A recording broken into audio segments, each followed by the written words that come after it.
On a rainy day, one of those where it felt like trees could fall at any moment, there he was, Lee Howan, a guy without an umbrella, but he was holding a report that said, "You're screwed, buddy." Unfortunately, he got betrayed and pushed toward a Titan snake, and it looked like it was ready to dine tonight. The guy was screaming, "Why does the worst stuff always happen to me?" But in a twist of fate, he ended up in a place where sucking isn't an option, but a requirement. And guess what? He didn't even have to pick up the tab. He found himself in a totally different world, filled with succubi, all giving him these bright-eyed looks while he stared at the red screen, the expression of someone who just hit the jackpot but has no clue how to spend that cash or get more. Suddenly, our umbrella-less hero became the god of blood, and surprise, surprise, he even scored a succubi fan club. But hold up, it's not what you think? Or is it? The succubi were just whispering about how perfect he is. Now Horan's on a mission to suck it up, level up, and dominate. But with all these distractions, will he be able to focus on that XP? Let's find out. At the city hospital, we find our boy, Lee Howan, just an average kid holding his test results. When he was around 6, his parents died on the battlefield between evolved biologists and mutants. He and his sister were passed around from one person to another. They grew up in a really harsh environment with little love, but as life would have it, trouble never comes alone. Just when you think it can't get worse, it truly does. Holding his test results, he sees that he contracted a mutant, disease caused by mutant beasts. This illness basically makes it so people can't handle the energy from extra-dimensional beings and are gradually worn down by it until their bodies become paralyzed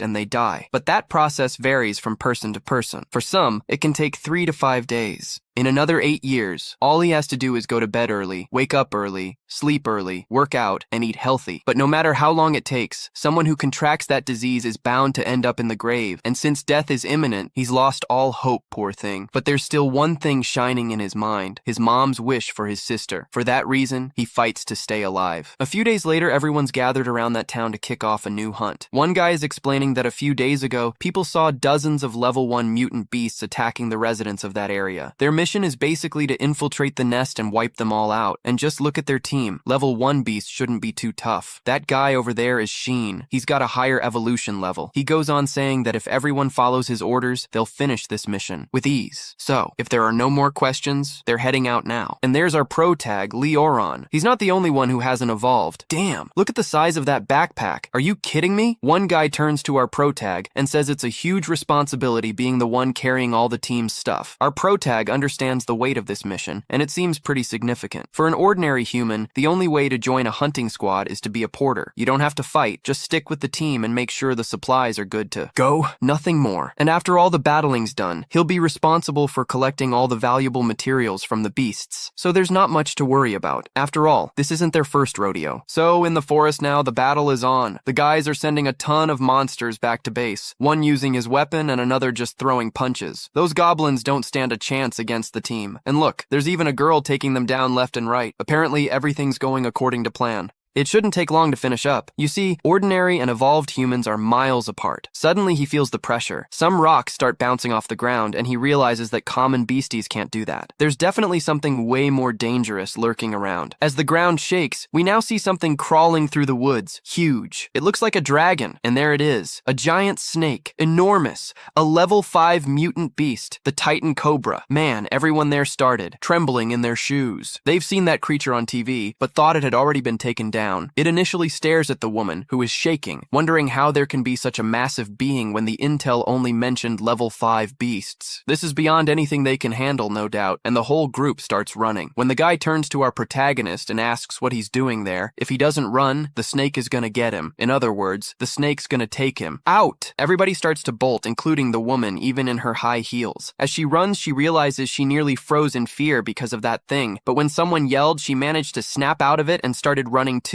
Wow, that thing is really huge, huh? But you all know he's not looking back, right? While the snake is roaring loudly, getting ready to pounce, the snake seems way faster than him, and they just need a decoy to escape. After all, while it's busy eating, they keep running. But the internet's version of Kakashi already has a plan. They've got a decoy. And check it out, he heads towards our protagonist and slashes at him with a dagger, leaving him incapacitated. While Brota can't figure out why this is happening to him or what it all means, before he can grasp what's going on, the guy grabs his throat and tightens his grip. After all, this dude is the only one without any skills in the team, so his value is way less than the others. This means he's gonna be used as bait now. He'd read his file and was diagnosed with a mutant disease. Not long ago, he was doomed anyway. He must have a short time left to live, so it won't make a difference. Before he goes, he should do something useful for everyone there. So he throws some liquid toward the snake. The snake spots our boy bouncing through the foliage, while the guy yells that he should only blame himself for being too weak. He's been done in, betrayed, hurt. Now he's just going to be dinner for that giant snake. It notices the sprout on the ground and gets ready to strike, while he watches that huge mouth coming at him. Is this really going to be the end? Moments that are crucial in his life start flashing before his eyes as he remembers his wounded mother telling him she won't be able to take care of him anymore, and he has to promise her one thing. No matter what happens, he has to look after his sister, stay strong, and survive. Unfortunately, he won't be able to keep his promise about surviving and staying alive and strong. Poor guy. But suddenly, a magic circle appears and he gets teleported to another location. He doesn't know what just happened. After being eaten, what could possibly happen next? Wasn't he just about to be devoured by a snake? And what's with this cool outfit he's wearing now? It must have been because of that red light he saw before he died. He notices some people talking around and there's a man among them. Nico managed to summon a guy. Who would have thought that old scroll would actually work? The girls around are finding him really good looking, definitely a handsome guy. Wow, they hit the jackpot this time. It's been ages since a perfect guy came by. One of the girls says her blood is already boiling, while another says he seems really pumped. Plus, he looks pretty strong since he's giving off an incredible magical aura. All the girls are crushing on him and seem eager to play with him. They can't wait, while he looks around and still doesn't get what's happening again. Why are there so many succubi gathered in one place?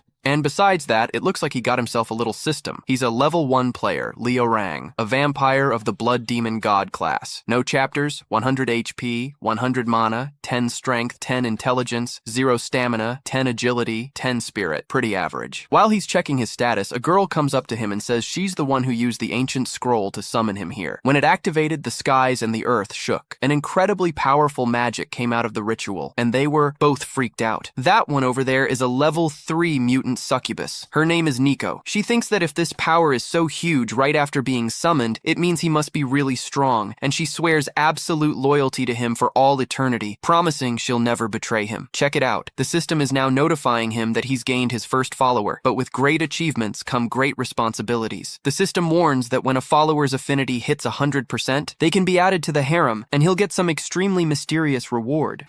Interesting. It was at that moment that Liren finally realized he had been reborn thanks to these things in front of him. He gained an even greater power than one of the evolved, and look at that, the Blood Demon God system. This time, he finally had a few months to get his revenge, no doubt about it. But suddenly, one of the succubi interrupts his thoughts. She gets really close to him and asks what's wrong, because he seems so distant. Is it because he slept for too long? Is he uncomfortable? Or does he just want to move around a bit? Maybe some exercise would do him good, right? Nope. He thinks that's exactly what he wants. He wants to move a little, but she just mentions that maybe he needs to touch something soft and, if she can, help him relax a bit more. Is she ready? Are you kidding me? She said she's going to do everything to please you, while the others over there are watching that scene, totally shocked. Nico, being super bold, is trying to take charge and all that, but isn't that supposed to be left for someone else? Nope. That other girl thinks she has the upper hand just because hers are bigger and softer. Pertino tells her to chill out, saying he has no intention of taking advantage of them, and asks if all the butchers around here are like that. Unfortunately, the system notifies him that his affinity with Nico dropped to 85%. She got rejected, poor thing. She thinks the master doesn't like her, but that's not what he meant. Apparently, this affinity thing is a key function of the system. If he wants to get back at her, he should use the power of the system. So, he figures he needs to do something to maximize affinity with all of them. He then tells her it seems like she misunderstood. That's not what he meant at all. She's beautiful, and they're all beautiful. He's never seen such special women like them. She asks if he's serious, while the system shows that affinity jumped to 90. She feels all shy, and he starts making excuses, saying he just got summoned and is still adjusting, so he needs more energy. Oh, if energy is what he wants, then she's got it covered. After all, he's a blood demon god. As long as he has blood, he can regain his energy. She then pulls her hair to the side and tells him to drink as much as he wants, saying it would be an honor to feed her god with her own blood. He notices he feels a tremendous urgency, and it seems like there's a natural instinct from his vampire lineage. He can't hold back anymore and starts activating his vampire fangs, taking a nice bite right into her neck. Are you kidding me? Nico's affinity shot up to 92%.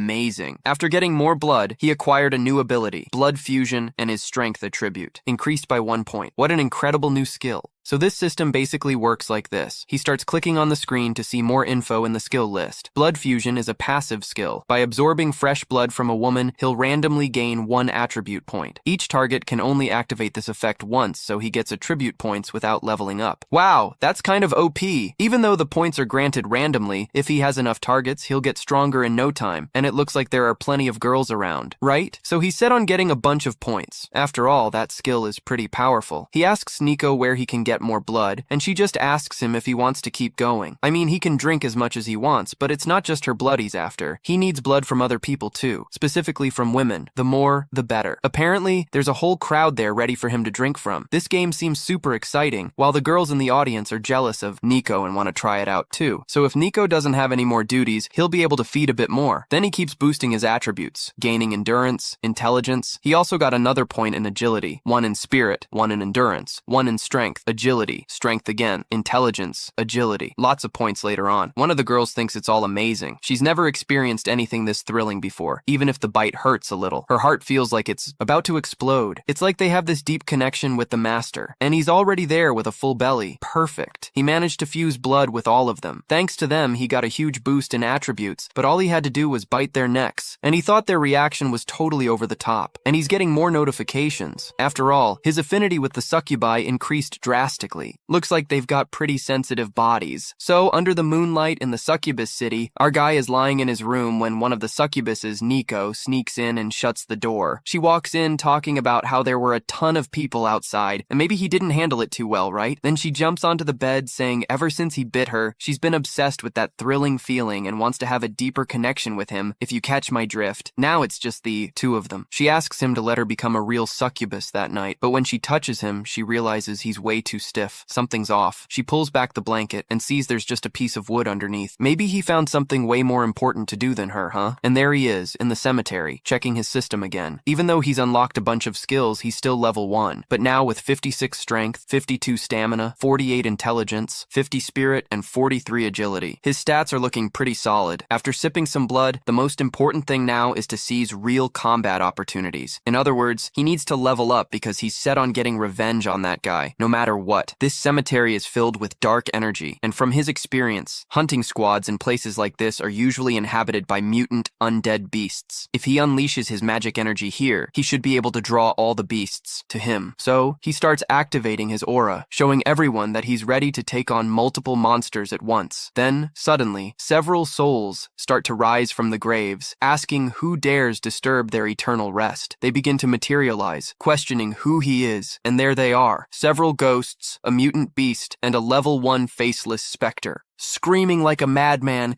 he disturbs their eternal rest, and they're gonna kill him for it. One of them starts sprinting at him, yelling that she's going to take him out, but he just decks her right in the face with a ridiculously powerful punch, claiming that none of them can even touch him. Meanwhile, 3 of them charge at him, and he just throws a left hook at one, slamming the other's head into the ground, racking up more experience. After taking out those 3, he scores 5 attribute points and keeps demolishing those specters, earning even more experience and adding another 5 points. After wiping out a bunch of them, he's racked up a ton of points, and guess what? He managed to unlock a new skill, Crimson Flash. This skill lets him pull off 2 short dashes at 5'2". After spending a lot of time fighting those monsters, he's panting and can't wrap his head around how those guys feel taking on mutant beasts. It's an exhilarating rush. He's now at level 8 and needs to allocate all his points. Looking at his system, he realizes he's not that pathetic little baggage carrier anymore. Now he's got 520 health points and 500 mana. That's a serious upgrade. For now, the attributes that really help his body are strength, endurance, and agility. In other words, he just needs to invest his points into strength and endurance. Suddenly, the system starts blaring danger alerts, and behind him is a massive level 2 mutant beast, the Butcher. That monster is about to send him 6 feet under, but he manages to dodge just in time, the shockwave strong enough to wake several graves in the ground as he escapes unscathed. He's never seen a level 2 mutant beast before, the Butcher. Despite its huge frame, this guy is not slow at all, no doubt about it. He's a monster who's not only fast but has long-range skills too. A chained axe comes flying at the protagonist. and he manages to dodge again. If that attack had hit, he would have just been another one of those faceless specters. They show up with green names, which means they aren't really a strong challenge for him. But this guy right here has a yellow name. That means this enemy is really tough for him. So now that fate has given him a second chance, no matter who's in his way, he's going to get through and take them all down. Now, to even things out a bit, he's up against two butchers. He dodges one attack and jumps up to land a kick right on the other's head. After that powerful kick, he realizes it's going to be really tough to deal with these monsters using just punches and kicks. After all, their skin is super thick, so it's going to be hard to hurt them. Still in the air, the other butcher throws his chains at him, trying to trap him mid-flight, but the protagonist notices and activates his crimson steps, managing to slip out of the chains unscathed. That was close. These two really support each other. They're quite the trouble. He then pulls out a rusty, deteriorating steel sword. At least he managed to snag one of the butcher's weapons from his back. It's a bit more damaged, but it'll do the job. While the monster still has its back turned, he lunges at it, determined to end the fight as quickly as possible to save energy. The monster, also ready to slice him in half, delivers an incredibly strong strike, but the protagonist deflects the monster's sword to the side. I mean, trying to go toe-to-toe with a rusty sword is just plain stupid. 8% of his stat points are in strength. This was a direct confrontation. He's not afraid of that big guy. He pushes back even harder against the monster's sword, yelling for it to get out of the way. The monster is now off balance and starts searching for the protagonist. Where did he go? And suddenly, a light shines down on the monster, asking where he's looking, and there he is under the moonlight, shouting that it's too late. He rushes into the trench and drives the rusty sword right into the monster's brain. Just taking down one of these monsters leveled him up 5 times, and now he realizes that fighting stronger monsters is way more rewarding than dealing with weak ones. With that, he hits level 10 and unlocks another skill, a blood ability that summons a swamp of blood in the target area to disable the enemy. Plus, he fires blood blades to seriously injure the opponent. A pretty solid skill. And look at that, what a perfect target to test it out, right? As the monster screeches and yells, he asks what happened to it. Did it hurt to see its little buddy smashed into the ground? But the monster doesn't say a word, just lets out a grunt, and he notices the monster's name has turned green. Does it know what that means? It means it's no longer a rival. He should finish this monster off in a second or two. Then, the monster throws its axe at him, but he easily dodges it, while the boomerang axe comes back trying to catch him in chains. Even though his combat experience is limited, he's got tons of experience as a carrier. He's seen plenty of battles and can evade effortlessly.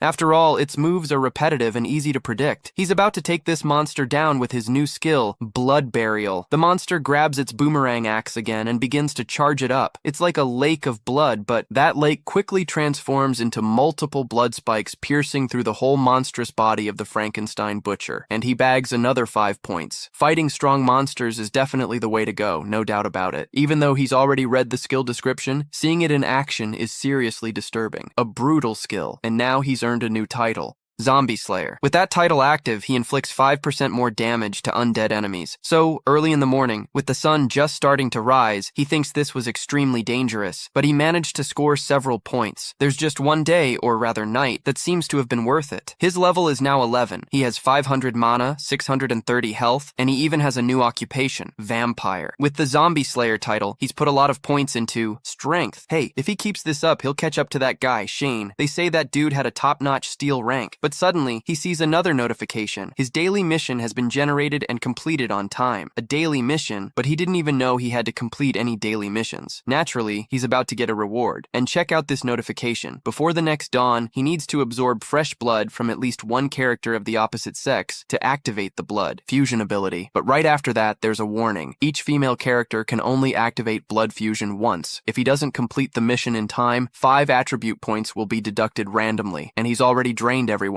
He's in trouble. What kind of mission is this? Drink blood from a woman every day? That's definitely a vampire thing. Plus, there's a penalty of 5 attribute points. What a disadvantage. He drank the blood of almost all the juicy ones in town yesterday, and now they give him this mission today. Is this some kind of joke in this desolate desert? Where in the world is he supposed to find a woman? But suddenly, he gets an idea. Who says there are no women around here, huh? And check out the idea he comes up with. That specter over there is definitely of the opposite sex. No doubt about it, even if he's already killed her. Still, a female ghost. Does that count as a woman? He'll only know by trying, and after he tries, the system notifies him that the target's blood is rotten and he won't be able to activate blood fusion. It's obvious it's going to be rotten since she's been dead for a long time, but there are still a lot of faceless specters around, and he thinks that probably some of them won't mess with him, no doubt about it. So he starts trying to find one that doesn't have rotten blood, but the system keeps notifying him repeatedly that the blood is spoiled, and after 10 tries, he's already freaking out. This is probably happening because those creatures belong to the undead. In other words, they don't have any fresh blood to offer him, all because he absorbed the blood of all the succubi yesterday. Damn, he was way too compulsive. He starts to reset his massive aura, shouting that he needs a woman. Where are all the women in that world? Then, back in the succubi village, there she is, Nico, lying on the bed, saying that the master's scent is still on that bed, and apparently, lying there, it feels like she's in his arms too, but suddenly she gets a bad feeling. She quickly sits up and asks, what's happening with her master Oran? Does he really need her right now? Meanwhile, somewhere else, a couple of guys in suits are driving a pretty fancy Mercedes. They've been searching all day and haven't found a thing. Did they take the wrong route? But the guy insists they didn't. After all, a special magical energy appeared yesterday, even if it was just for a few moments. He's sure it was in that direction. That energy is extremely unique. It must be some kind of extremely rare mutant. Beast, no doubt about it. If they can bring it back to the corporation, they'll get promoted, and might even score a raise. But if it's as rare as he says, they really don't know anything about that creature, and it could be really strong. Can they handle that without any issues? Then, a woman in the back interrupts the conversation, calling that guy a huge coward, and warns him that if he keeps acting this way, he won't fit in at that company. He's supposed to move forward without fear. After all, that corporation didn't teach that useless guy anything. The dude apologizes to the leader because he's just worried since he has no info on that monster yet, but she tells him not to stress. She'll handle everything while she's there. Nothing's going to happen to him. Raquel is the leader of the 4 teams of the evolved at Angshan Corporation, Polar Rose Likshu. I wonder why people are so into that name Likshu, huh? She casually mentions that they're not the only ones feeling that magical energy around, and they need to stay ahead of the others. Then, they stop right in front of our protagonist, and he realizes these people are humans. Does their vehicle have the woman he needs? So only the 2 men get out, and one asks if that's the guy they're looking for. The other replies that, yeah, the magical reaction is him, but his magical energy isn't that strong. It barely hits level 2. Poor guy is in trouble. He thought there was a woman in there, but it's just dudes, and it looks like they came to hunt him down. But suddenly, a red high heel steps out of that car, and there she is, saying that based on his outfit, he looks like a mutant vampire beast, which is pretty bizarre. That woman is ranked lower in gold, and she starts to mock the underdog, saying it's a shame he's only a level 2 mutant beast because it's not even worth bothering to fight. She then tells those 2 guys to take him out quickly while she watches, and once they finish with him, they better put him in the trunk and take off. The underdog is pretty excited. There really was a woman in that car, but why does she have to be such a high-level gold? It's going to be tough. In his current state, he has no chance against her, and the red name above her head is the biggest proof of that. Plus, even her 2 subordinates aren't easy opponents for him. One's at upper bronze level, and the other is too. The guy pulls out his dagger with a grin, spots the other guy, and puts on his stylish gloves. The little guy can't just stand around either, but suddenly he disappears from sight,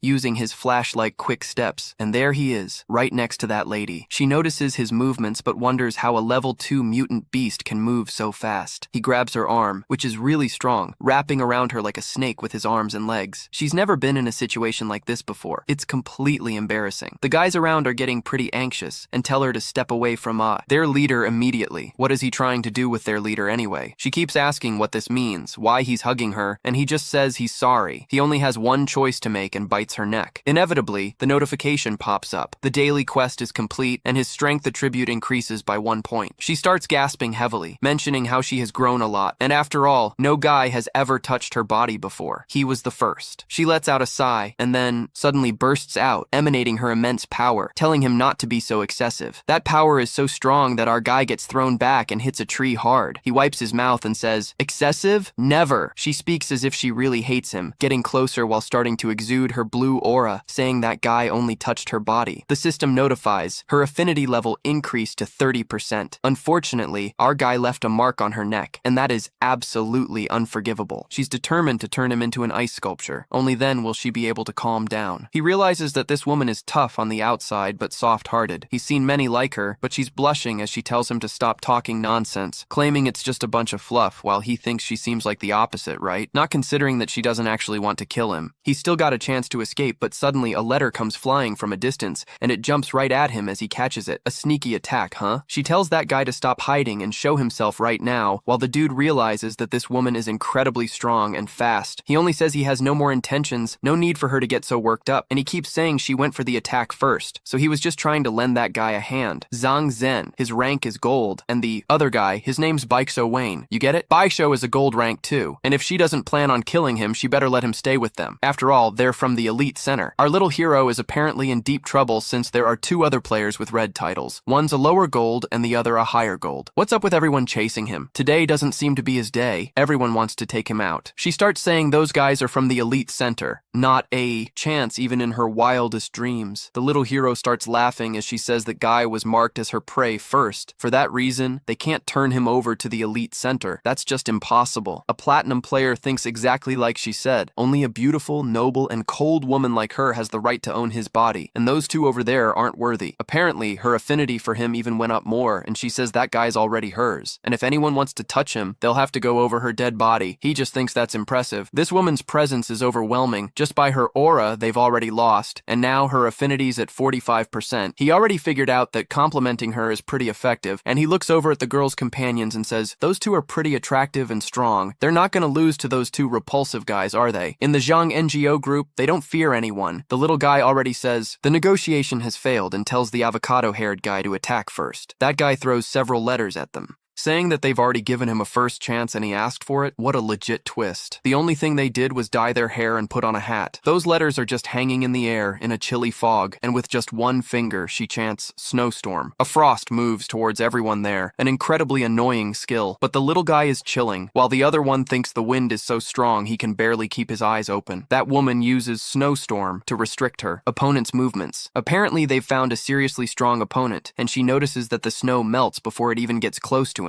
That dwarf looks pretty tough, but judging by what he says, it seems he doesn't plan on fighting. He's just underestimating them. She then becomes intensely disgusted that the dwarf is underestimating her powers and starts to unleash all her power. She tells the two of them to keep an eye on their guy while she goes in. She launches herself into the sky and chants another spell. The ice music, and a polar rose emerges in the sky. What kind of joke is that, man? She's using an ice flower. Damn, is she mocking him? That massive power looks like a dictama and comes flying super fast, huge, towards the two, causing a terrible shock. Awesome! She hit the mark. Now those guys can't act so arrogantly like they were before. There's no doubt that their leader is amazing. She's the strongest in the group. ONG Shang. And there he is, petrified, inside the ice crystals while the dwarf is just fine. Apparently, he thinks that guy is putting him in danger. He's going to tell everything to his dad when they get back. He can't even defend himself against a woman like that. But the woman up there on the ice said that guy is really strange and keeps underestimating women even more. And he's next, but the little guy Joe said maybe she just didn't get it. His situation is intense, and suddenly, arrows with heart tips hit her guards and they're turned to stone on the spot. Wow, who did that? Is there someone else behind that guy? And then, out of nowhere, she appears. There she is, a voluptuous woman, embracing and calling Uren master. She finally found him. Our boy has never been happier to see a woman and asks her how she got here. She simply says she felt that her master, Uren, really needed her, so she rushed over. As long as she can, be helpful. She's willing to give it her all. Meanwhile, that girl, watching the lovebirds, starts to shake with rage while the two lovebirds are right there. Oh, you're such an amazing subordinate. How incredible you are. You really saved me. And she says, it's an honor to serve my master. That woman is already getting on her nerves,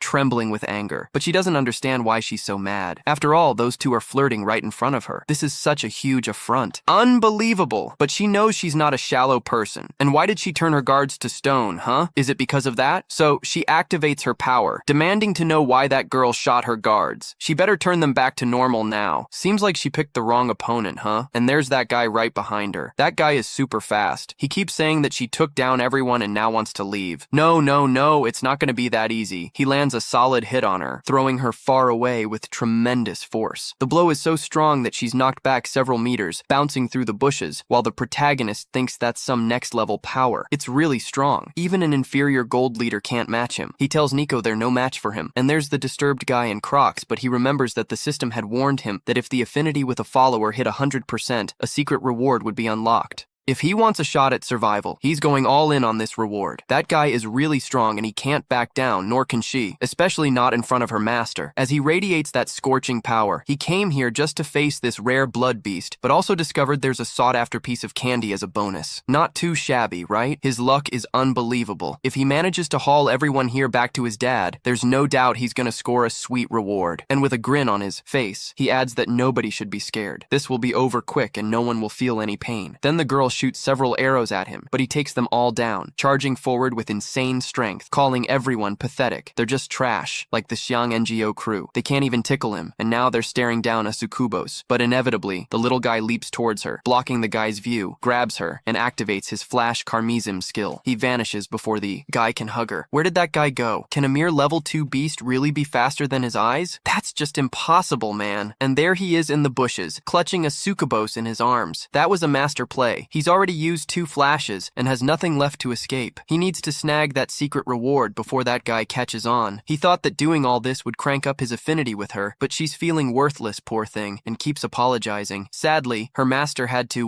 step in to save her. From now on, she's gonna work harder. She hugs the Prota and gets real close to him while he tells her it's not the time for apologies. Then he leans in and gives her a big kiss, saying that the perfect moment for this is now, while she thinks, but really, master? In the middle of a battle? He just says it doesn't matter anymore and leaves it at that, and she thinks, if the master wishes it, then let's please him. And boom, there's Nick's affinity. It shot up to 99% while that guy over there, who wanted to beat everyone up, is noticing and taking in the scene. Seriously, who decides to make out in the middle of a fight? Dude, what a fool. He's really something. They're hiding to kiss during a battle? Are you kidding me? The guy's exploding with rage. After all, he's still a virgin and they're trying to hook up in the middle of a battlefield. That's unforgivable. He's going to turn their rotten bodies and souls into mere, ashes. The ground starts shaking and cracking under the force of that guy. Potter realizes it's only 1% left, and that's still isn't enough. The guy charges forward, saying he's going to kill both of them super fast, and suddenly he notices several obstacles forming an ice barrier around them, and there she is, messing up his plans again. He says he didn't kill her only because of the NGO group, so she shouldn't get the wrong idea, and she just replies that he talks a good game, but still, lets his enemies live. That vampire over there is her prey. If he wants to touch that vampire, he'll have to get through her first. As the Trash and Jan start a fierce battle inside the ice prison, Leorin has reached the final stage, and Nico's 100% notification has gone up. The kiss in the middle of the master's battle almost made her melt, and now he's unlocked the secret reward. Congratulations. He's been given permission to use Bloodbeak once. By using the Bloodbeak, he should be able to block all attributes and skills. The Blood Demon God gains unmatched combat power, and the duration of the Bloodbeak is 10 minutes. He starts exuding all that blood power, forming a prison. That power starts blasting upward with incredible intensity. The enemies notice the precision and magnitude of that monster's power, infused with blood darkness and with vampiric eyes. He asks them, "Oh, weren't you going to turn me to ashes?" He steps in calmly, and the guy starts sweating bullets, wondering what's going on, but it wasn't a level 2 monster. Suddenly, there's this mind-blowing power. The guy is shaken, and our protagonist, on all fours with that long hair, says since that guy isn't gonna move, he already had his chance and didn't take it, so now it's time to go down. The pro launches a power that starts pulling that guy in. Skill activated, demon hands. He completely lost control of his body and was yanked straight into the protagonist's grip, who grabs his throat tightly. The guy starts trembling and stuttering, begging the pro not to kill him, but the pro tells him he's got it wrong. He wasn't talking to him like this before, was he? He used to be pretty arrogant. The guy starts stuttering and shaking, saying he was too stupid and foolish to recognize the greatness of the lord he was facing, and he begs for forgiveness. But the protagonist finds this scene oddly familiar. Back then, he was also caught like this, by the neck, like a piece of trash just waiting to be tossed aside. The trembling guy hears all of the protagonist's words, and he remembers that this guy is an evolved being registered at the Elite Center, which drastically lowers his chances of being forgiven. So he activates his demon hands, throwing the guy up into the air, and when the guy falls, he gets hit with a devastating punch to the stomach. The shockwave from the punch is so strong that the ground behind the guy gets completely demolished, launching him several meters back, crashing into the ice crystals nearby. He lands far away, battered and even smoking from the force with which he hit the ground. Wow! He starts coughing heavily. The pro gets closer and sees the power and feeling of those who are at the top. He can definitely get used to this. That's the power of the blood demon god, an incredible power. As the girl gets closer, she wonders if that's the power of the little vampire that bit her before. Was he hiding this terrifying power all along? But maybe he was letting her win on purpose earlier, while the sugar succubus thinks this guy is truly worthy of being the master she chose. This is amazing. She's completely smitten with him. But Avocado Hair manages to break free from those ice. Crystal's grinning and says he's finally out and ready to attack with all his power. He notices that guy's presence and his posture. When did he pick up that stance? Suddenly, a big vampire activates the Red Storm ability, and soon his body starts transforming into hundreds of bats that swarm toward that guy. The guy isn't a fan of bats and finds them all disgusting, but the bats start biting him at lightning speed. In less than 2 seconds, he's turned into nothing but a skeleton. He devoured everything, nothing left, and scored 5 attribute points. Multiple attribute notifications pop up. Now we've got ourselves a ruthless protagonist. Instead of leveling up this time, he keeps checking his system. After all, golden enemies provide impressive experience. Now he's got the Red Storm ability. Red Storm summons a swarm of bats to attack enemies, dealing massive damage, especially effective against multiple targets. The guy, all crumpled on the ground, is still begging for mercy, but our proto moves in closer, Android 18 style, and asks, "Huh? I didn't catch what you said. Beg a little more and maybe I'll take pity on you." The guy keeps pleading not to die, please. His dad is the president of the Elite Center, and if he lets him go home, he'll give the proto whatever he wants. He guarantees it. Our boy just says, "Oh, so you want to go home? Don't worry, I got you covered." The guy thanks him and the protagonist launches him into the skies. He's not the type who likes to help others. He's just ensuring the guy has a heck of a ride. He throws him high up with immense strength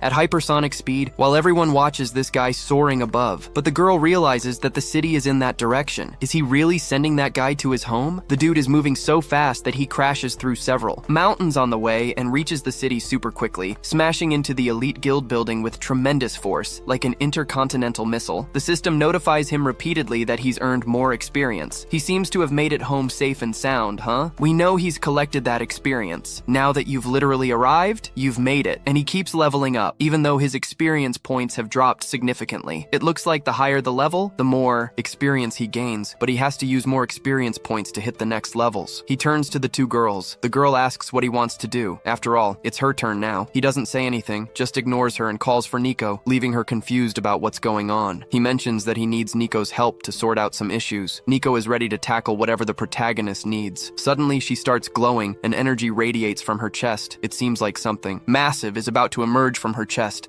like it's hiding something incredible. The tip of a sword begins to appear, the sacred sword of Master Aran, an impressive and enormous weapon. She screams, "Please, Master Aran, take this sword away from me," but in a very gentle, slow manner. The master then starts pulling the sword out, telling her to just hang on a little longer. That special, beautiful sword has been drawn. The soul resonance ability can only be activated when a follower's affinity is maxed out, and through this reincarnation, a special weapon materializes from the follower's body, and now he wields the black blood blade. He gets a really cool piece of gear from Nicole. That's it. Hope you guys enjoyed that. The side story has a few chapters, but I found it pretty interesting. It really fits the channel's vibe. The protagonist is getting super strong. Does he have other upgrades to make him even more badass? If you want to see part 2 like I do, just subscribe down below, hit like, and drop a comment. We're in this together. Thanks. And now, on to the next video. So, he pulls a weapon from her chest. That's pretty creepy. With the strength he has now, he won't even need a weapon to take her down. You can tell she's totally horrified. Is he really planning to use that sharp sword to finish her off? Then suddenly, he just swipes the sword to the side and keeps saying she talks too much. And with just one cut, Lau has shredded parts of her outfit, leaving it all torn up. She looks down and feels incredibly exposed. No way. Now we see her tights and some sensitive areas. She starts screaming, saying this is just some dirty 15-year-old prank. And if he's gonna kill her, he better do it right away instead of messing around. Why is he taking her clothes off? Then he steps a little closer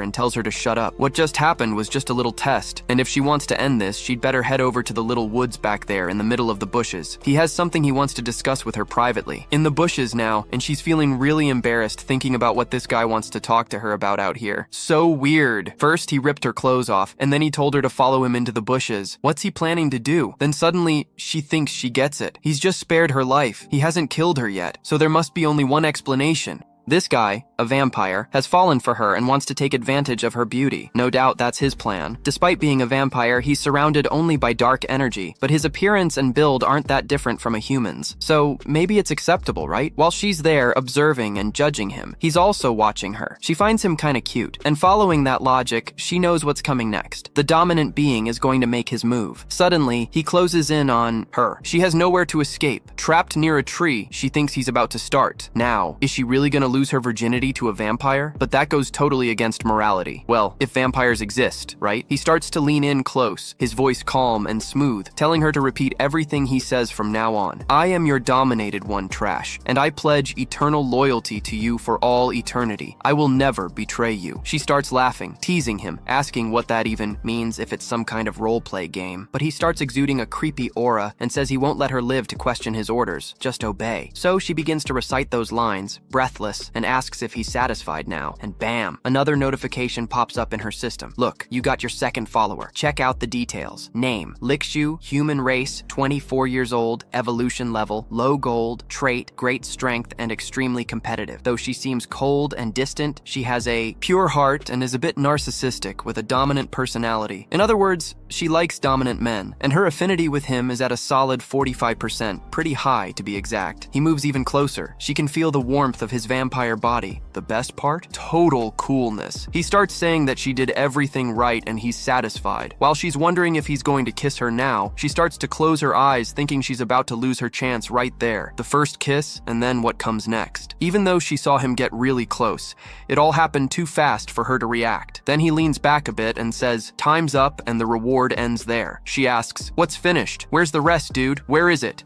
He just mentioned that her two subordinates should regain their mobility soon and she needs to take them with her. He leans in closer again and tells her not to spill anything to anyone. She just nods, and then he's gone, leaving her all wobbly, saying he can't waste any more time with her. Bye-bye, and she starts stammering, asking him to wait, while he thinks she wanted more. All she says is that if her buddies see her like this, everyone's gonna find it pretty weird, especially out in the woods. She really needs help with that. So he just grabbed his clothes and handed them to her, but she can still feel the warmth and the scent embedded in that vampiric fabric. That's really intimate, and she feels super embarrassed. But then another notification pops up on the screen. Now, her affinity's at 50%. She's totally blushing, right? Or maybe there's something else going on too. As night falls under the moonlight in the succubus village, he's there lying on the bed, checking the system status. A lot happened today. Not only did he reach level 21, but he also unlocked a bunch of new skills. To be precise, more than the blood demon art. He scored 73 in stamina, 48 in intelligence, and 50 in spirit. Incredible. He really got stronger. If he keeps pushing like this, he's going to get a whole lot stronger than before. In fact, he already is, isn't he? So, all of a sudden, another notification pops up on your screen. Now he's hit level 21 and has the right to challenge the Blood Hell Arena. Is he really considering joining? But there's a catch. In that arena, he can't gain any experience, and his injuries won't heal automatically, even when he levels up or backs out of the challenge. However, the rewards for completing the challenge are pretty substantial. Does he really want to step into that blood pit arena? Here's the deal. It means that win or lose, any injury he takes won't heal, and if he gets hurt, it'll mess with his leveling pace. It doesn't make much sense to jump into this right now. It's better to wait until he's at a higher level. Then he'll think about entering when he's got more under his belt. He then stands up and asks the system to open the Blood Hell Arena. The guy thinks one thing and says another, giving off a heavy dark and red aura. He just mentions that they say wealth and power come from taking risks. In other words, he doesn't care about anything or anyone else. Our guy slowly starts to step into that portal, fully ready, saying that he even got a new outfit with some really intricate details. But this doesn't seem like a typical battle arena. Then, another notification appears on the screen. Welcome to the preparation room. Select a weapon for your combat.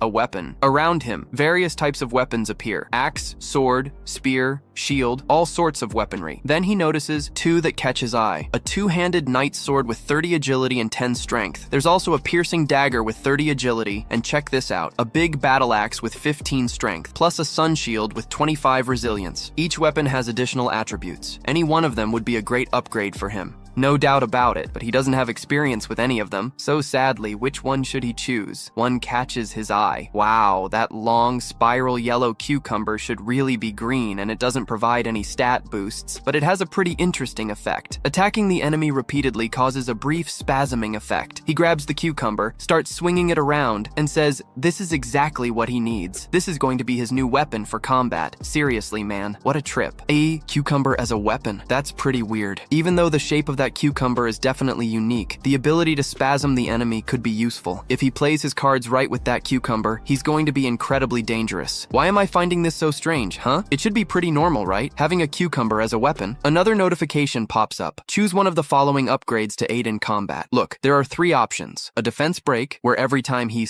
deals damage, the enemy's defense decreases by 1 point. A potion that immediately restores 30% of his health, HP, and an equipment upgrade that gives him a random additional item. He has to choose even without knowing who his opponent will be. So, based on his past gaming experience, he decides to go for the one that reduces the enemy's defense. After all, that option is pretty versatile and highly effective against stronger, higher-level enemies. The tolerance has been activated, and he's being transported to the Blood Inferno arena now. Once in the Blood Inferno arena, the crowd starts screaming. This is the inside of the arena. It's a really cool place, kind of like a coliseum. The arena has a total of 50 levels, each with a special guardian, and if he can take out a few guardians, he'll earn some valuable rewards. And we're moving on to the next level. So now we're looking at 2 red high heels in the arena. Over there, the official commentator for the Hell arena, Blood Hell, seems to be a mix of a succubus. I think she's a half-breed, part human. She just claims she's lovely and charismatic. The little devil knows today's challenge is a powerful crimson vampire, Oron. He starts scratching his ear, saying those guys have commentators. How about that, right? Just look at the audience, a bunch of skulls. That woman starts talking about how he's a member of a very rare race, but also a total rookie. Is he really going to win this tournament?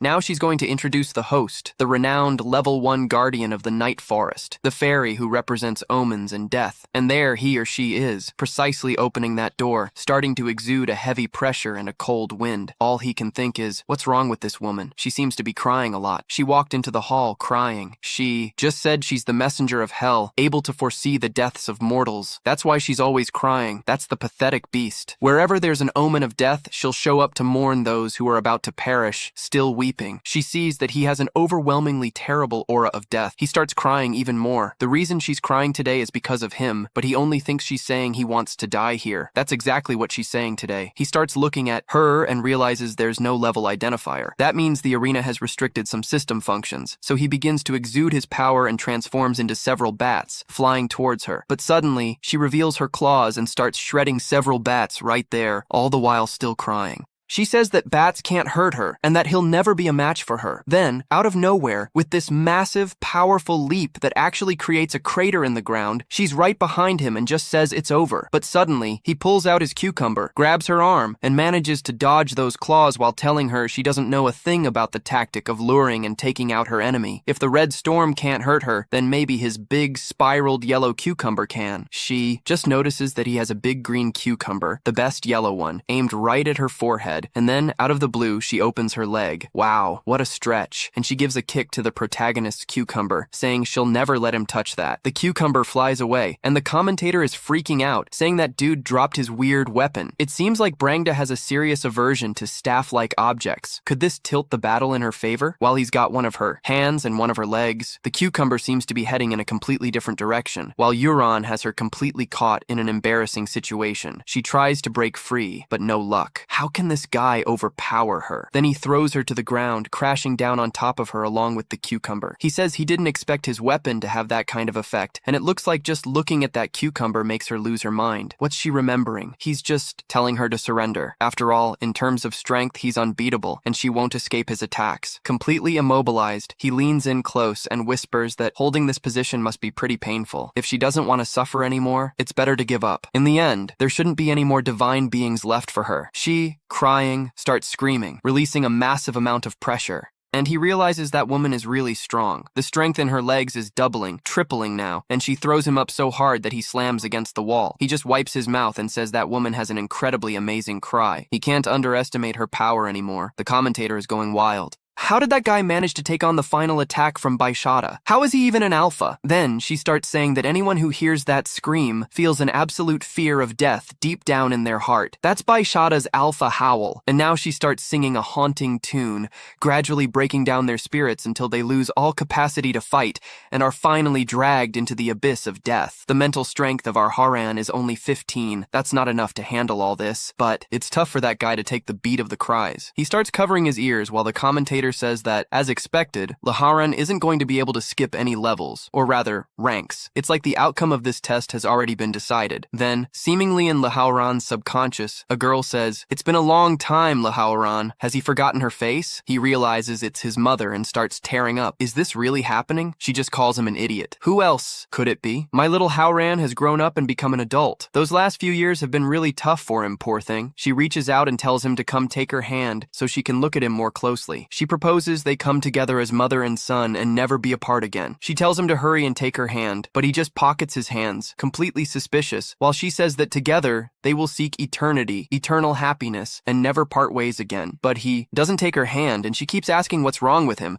saying she's his mother and she's reaching out to him. Doesn't he miss her? But he just says he's been fooled time and time again, stabbed in the back by his own comrades, and look at that, turned into live food for beasts, suffering from an unknown disease. Constantly threatened by sudden death, he barely escaped an accident involving evolved mutant beasts. As a kid, he had suffered too much to believe in mere illusions. His mother risked her life to save him and his sister from that disaster. It makes no sense for him to be lured in and throw away his life like that, just like that. He won't fall for that kind of nonsense. Then, all of a sudden, he shatters that illusion, unleashing his deep power. Those who say he will survive no matter what. Baishida thinks that's all impossible. He really pulled it off. So he grabs his cucumber, now armed with that legendary weapon, while the commentator exclaims how incredible this is. He really managed to resist the alpha howl, with his mental strength only at 16, which is nothing out of the ordinary. This is a tough fight, and it's getting scarier by the minute. Then, out of nowhere, he starts to fade away, declaring he finally understands his true power, activating the hidden blood art skill. Now it's his turn. Everyone in the audience, including Baishida, starts searching for him. He can really use invisibility, a beta howl. That's it. Then suddenly, she starts crying even more and gets a bunch of premonitions. She begins to unleash her howl in that arena, and since she can't see him, she starts letting it out all over the place. The entire area of the arena starts exploding with her powerful sounds. The energy from her cries is incredibly potent. Her fourth technique is even more brutal than the alpha, a reckless attack that covers the whole arena. Even if you can go invisible, it won't mean a thing. It doesn't make any sense. But then, as she screams and cries, here comes the cucumber and takes a hit right in the mouth. Are you kidding me? Cry and eat the cucumber. The system quickly announces an upgrade in his break. With her defense activated, he just tells her to stop crying. Her defense dropped by 11 points. What an embarrassing attack, man. Wow, the commentator is shocked. He really broke through that technique. He pulls the soggy cucumber out of her mouth and says, "This isn't over yet. There's more to come." Then he launches a series of consecutive attacks with that long-range cucumber, an explosion of long cucumber action, and she starts feeling the cucumbers hitting her. Consecutive cucumber smacks, breaking her defense over and over. Her defense is getting slashed down drastically, and she starts crying, realizing it's just a cucumber. How can something so simple be so painful and powerful? Her defense drops by 14 points, 16 points, climbing higher. And with each attack, they hit harder and hurt more. She can't keep taking all those hits. He just tells her she can endure more because his assault isn't finished yet. Now an extra effect from the long spiraled yellow cucumber activates. In a spasm state, he keeps attacking, breaking her defense even further. All she can do is cry, saying she can't take it anymore, she can't handle it. Her body isn't moving, and she can't control herself.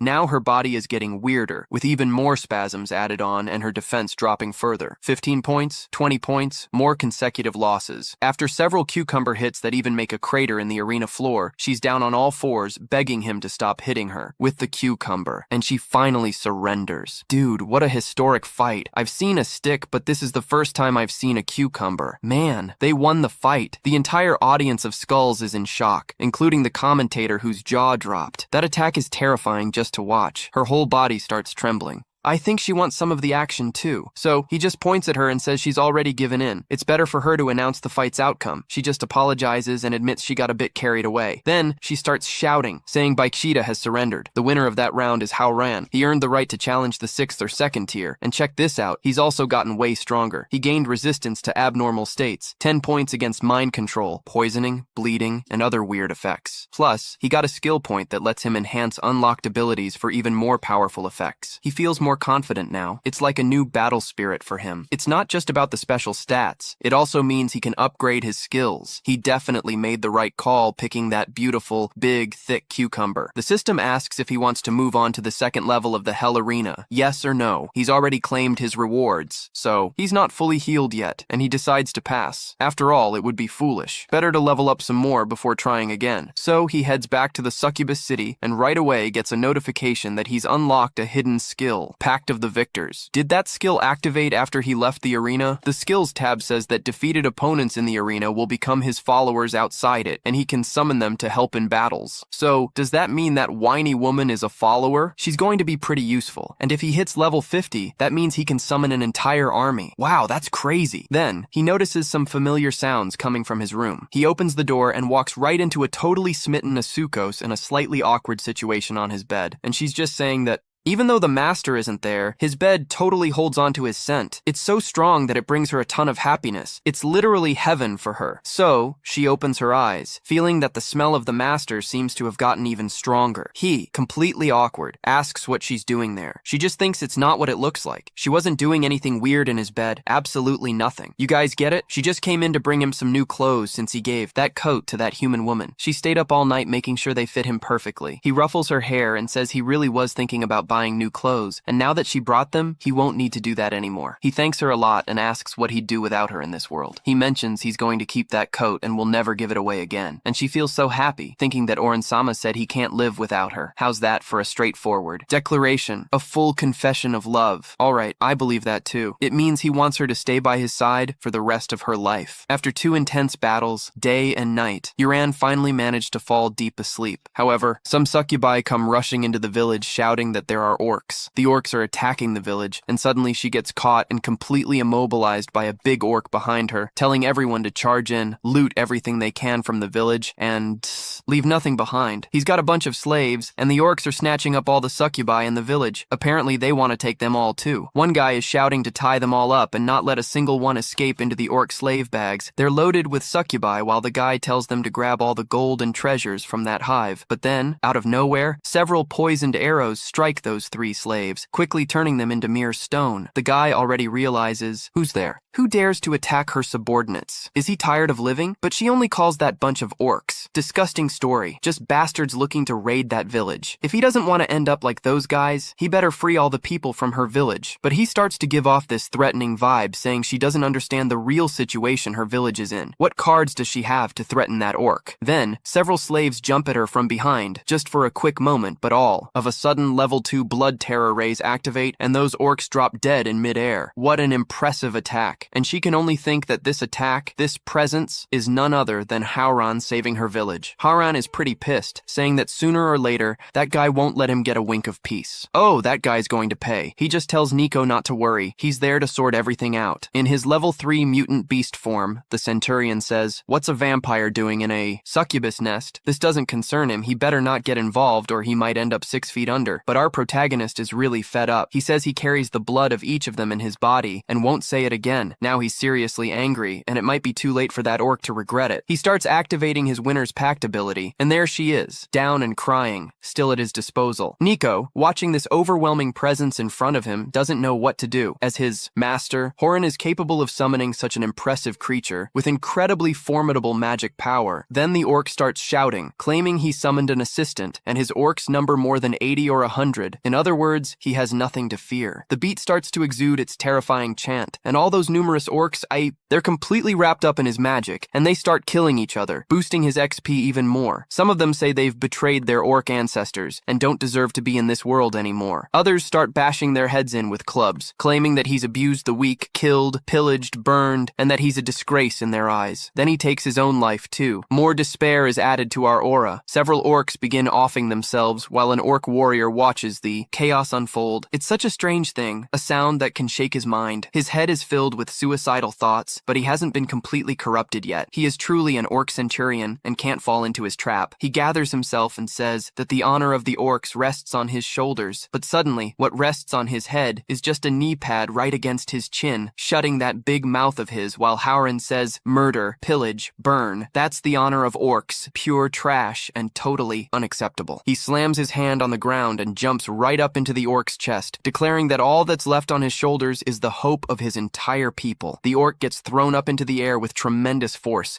and suddenly, to finish off his attack, he activates the Crimson Storm, transforming into bats and starts assaulting that orc in midair. But the orc claims his defense is impenetrable. Those bats won't be able to touch him. If it weren't for that weird wailing from the depths of hell, he would have already become a corpse. The aura, incredibly irritated, tells this guy that he brought so many orcs to this village and expects him to fight one-on-one. Is he really that naive? The hollow starts to let out its alpha howl, and Nico uses Love's light to project several beams towards the orc, blowing everything up in the air. He lands on the ground, completely skinned alive, while Orhan says that being lenient. With the enemy, it's about being brutal with yourself. He raises his hand and activates his blood power, piercing the orc all over his body. He finishes by saying that the only thing he can give his enemies is to strike when they're at their weakest and take them out in one go. That's mercy for him. Those are just the real rules of combat. New notifications flood the screen, telling him he leveled up. Well, since everything's sorted now, thanks to him, the village didn't take any damage, and the buddies who got tied up only suffered minor injuries. The succubi there say that Howran looks so badass beating those orcs, and after dealing with those bastards, they definitely won't bother anyone again. They just ask how they can repay our dear Howran, all blushing. He steps a little closer, lowers his voice, and says it's the first time he summoned her, and she did a fantastic job. Thanks to her crying, it was super easy to get rid of all those orcs. She just says that serving him is an honor, since now she's become his humble servant. Finally, we see her without tears. She says that as long as it's an order from Howran, she'll give it her all, but he just mentions that he has an important task for her. They head off into the woods. Damn, that guy tries to take everyone into the woods and he starts to drain her like a legit vampire. As she says that last night he tortured her with cucumbers until she was in that state, she asks why he's now biting her neck and not letting go. She, totally blushing, asks what the important task is. Is it to satisfy his weird kink? She finds it painful, but since it's an order, she'll endure it till the end. Then the system fills the screen again. Affinity with the bite increased to 50%, and daily mission completed. A spirit attribute has been added. He wipes his mouth and says it's not a weird kink. As a vampire, he has to. Drinking blood from someone of the opposite sex every day to stay energized is crucial for survival. He watches her and thinks she looks a bit off. Don't tell me she's anemic. But she quickly bows her head in embarrassment and says that ever since she fought him yesterday, her body has been acting weird and is really sensitive. Every time she sees him, the scene where he defeated her in the arena flashes in her mind. And now that he's gotten so close in this intimate way, her body feels strange again. It's like she's about to lose it. She closes her eyes and breathlessly admits she can't take this anymore, saying it might be totally inappropriate. She apologizes to Howran and says she'll excuse herself for now. Suddenly, she disappears while he's left thinking about how sensitive she really is. Later that evening, by a beautifully tropical lake, she's there with Nico and a few other succubi, chatting about what happened in the village before Howran saved everyone. They feel like they need to repay him in some way. It's only fair. One of the others suggests maybe they could use their bodies to show their sincerity, but she, still standing with her feet in the water, points out that Howran is only interested in battles, and he has gorgeous women like Baisita and that human leader by his side. Plus, she has no experience with romance between men and women. You get how this works, right? How could they possibly satisfy him? And that's where our story wraps up. That's it. The tale's interesting, and I never expected a twist like this after such an epic fight, but I guess it's just what we anticipate, huh? It really can surprise us with new developments, my friends. Hope you enjoyed it. Drop a comment below, and if this video hits its goal and there are more sequels, we'll bring them to you. That's all for now, thanks, and stay tuned for the next video. That girl is still worried because Howran doesn't seem to be interested in her. She thinks he might be, because she's actually tried several times. but she never had much luck. The other one just thinks it's easy to seduce a guy, and that's the secret to getting what she wants. She feels that girl is trying too hard and it's best to leave it alone. She's got a way of making that Lord Haran unable to stop chasing after her. She has a plan, so she tells that girl to take off the towel, and now she's going to teach her some lessons. The girl just asks what she's up to next. Suddenly, the woman shoots out this power from her fingers that hits the other girl directly. The girl can't believe what's happening. What kind of power is this? That girl claims her talent is way better than anyone else in the tribe, but even with that, she'll become a true succubus. Then, we see a tattoo of hearts appear on her abdomen. Later, far away in the succubus city, there's Howran. The mana consumption of the victory contract is really high. If he wants to up his game in battle, he needs to be more energized. We see on his status screen that he's made some serious gains in intelligence, strength, and even summoning, but he's still not satisfied and keeps pushing himself harder. Now his body has even become muscular. The more strength and endurance he gains, the stronger he'll get. For now, he can only rely on crazy workouts to maintain that body. But then, suddenly, the succubus walks into the room still wrapped in a towel. She calls out to Lord Horan and says she knows how she can repay him for what he did for her. Horan starts getting cleaned up, now all buff, and says that Nicole is a cutie, which gets her all excited. She looks at his body and starts blushing completely, thinking that pretty and flashy clothes would make him look even better. But when she looks closely, it seems like his body has been sculpted with a knife or an axe. It's a work of art to her, and she's starting to get really pumped, and her body starts to go out of control. Suddenly, that towel drops, and he looks shocked at the scene, asking what she's going to do. Out of nowhere, that tattoo starts glowing in her eyes, and the system notifies him that her resistance to the alien state activated the pattern, making him immune to lust's control effect. Mac, still back at the hot spring, realizes that girl forgot something really important. Once the lust mark is activated, it can seduce another part. She'll be hooked too. Lord Horan is the blood demon god, and Nicole's floating pattern shouldn't be able to seduce that guy. Wow. She starts sinking into that hot spring, wondering how this is all going to end. Now, the Lord, feeling totally awkward, comments that Nicole doesn't seem quite right. What's with that tattoo she just got? As she's roasting in the hot water, saying it's too hot, suddenly flashes of lust race through her mind, with indescribable scenes, and her body feels like it's about to explode. Then, she awkwardly smiles and says that Lord Horan is really handsome and that she can't take it anymore. Out of nowhere, the protagonist hugs her and says he understands her intentions, but unfortunately, she seems a bit out of it, dreaming. Suddenly, Horan kisses her. Then the lovebirds start making noise all night in that house. Wow! And just like that, the night flew by. Suddenly, it's morning. She wakes up feeling an incredible kind of magical power coursing through her body, an endless supply of magical energy. She's never experienced anything like this before. Her strength feels incredibly enhanced. She sees the protagonist still sleeping, and apparently, that strange power is emanating from her after that adult conversation she had with him last night. Shingle, Master Horan, unexpectedly has magical effects.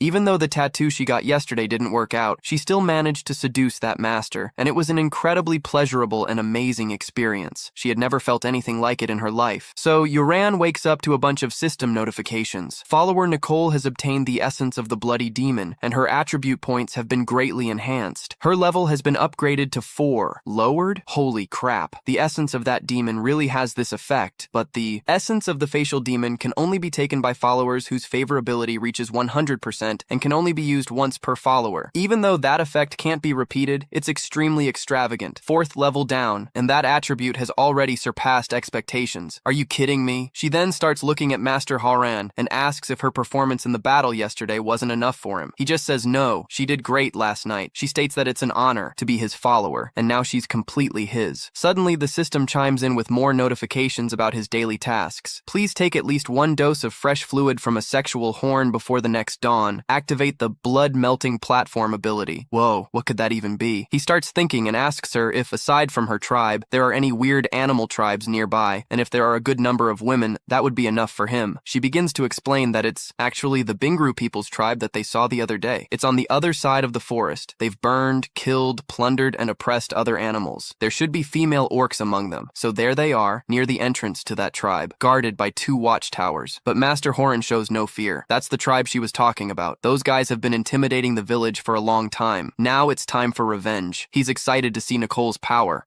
After advancing against 4 enemies and taking in his essence, she's supposed to remember to keep all the women alive. She then starts to channel her power and says she understands. Now she's going to show the power that Howran gave her and take her chance at revenge against those wicked orcs. She ascends into the sky, surrounded by a circle of power that sends bolts of energy flying everywhere. The orcs look on in awe. What the heck is going on up there? She shouts that this is the unmatched power granted to her by the gods to fulfill her vengeance. Now she's going to make those vile guys feel all the pain they've inflicted on the succubus camp all these years. That giant ball of plasma energy starts to grow and begins to obliterate everything in its vicinity, sending orcs flying. Incredible. It's just like when a finishing blow takes down an enemy. They rack up tons of experience points. Every time a follower kills an enemy, they can earn additional experience points based on their target. So naturally, they can gain experience even without lifting a finger. The girl's power is so immense that it leaves a massive crater where the explosion happened. Wow, that's amazing. And she hasn't even used all the strength Master Auran gave her. She starts shouting, her voice booming, that in the name of Lord Lee Howan, the blood demon, she will wipe out half of the orc tribe all at once. Today's the day those orcs are going down. Suddenly, several warrior orcs come out, telling that succubus to shut her mouth. They think she's just some little succubus with big talk, and what the hell is a blood demon? Is he as tough as our centurion?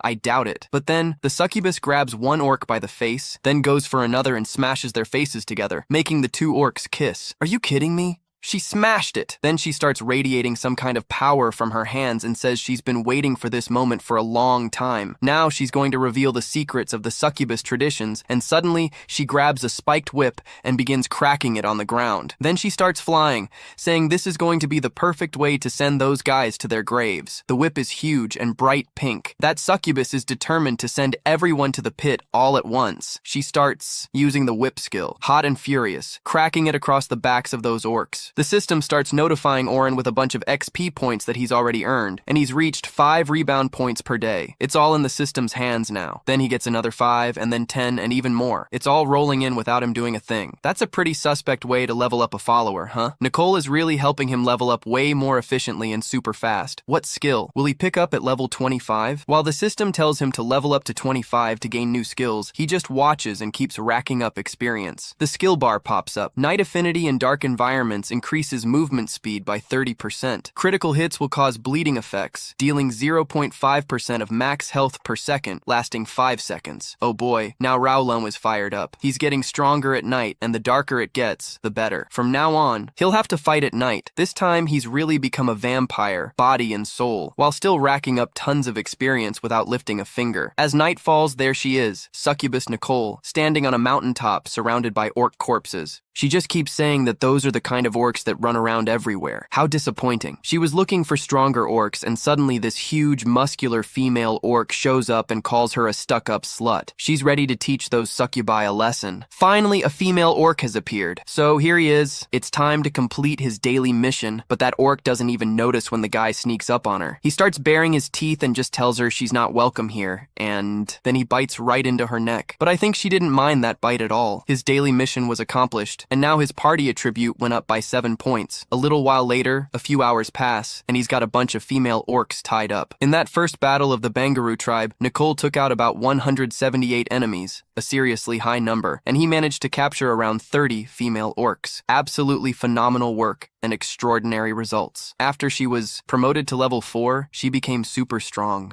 Nicole asks if that town is a good place for him, and he just looks at those women and says that with her magical power, she must be able to extend the petrification time of those love arrows, right? So it's better for her to take those captives back to the village and petrify them to preserve them for future use. What kind of use is that? She just said she'd do as ordered. I didn't even know there were red-haired orcs. Now, if he can keep those female orcs in check, he won't have to worry about daily missions for a long while. After all, his daily blood supply is secured, but he wasn't the only one getting rewards. She also found an orb, an isolated aquifer, and discovered that it's a common item, and she plans to use it. He picks up that item and realizes the orb is some sort of magical accessory. Once consumed, it can raise the upper limits of speed and magical value, plus it can block the evil spirit from the outside world. In other words, if she eats that, it can keep his evil spirit at bay. But what if he eats it too? He won't be detected by the evolved ones when he goes back to the city. Basically, no hunter will be able to tell that he's a vampire. Pretty interesting object. So he consumes it, and now he's taken another step closer to his revenge. He's all set to return to the city and relive the past. The next day, after lying Lionheart finishes his daily task of wearing the glasses he captured, he tells her that he's leaving, but she doesn't believe he really has to go. Did she do something wrong that made him unhappy? But he just says he has matters to deal with, so he needs to head to J City, and he'll wrap those up in a few days. No doubt he'll check in about his orders when he's not around. He doesn't want her to worry. He tells her to treat that village as her base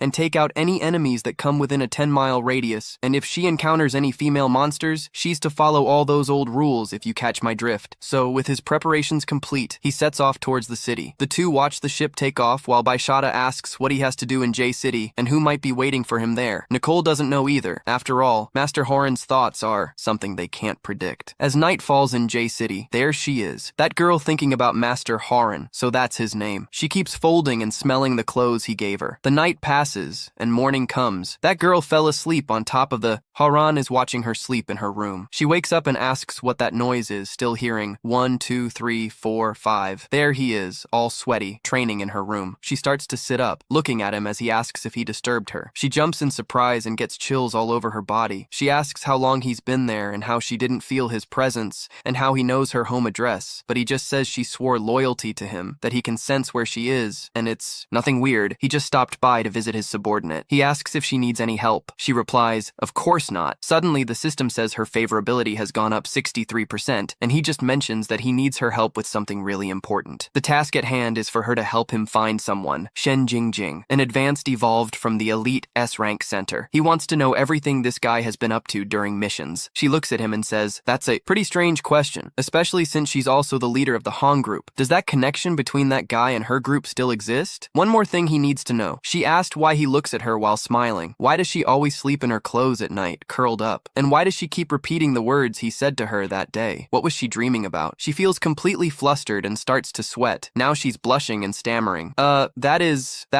Then suddenly she remembers her dream. He was on the couch while she was sitting there saying they should finish what they started in the woods, but he was just telling her that from that moment on, he wouldn't be a knight anymore. Suddenly the alarm goes off, so she quickly runs out of there. She needs to escape, get out of there, because she has work to do and the things he asked for will be sorted out quickly. As soon as she gets off work, he's stuck thinking that her reactions were way over the top, way too complicated to figure out. Seems like that dream really got to her, huh? What do you think? In the underground parking lot of Hongshang Wu, she's standing there thinking about how this guy actually saw her ugly face in the dream. How is she ever going to look him in the eye again? And there she is blushing, just assuming he's probably laughing at her. So embarrassing. Suddenly, someone gets closer. I wonder if she's Trash and the team leader. Trash. He's got some issues and wants to sort things out with her. Just a few days ago, there was a magical explosion in the area. Does she even remember that? Two guys. One looks like a pimp and the other has a shiny bald head. This guy keeps talking about how his brother and Wayne and their crew went to investigate, but they both got killed. Those two are the short guy and the one with avocado hair, and he starts saying that his brother's body was dumped on top of the elite center building. And as far as he knows, that team was also looking into that magical anomaly incident. Even Yuno, who used to be the top dog, met a violent end. He adjusts his glasses and stares at her intensely. But what's really puzzling is that she and her buddies made it back safe. She narrows her eyes and asks what he means by that. Is she implying that she killed his brother? Clearly things are getting tricky for her. Even the legendary Yu Yu is there, investigating those deaths. The illustrated head dude starts snapping his fingers and radiates his power, telling him not to waste his words on her. That's the advanced golden selector, Pharaoh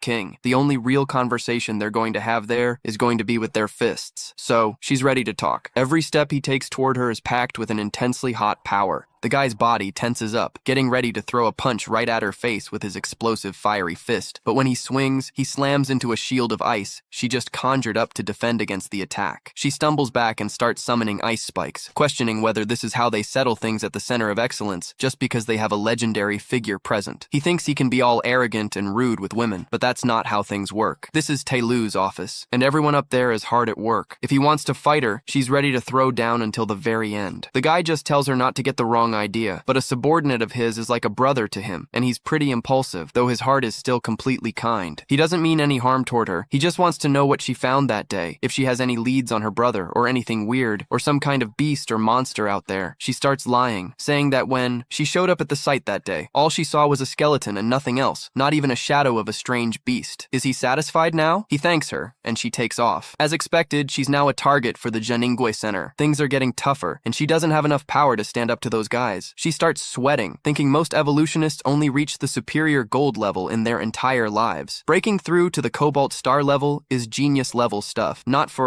just anyone, and the legendary level is even higher than the stellar diamond, being the absolute best among all the geniuses. And you seems nice and friendly, but dang, I thought he was just a guy. But she says he's a dangerous person, hiding daggers behind his smile, and she's going to have to remember him. In other words, she'll have to tell Orin everything. And over in the parking lot, the guy is furious. Extremely upset, annoyed, and feeling like he's going to throw up, the guy asks what's going on with the master. Does he need to see a doctor? But it's nothing serious. It's just his obsessive disorder flaring up again. He's the first to admit it, the first to spill everything to John Jones. All he can say is that her hairstyle is awful, it's asymmetrical, and she smells terrible. He's so embarrassed to see her, and that just makes him feel even more uncomfortable. Now all they have to do is grab those two junk team members and then they'll uncover the whole truth. If what she said doesn't match up with what they've said, that's when they'll know if she's telling the truth or not. They're going to grab all three, and only then will they bury his brother. So, as night falls, there he is, still Horan, racking up more XP without doing anything at all. He's already hit level 27. It seems like Nicole's lackeys haven't been lazy, even though the experience needed to level up is steadily increasing. He needs to level up faster and faster, and he also needs to boost his follower count, otherwise his upgrade process will hit a wall, and then he earns a new title, Official Combat Command Battle Fighter. Everything he desires will come true. Actually, that just gives all his followers a 10% boost. By using Liu Yu, all attribute values go up by 10%. That's way more dangerous and way stronger than one dead killer. Then, out of nowhere, she shows up saying she's already figured out everything he asked her to find out. Chang says he's going to lead a team that will be leaving the city for a mission at 10 p.m. tonight, and that team has 8 members, all of them elite steel level. Those details are all laid out in the mission,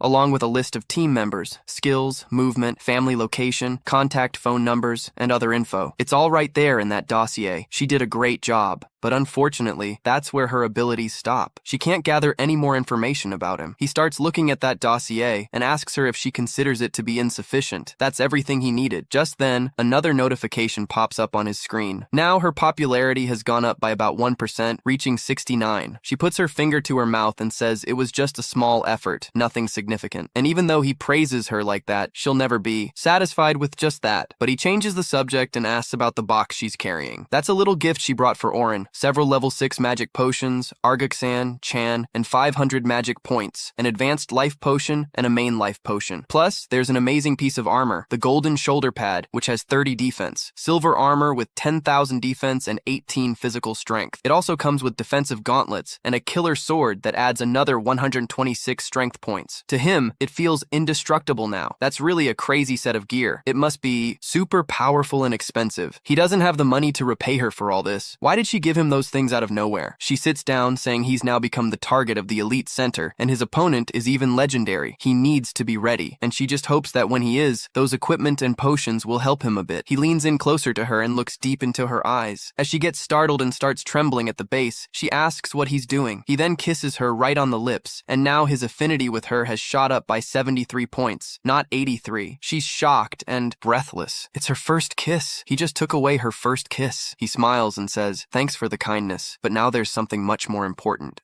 So what he needs to do is that system kept the equipment but hid the visual effects. There's still quite a bit of time until 10 o'clock, so he decides to check in on Shan Yu at Jay's high school at level 1. There she is, Gi Roran Lee's sister, Shan Yu. He walks into the classroom completely invisible, mentally apologizing. His current identity is really risky, and he can't afford to be seen in public. If she recognizes him, he fears it could lead to unimaginable disaster. In that world of evolution, being weak is a cardinal sin. He has to keep getting stronger, extremely overpowered. Only by seeing it that way can he qualify to stand openly beside her. Raoran is becoming increasingly determined never to be underestimated by anyone again. Suddenly, she turns her head and notices the open door. Was that just an illusion? Then tears stream down her face, and she feels completely strange. How can she cry just from seeing the door open? Then, at 10 o'clock, there he is, slaughtering a monster bear. Mission accomplished. That's the master of fine steel, Shen Gizem, the guy who sent the protagonist packing. He needs to gather gather up all the gear from Commander Bear and anything recoverable from him. The guy starts to butter him up, saying that not even a third-tier Earth-level Master White Bear could stop his sharp sword. The captain's current level has been bumped up to Silver Scale. This means that guy's worthy of being their champion and captain, but he doesn't give a damn about the brown noser, telling everyone to cool it. And the blabbermouth kissing up to him wants them to hurry up and get it home. Then he's planning to take a nap. Suddenly, Oren pops up. He just wants to go home and catch some sleep. He's overthinking things. If those guys want to brown nose him, they better hurry up while they still can.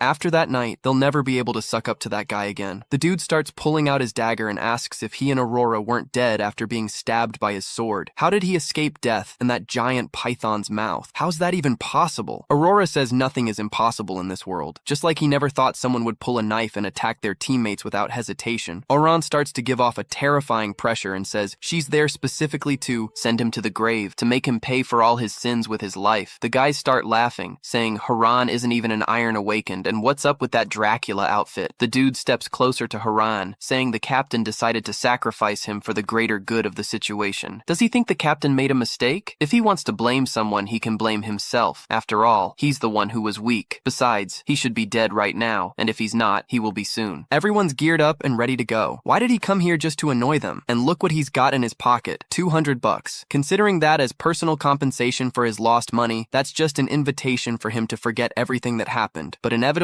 Aran draws her sword and delivers a precise strike right in the middle of the guy's neck. Out of nowhere, before he can move a muscle, his head hits the ground. Aran doesn't want money. All she wants is revenge. The guy now realizes Aurora means business, that he doesn't have any aura. He's just an ordinary dude. How did he manage to kill Chang, who was at the elite iron level? That's impossible. He starts to tremble and thinks that guy must have been careless. Then how did he manage to steal gear? He screams for everyone to kill that guy for revenge. Then, one of the mages, he starts to levitate, calling Horan a piece of trash for killing an iron-level guy. Now his bad luck is never coming back, because he's about to die. He begins to emanate power from his hand and unleashes a thunder shock. That guy is intermediate level, and the shockwave is incredibly strong, causing an explosion throughout the forest. Then he lands back on the ground and starts examining the explosion site. After all, he hit a weak person with full force, so there's no way that guy could survive his lightning strike. But before the smoke can clear, he's already gone to the grave. An upward strike pierced his skull, and he gained another 5 attribute points. Holy crap, he just killed 2 people, and everyone's left in shock. Haran starts walking out of the smoke, sword in hand, saying that was the full force attack of an intermediate tier enchantment. He just felt a little numb and let that hit land to gauge those guys' skill level. He spots another guy over there, caught off guard. They really have a long way to go before they reach a higher level, and he's super weak. Who's next? The guy starts to wonder if this isn't just some ordinary person and that he's been hiding his abilities. But even if he is strong, he's just one guy. If everyone attacks together, they can take him down. So he signals everyone to charge at Hauran, thinking he's all alone. But what makes them think he's on his own? Suddenly, there she is, sneaking around, smashing both of them with a single strike, saying channels like this won't be able to touch her master, and they don't even come close to his level. She starts dismantling everyone on one side, while the big guy takes out a bunch on the other, and he keeps racking up XP, leveling up and gaining another 5 attribute points. After taking out everyone, the embassy claims they're going to finish off the rest, but he puts his hand on her shoulder, and she gets all tingly as he tells her not to worry about the leftovers. He's going to take care of that last guy hanging around while the others start sweating bullets. He's really surprised that a loser like him can pull this off, but he's already caught on to the trick. Even though he's hiding in that body, his magic is going to be revealed all at once the moment he makes a move. And that beast next to him keeps jabbering away, calling him master. So it means he's not even human anymore. That guy has given up his sanity and humanity just to take this dude down. Aurora said this is all thanks to him. What qualifications does he have to judge Aurora? But the guy stays disgusted. How can he come back from hell just to seek revenge? Is he really that confident he can take on a higher level silver? Unfortunately, he miscalculated big time because his last mission was wrecked by a 5th level monster, and he was well prepared for it. Then he starts injecting some weird liquid into his neck and gains this strange power, saying it's his dad's new drug he bought on the black market for a ridiculous price. His whole body is about to get way stronger than it already is, and he can even break through his level cap in no time. Now with that liquid, he's hit the mid-tier level of silver guys, and he's going to die before he gets his revenge. But the hour is drawing near. It's already nighttime, and he's not going to get a chance to face him. The guy charges at our protagonist, yelling about what he means by nighttime. He doesn't understand how powerful he is now. Not even a higher level silver can keep up with his current speed. In other words, he's going to be unstoppable, and there's no way he can escape the fate of being killed by him. But suddenly, the spider remembers that at night, He gets 30% stronger, but he also loses 0.5 from his max health for a few seconds. This guy says that uranium can't run away, but suddenly a bunch of attacks start coming his way, and he's totally lost about where they're coming from. He just thinks it's all impossible. Absolutely impossible. He takes a shot, and his eyes can't keep up with how far he is,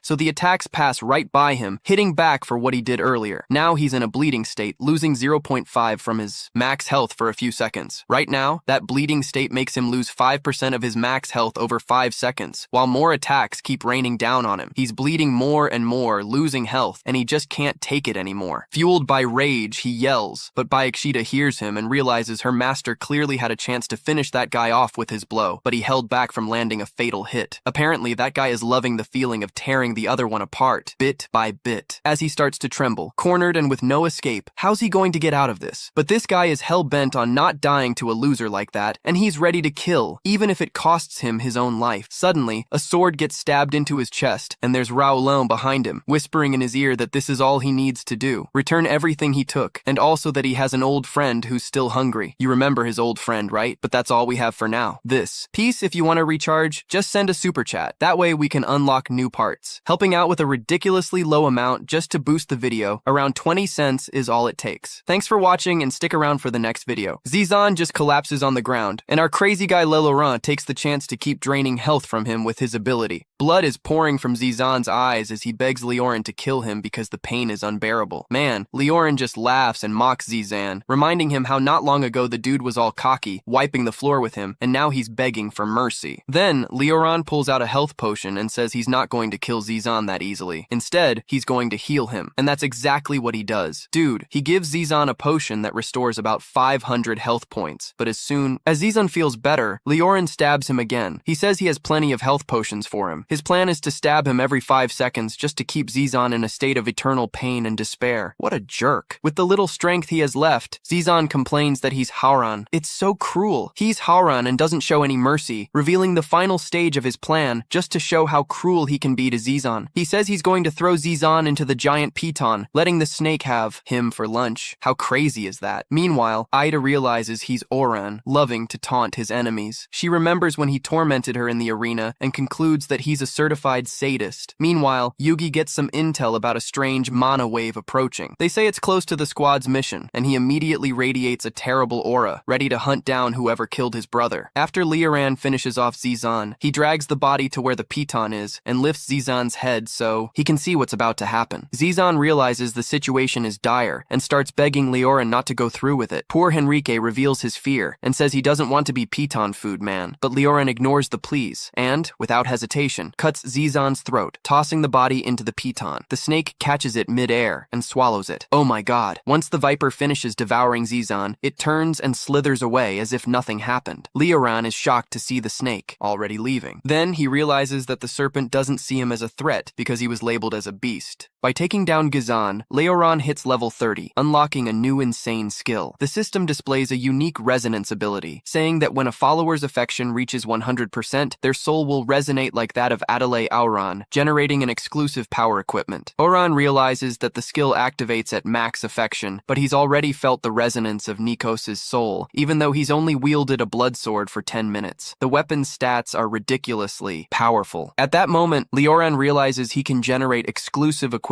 from all his followers, which basically means his potential is limitless. Ida's affection is at 50%, while Desuju is at 83%. Aoran decides he needs to focus on his life right now because things are getting intense. Out of nowhere, the system sends an alert saying that an extremely dangerous target is approaching. It advises him to disappear immediately. You know what I mean? Leoran doesn't take the warning lightly and yells at Ida to cancel the summoning. Meanwhile, Yugi zooms in at full speed and makes a thunderous landing that causes a huge explosion, but he finds no one there, not a single creature, which leaves him super confused. You getting this? He senses a weak presence in the area, but suddenly the blood trail he was following disappears right where he is, and Gu starts wondering where the hell the beast went, since it's clear it didn't just vanish into thin air. Suddenly, Apatu bursts out of the forest, charging towards Hugo. Hugo's flying up high and thinks about ignoring the weak level 5 beast, but when he looks back, he notices something weird about Piton. He sees an extra horn on Piton's right side, and since Hugo hates anything asymmetrical,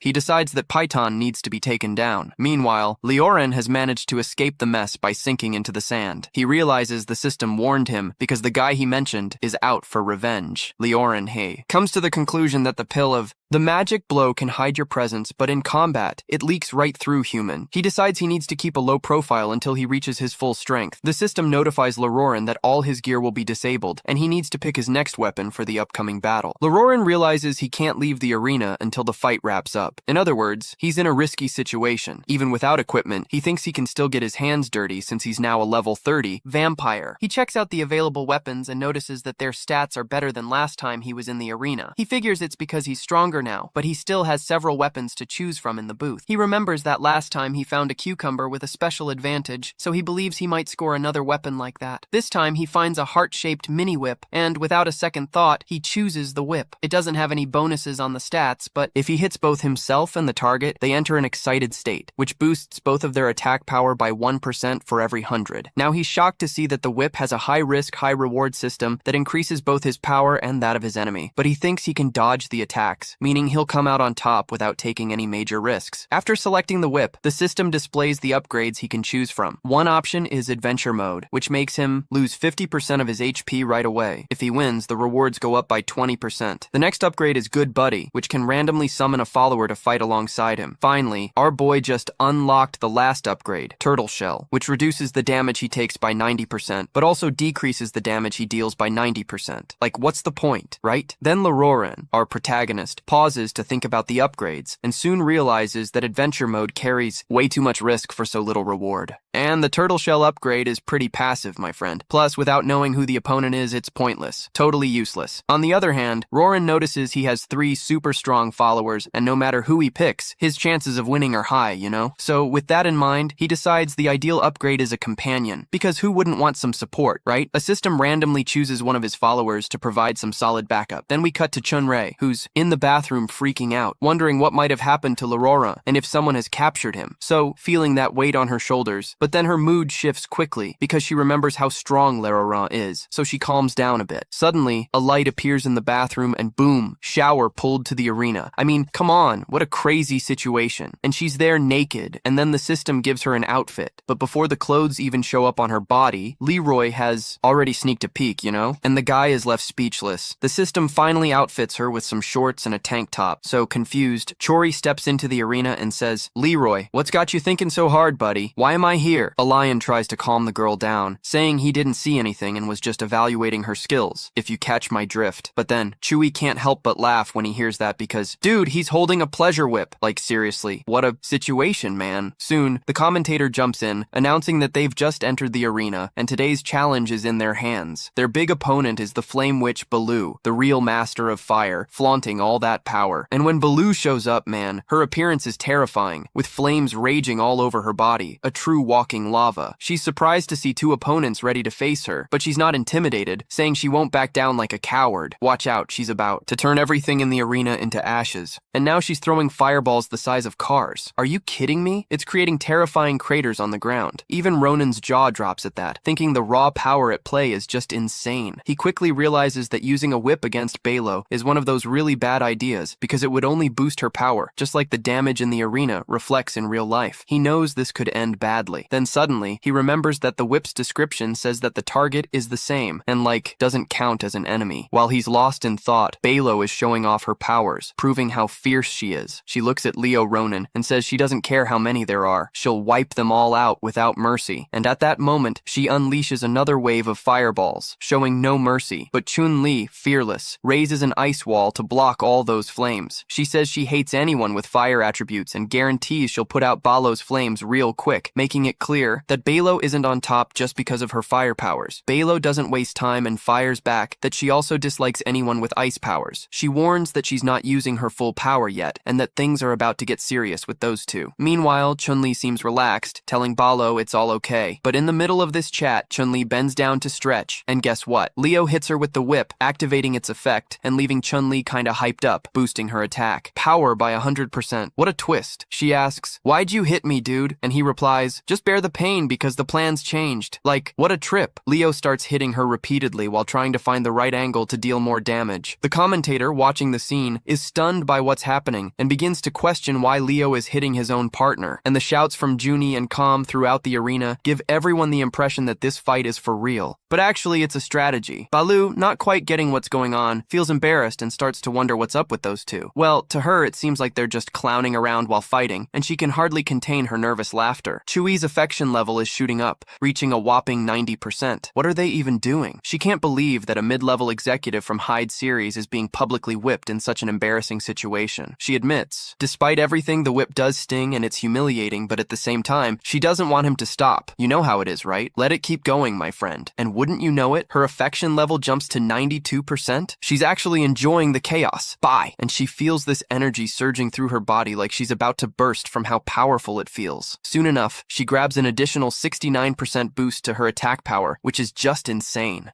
Horan isn't slowing down either, activating the Battlefield Commander title, boosting Chewy's stats by 10%. A total war machine. At the same time, he's gaining power too, because his Night Affinity skill is kicking in, ramping up his movement speed and attacks with some bleed effect. Then the scene cuts to Baloo, who just broke through the ice wall, and she starts mocking Chewy for having such a flimsy wall. Baloo, on the other hand, is furious that they're out here goofing off while she's trying to take them on, and she's had enough of it. She takes a deep breath, and the commentator realizes Baloo is about to unleash her ultimate move. Things are about to heat up, my friend. Here we go. She lets out a lava breath, unleashing a massive wave of fire heading straight for the duo. Meanwhile, Juon is laughing and tells Leonore not to interfere because she wants to handle this herself. Total focus. If she's fired up, then so be it. But Juon doesn't back down and counterattacks with a powerful ice blade that dismantles Baloo's fire attack in an instant. And Junri's ice attack is just as strong. Baloo was an easy target with that fish in the net style, and just like that, he gets completely frozen. What a spectacle. The commentator is in shock seeing this, realizing that you shouldn't mess with Chun-Li's strength. With just one attack, Chun-Li manages to take down Baloo, so they come out victorious from the fight. Now the commentator reveals that Lei Roran is qualified for the next level, and the rewards he earned from the battle include fire resistance, boosting his defense, and reducing the damage he takes. Pretty awesome, right? Our guy also secures one skill point that he can use to pump up his powers and make things even crazier. Then, the system throws a question at him. Hey, Lei Roran, are you up for a third level? He finds out that new weapons or upgrades will be available, like some insane move, and Lei Roran is pondering all this. He realizes that his pumped-up attack should breeze through the third level, but hold on. There's a mini whip in the air, which is already leaving him a bit stunned, and his brain isn't exactly working at full capacity, you know? He glances over at Suri and compliments her, saying she did an amazing job and that he's really proud of her. Like, you're awesome, girl! Then, he asks how she's feeling since the situation was a bit weird. Suri, who's all confused, admits she's never felt anything like this before. It's a really crazy vibe, but her body is complaining from the hits. Still, despite the pain, she's feeling good overall. Lei Roran notices that Suri's not in the best shape, and if he moves on to the next level, he might end up in the same situation as her. So he decides to send Suri back home through the sand portal. He's relieved that the arena is working fine, just waiting to see if an enemy is going to want to chase them. The portal opens right at Suri's place,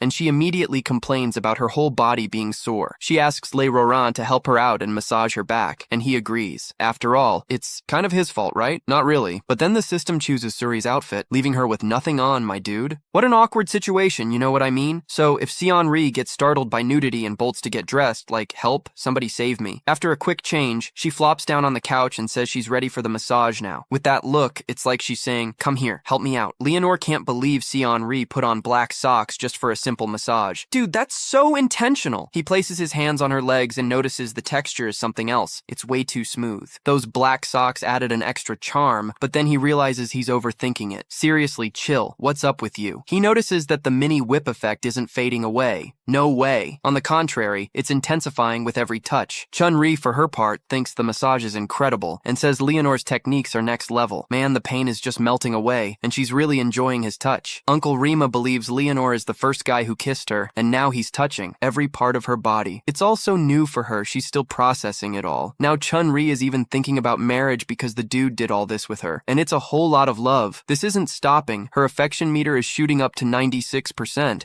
and the guy starts shedding clothes, remembering that she wanted to do this. He suggests they just dive into the situation like, let's go for it, babe, but the girl tries to keep things in check, saying she just wanted a massage without crossing any lines. He tells her she's not really ready for this mentally, but hey, she's the one who sparked the situation. At this point, especially after that scene with the whip, him lying on top of her, their bodies close, he goes for it. Call me daddy, bro! The chemistry between them heats up, and Junri's affection shoots up to 98%. Total tension. When Orhan wraps things up with the joy, their affection hits a peak, and they unlock the special reward, the blood kumbri, which is super rare. Seon-ri wakes up feeling energized, like she's had 10 cups of coffee. I mean, it's either the coffee she drank or the tea. She's glowing, feeling amazing. What a crazy vibe of happiness. There was a brother who believes his master opened the doors to a whole new world. A totally new type. Ah man, this is what life's about. The system notifies that his follower, Shui, just got the blood essence and the blessing, boosting her stats a lot. And as if that wasn't enough, she's evolved into Diamond Star, a major upgrade. It's a lot of evolution all at once, bro. She's so hyped, it's like she hit the lottery. Leonore smiles and admits the system is pretty wild, almost like a magical lottery. And check this out. He's shocked to see that an awakened golden tier, like Chunri's, has already been promoted, and he wonders if this will happen to the others too. Then he remembers the blood sword he took from Nikos and suggests maybe Chun-Ri can make one for him too. You know it's about to get real, bro. Chun-Ri gets excited and says she's ready to give it a shot, all motivated. Leora activates the soul resonance ability and things get intense. A purple light appears, just like the one that came from Nico's body. Nicole's attention only grows stronger. Johnny wonders what kind of weapon the master is going to get this time. Meanwhile, a black crown emerges from her chest and she's amazed, thinking it's just as impressive as the blood sword. She discovers this crown is the Night Crown, which gives a boost of over 100 intelligence points and 20% more magic power at night. Leonardo admits that an item like that is surreal and starts imagining how he's going to look like a badass vampire. But then he gets a little worried if the crown will show up and mess with his vibe. Then the system applies an invisible mode to the crown just to avoid that whole thing. The system lets him know that the stats will keep rolling, but the crown will stay invisible. Later on, Leonore thanks Chun-Ri for her support and says he needs her. He also adds that he managed to achieve all this because of her, and unfortunately he can't stick around for long. Suddenly, Leonore makes a face like he's about to leave, and before he goes, he asks to borrow some cash because apparently Chuvinya has some money, right? I think it's a bit much to ask for money like, bro, seriously? It's their first night together and he's already asking for cash. Are you out of your mind or what? She chuckles and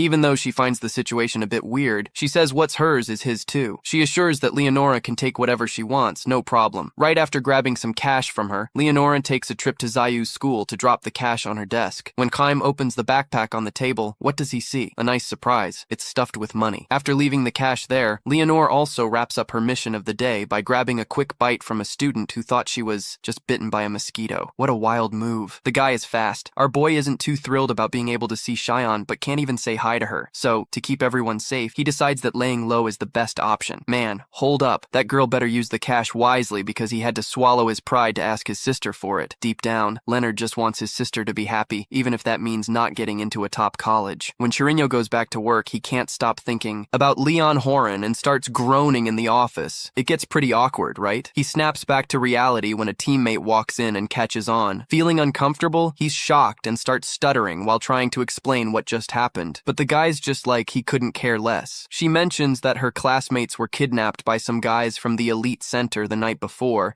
and she thinks it might be connected to Wayne's death over at the Elite Center's factory out in the suburbs. The two guys who were with Chuva are being tortured by the bald guy. That dude is a real piece of work, no doubt about it, and they say that bald dude has nothing to do with Wayne's death, claiming that when they got there was nothing left, just a standing skeleton. The two macho guys refuse to back down and even back each other's stories up, like cool, right? They think they're being targeted by the Elite Center because they managed to find the killer, and since they're the weakest and easiest targets, it's simple to crush them. They say the bald guy, the Oni pushman, is basically intimidating them, but that just makes the guy even angrier, saying they must want to die for talking so much. Then, out of nowhere, the factory door bursts open like something out of a movie. The guy is shocked and asks who just walked in. So, there was this wealthy guy searching for his kidnapped buddies. The woman storms in with a fierce attitude, totally shifting the vibe, and demands that the guy hand over her friends. Both of them are relieved to see their leader and admit they were right to wait for her. The bald guy gets annoyed with Chun-Li's arrival and warns her that there are several silver-level guards watching the warehouse. One dude even has the nerve to ask how she got in, intrigued despite being a low-tier gold. Chun-Li mocks Worldman, saying she already took care of the underlings keeping an eye on the warehouse. She turned them into ice sculptures. She warns this guy that he's next on her list and gets ready to unleash her ice powers, maybe even to test out a new technique on him. Chun-Li sends a barrage of ice wheels flying toward Worldman, but the guy is totally confident in his abilities. He thinks her ice wheels won't stand a chance against his fire fists, even saying he got lucky last time, because Yugi stopped him, but this time he's all set to wipe the floor with Chun-Li. Chun-Li fires back, saying he's actually the one in trouble since Yugi isn't around for backup. Then she launches ice wheels 16 times in an all-out assault. It's like a massive attack. The guy insists in horror as the ice wheels come hurtling at him at crazy speed. As they get closer, Worldman unleashes his flames, shouting at Chun-Li that he's one of the strongest gold-level warriors, boasting about it, and making it clear that she doesn't stand a chance against him. Chun-Li yells back that she's not the same person she was during their last fight. The guy starts shouting and destroys the ice wheels heading towards Chun-Li, claiming that, to him, she's still the same weak person. Suddenly, an ice arrow hits him in the head, leaving him stunned. He's shocked to realize Chun-Li can control even tiny shards of ice with insane precision. More fragments pierce through his body, and Chun-Li activates them.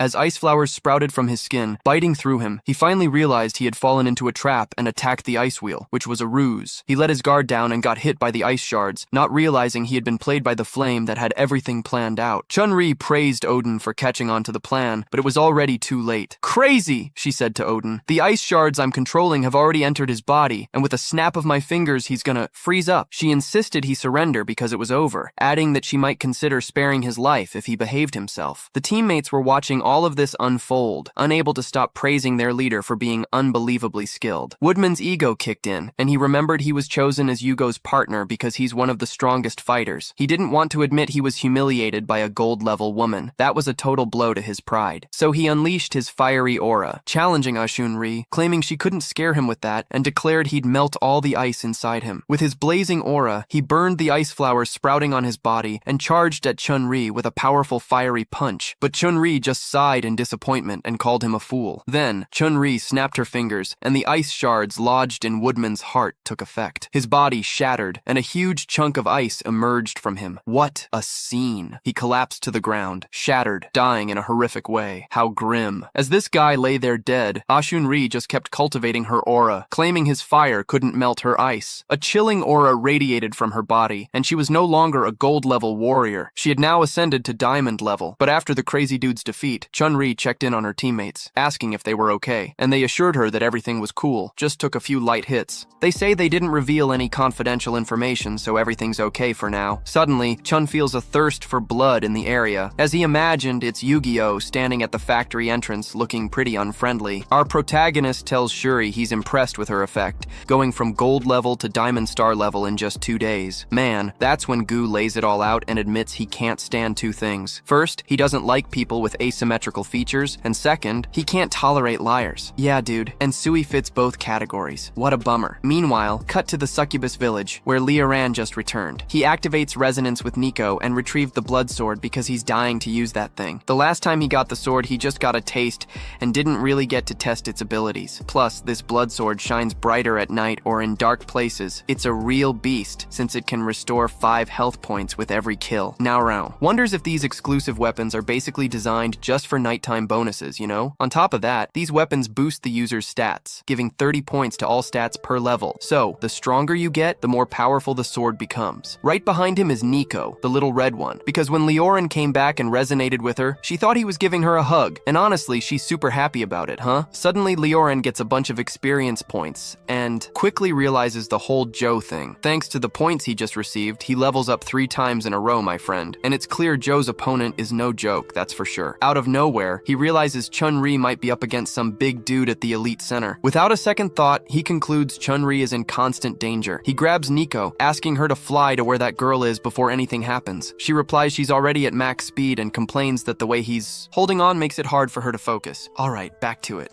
As they arrived at the warehouse, Gu reaches his target, and before she can blink or react, it's already too late for her. Gu punches with anger and throws her out of the building. Along with his buddies, they witness a stunned Rifika. I can't believe it took just one punch from Gu to break her defense. Soon she realizes that Gu is both incredibly strong and kind of crazy at the same time. Looking around and noticing that the other two on his team are already out of the fight, Jun feels like his only shot is to go all out against Gu, and without hesitation, he activates his power and unleashes unleashes a massive storm of ice, spinning almost 1,000 ice wheels all at once. Gu is taken aback by how this woman managed to control so many ice wheels, but soon realizes she's already nearing her limit. Gu tells Chun-Li that it doesn't matter if she's a gold-level warrior or a lover, but Chun-Li quickly retorts that they'll never know unless they give it a shot, right? She sends all the ice wheels flying at Yugi, but he just stands there and shatters them all without breaking a sweat. This leaves Chun-Li in disbelief, as she never thought he could demolish over 1,000 ice rocks so easily. Finally, she understands the true power that stems from a legendary tear, and suddenly realizes she can't move in this situation. She's shocked by what's happening until she notices she's being paralyzed by Yugi's aura. His aura is so strong, it completely destabilizes her mind and body, leaving her frozen. She sees Yugi running toward her, ready to finish this. Chunhua realizes there's no way out and starts regretting that she won't see her master again, just when they were finally starting to have fun together. Just as she's about to be crushed, she feels a powerful presence, so different from Yugi's. Quickly, she realizes it's her master's aura. She looks up and sees her master blocking Yugi's punch with his hand, telling him to back off because he promised to protect his woman. Leoran warns Yugi that he'll smash his face in if he touches his woman. It seems like Leoran triggered his ultimate blood skill before confronting Yugi because that skill gives him everything that the demon blood god has to offer, but he only has 10 minutes to sort this out. Yugi figures this guy is getting involved with the enemy, and that's why he's protecting this woman. Yugi is furious, but at the same time satisfied because Leoran finally decided to show up to save his woman, especially considering he himself killed Leoran's brother. Yugi thinks he might finally get his chance for revenge. What a mess. Leoran is shocked to hear Yugi talking about revenge on his brother. He replies that it won't be necessary and rips Yugi's right arm off like it's just a piece of paper. My god! Yugi screams in pain, realizing his arm has been amputated. In his hand, oh man. Then he turns to Achuri and apologizes for being late because of the chaotic situation. Achuri is soaked while watching. Leoran but says she never worried. She knew he would come. Leoran tells Nico to watch their back since time is short and they need to deal with Yugi fast. Nico accepts his master's orders and asks for a health potion. Even with one arm missing, Yugi thinks he still has the upper hand, saying he's Haoran and that he only managed to take an arm because he caught him off guard. Yugi mentions he reached legendary status at 13, seeing a unique talent in his generation. He tells Leoran that he'll never understand what real power is, but he's ready to prove it. Then Yugi, releasing an immense aura of rage, transforms into his true form, with wings sprouting from his back and something terrifying in his hands. Thanks to the power of his ultimate form, he manages to regenerate the arm he lost. And then, Yugi appears like a true villain, with his left hand in his pocket, revealing his ultimate form is called the Six-Winged Butcher Angel. Yugi also mentions that the guard he's holding changes. His sacred sense of symmetry drives him mad with this transformation. He lost an arm, but he couldn't care less because Haoran changed his whole vibe. He plans to teach that bastard a lesson. Then Hugo activates his god mode, the Soul Invasion Throne, and the fight is on. Shun Yi, our girl, picks up on Hugo's murderous intent and gets that cold chill in her stomach because she realizes the guy wasn't even trying hard when they were sparring. The more he gets humiliated, the more impressed she becomes with Leoran, who's ready to risk it all just to protect her. I mean, wow, right at this moment, Leoran gets a hefty alert from the system dropping one of those crazy missions, and Gu wants to turn him into mincemeat, dude. The system tells him to take out Gu in 5 minutes or things are gonna get ugly, plus it throws in a special reward if he finishes a quick mission. Leonardo is stunned because he thinks that even the system doesn't give a damn and decided to jump in, against Yugi, with nothing to gain for it. He thinks it'll be a pleasure to finish Yugi off, like finally fixing this mess. So Yugi doesn't waste time and starts throwing a flurry of slashes at Leoran, thinking he'll catch him off guard, but Leoran is cool as a cucumber, not even flinching as the cuts come at him. He's so disappointed with Ogum's moves that he says they don't even compare to a divine attack. It's like a warm-up from his training. Dodging effortlessly, he tells Yugi to watch closely because now he's gonna show him what a real cut looks like. Leona pulls out his blood sword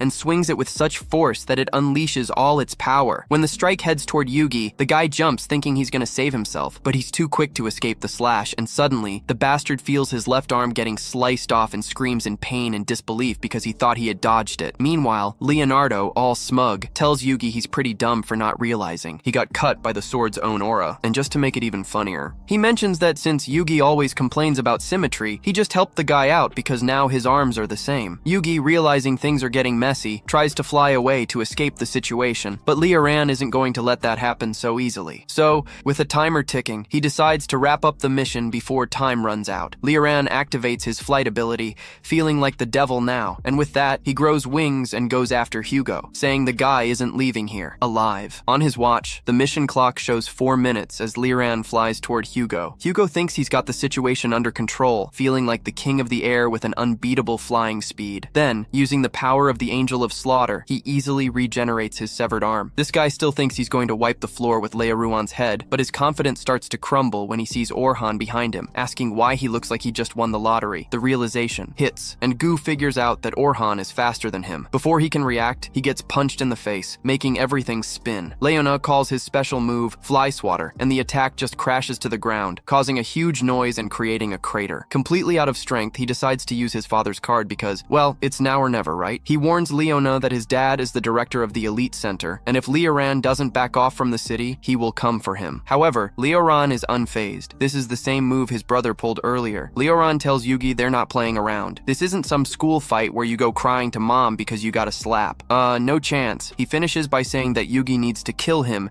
if he ever wants to live in peace. In a fit of rage, Leonardo delivers a powerful sword strike to Yugi, hitting him hard and making the force penetrate every inch of his body. And with that, Yugi says his goodbyes as Orhan sees a bunch of notifications popping up. He gained several attribute points. Taki was so strong, so monstrous, that he left a hole where Ogu used to be. Chun-Ri is left speechless, unable to believe that he and Ura took down Ogu, who was so powerful that he barely broke a sweat fighting her. She's even more shocked because Ogu was supposedly a legendary figure close to the century, but Neko on the flip side seems pretty chill and tells her that this is just normal for their master. Leonore is now at level 36 and unlocks a new skill, Torrent. This new ability unleashes a wicked surge of blood energy that wreaks havoc, and the best part is, it changes based on the weapon the guy is using. After finishing the mission on time, Leoran gets a special reward, the Blood Mini Moon. It's a consumable, but there's a catch. It's single use only. The name of the skill even sounds weird to Leoran. The Blood Mini Moon creates a blood moon that lasts for an hour. While it's active, all the stats of the Blood Tribe double, and when Leoran finally sees what this ability can do, he's blown away by its overpowering strength. He lands back after making sure everything is okay and asks the girls if they're all right. The girls reply that they're good. Of course they are, right? Thanks to him. Nico agrees, saying both of them are relaxed. She jumps into Leon's arms and says that with him around, they have nothing to fear. After all, he's there with them. Leoran feels happy that the girls are fine. Then, he glances to the side and asks if she doesn't want to come with them, because going back to town would just make her a target with no chance. Nico, in a moment of wisdom, agrees. So Leoran suggests she should come with them to the succubus village, but she admits that the offer is tempting, but warns that it's not possible at the moment. She mentions that Ogu's death is going to cause a huge uproar in the city, and that the authorities are going to want to catch Leonardo. Juninho gets a bit wary, thinking that leaving town with Leonardo could be seen as a threat. So, the clever one decides to stay back to avoid complicating Leoran's life because of her selfish desires. Our hero Leoran is left stunned to realize that even with everything crumbling around him, there's still hope. Keep putting him first in your life. Wow, that's wild. So he gets real and asks her to stay safe, saying that if she ever needs help, all she has to do is shout and he'll be there in no time. He makes a promise that he'll always look for her, no matter where she is. Ah, such a determined guy. Then the scene cuts to a rehabilitation center where Scythian, Ungum's dad, is receiving treatment for a pretty strange illness. And this isn't just anyone. Jin Xiang is a legendary awakener known as the Man of Tears, and he's also the president of the Elite Shander. Even though he's not at 100%, he's not about to spend any more time in this center and decides it's time to head back to the Elite headquarters in the city. As soon as he arrives in the city of Jai Tiqian, he takes a boat and discovers the news of Hugo's death, which everyone already knows about. Man, his heart just drops. This guy can't let the deaths of his two sons slide. He gathers everyone together and calls for an emergency, meeting with the most powerful awakeners in the city. And at the meeting, who shows up but Giffen, a top-tier trickster and member of the Trickster Association, explaining why everyone's assembled.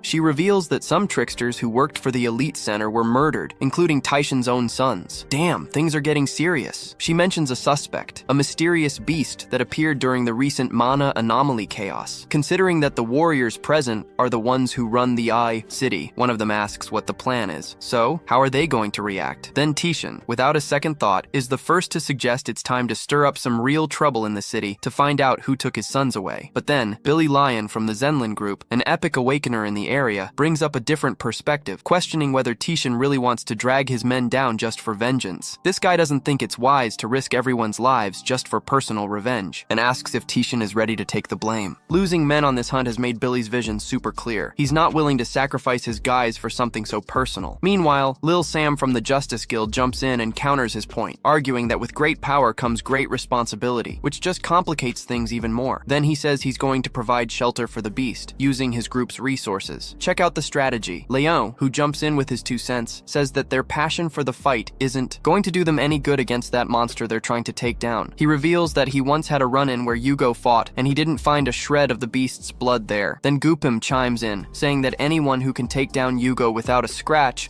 must be a monster of at least level 8 or 9, and the conflict is intense. He also adds that, so far, only members of the elite circles have faced the fallout from this. He suspects that the beast has its sights set on the elite center and doesn't mean any good. Chan, all worked up, he shouts at Le Hongping, reminding him that one of his soldiers, Sui, was at the crime scene where their kids died. He claims that the Radisei group is super dangerous and is probably plotting something with the Open. Talk about drama. Taking a step back from the chaos, Sam Jafei tries to mellow things out and says he's heard it all, everything, but he doesn't have enough info to make a decision. He adds that he's going to set up the headquarters to send 2 top-level guys, and of course, he tells everyone to keep it low-key until they get a response. Stay calm, everyone. Chanson isn't into this plan at all, since high-level awakens are few and far between, and even when they show up, they're always busy. He mentions it could take at least a month for headquarters to send reinforcements. Then Richan steps in, not wanting to wait around for all that, and tells De Inverno to gather all the awakens in town. They have a shot at taking down that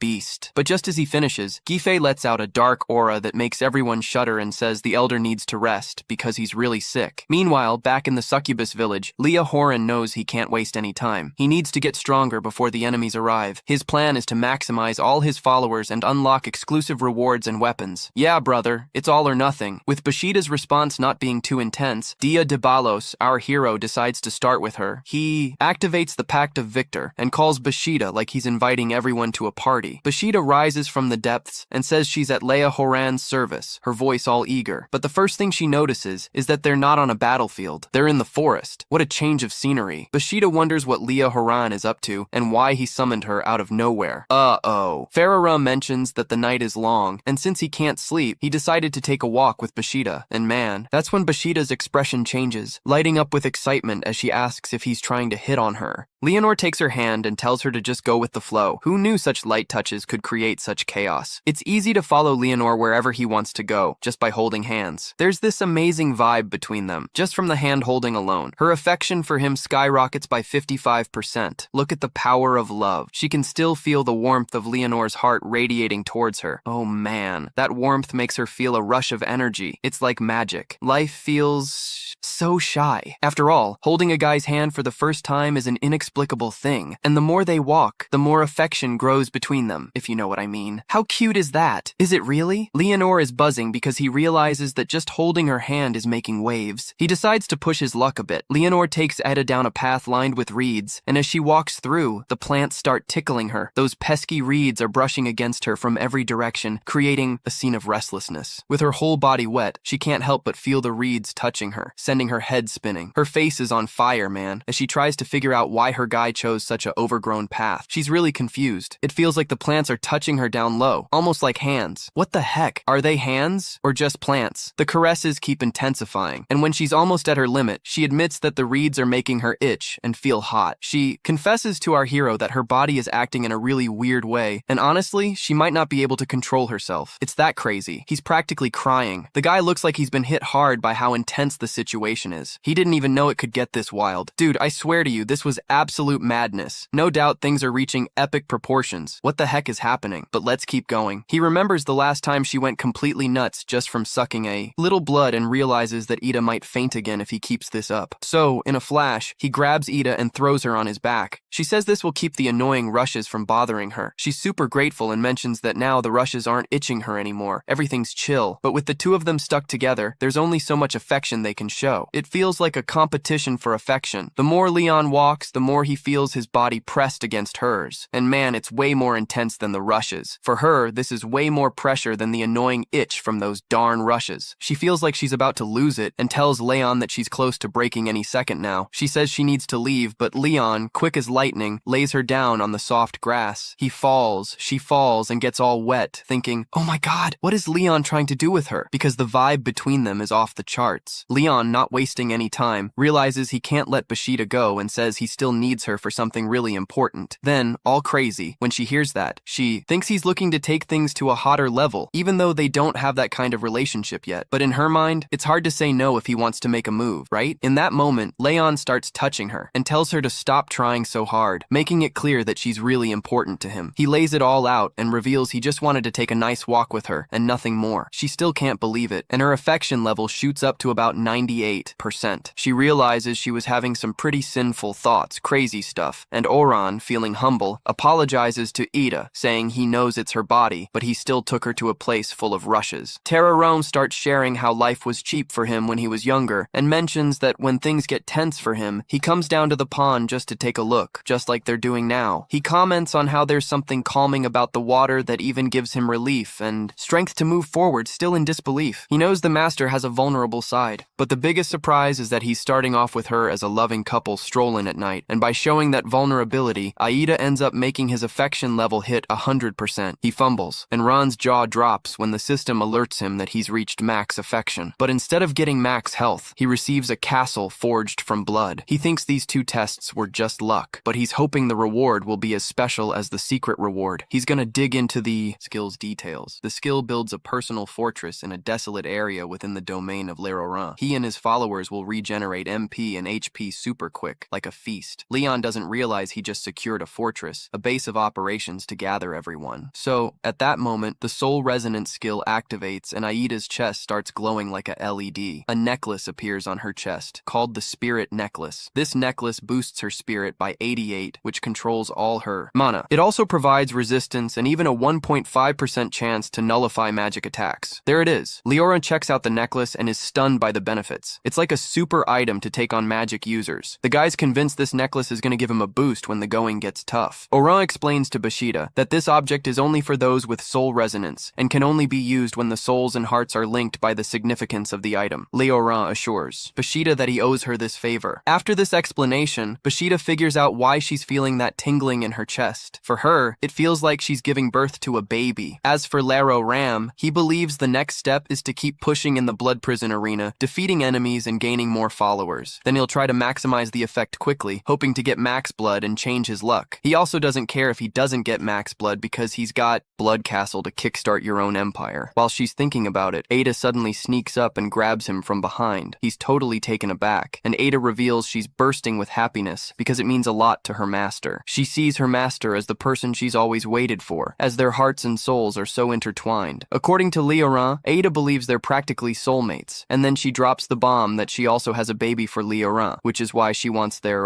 bodies to connect even better, if you know what I mean. At that moment, when a guy senses that soul resonance, the girl's wild side goes a bit crazy. She kisses Leoran. Of course, that was coming. They end up in bed, and Bashida receives Leoran's essence. Finally, we have a protagonist who can really deliver. As always, her stats give her that boost, and she levels up to 5. Bashida is lying there moaning and singing Leoran's praises, talking about how amazing she feels and the unforgettable experience he just gave her. Leoran stands there, a little uncomfortable, realizing Bashida is way too sensitive and that he needs to take action. He's hesitant about it because he doesn't want that sensitivity to spill over into battle. So, with the moon rising, Leoran decides to step into the arena. Usually he's welcomed there, and they inform him that all equipment is consumable. All equipment and consumables are disabled except for the exclusive ones. And then they ask him to choose his combat gear. Since the exclusive is active, he decides not to pick any weapons. Instead, he opts for the Topaz Pumpkin, which replenishes 15% of his health per use. It still has 3 uses left. In the upgrade section, he finds the Thorny Armor, which reflects 20% of the damage back, and the Risky Adventure, which instantly drops his health by 50%, but, if successful, boosts his max health and loot by 20%. The last upgrade he chooses is Berserker, which is a battle with a 20% increase in attack power. So with time running out and the mission urgent, our hero realizes he needs to power up fast. Unexpectedly, he decides to take a risky journey, fully aware it's a dangerous gamble. With this bold choice, he enters the third round of the Blood Prison Arena. The commentator seizes the moment, announcing to the crowd that Leonardo is coming in with 3 exclusive gear pieces, questioning whether he can maintain his winning streak. He then introduces the opponent, a divine knight holding the sun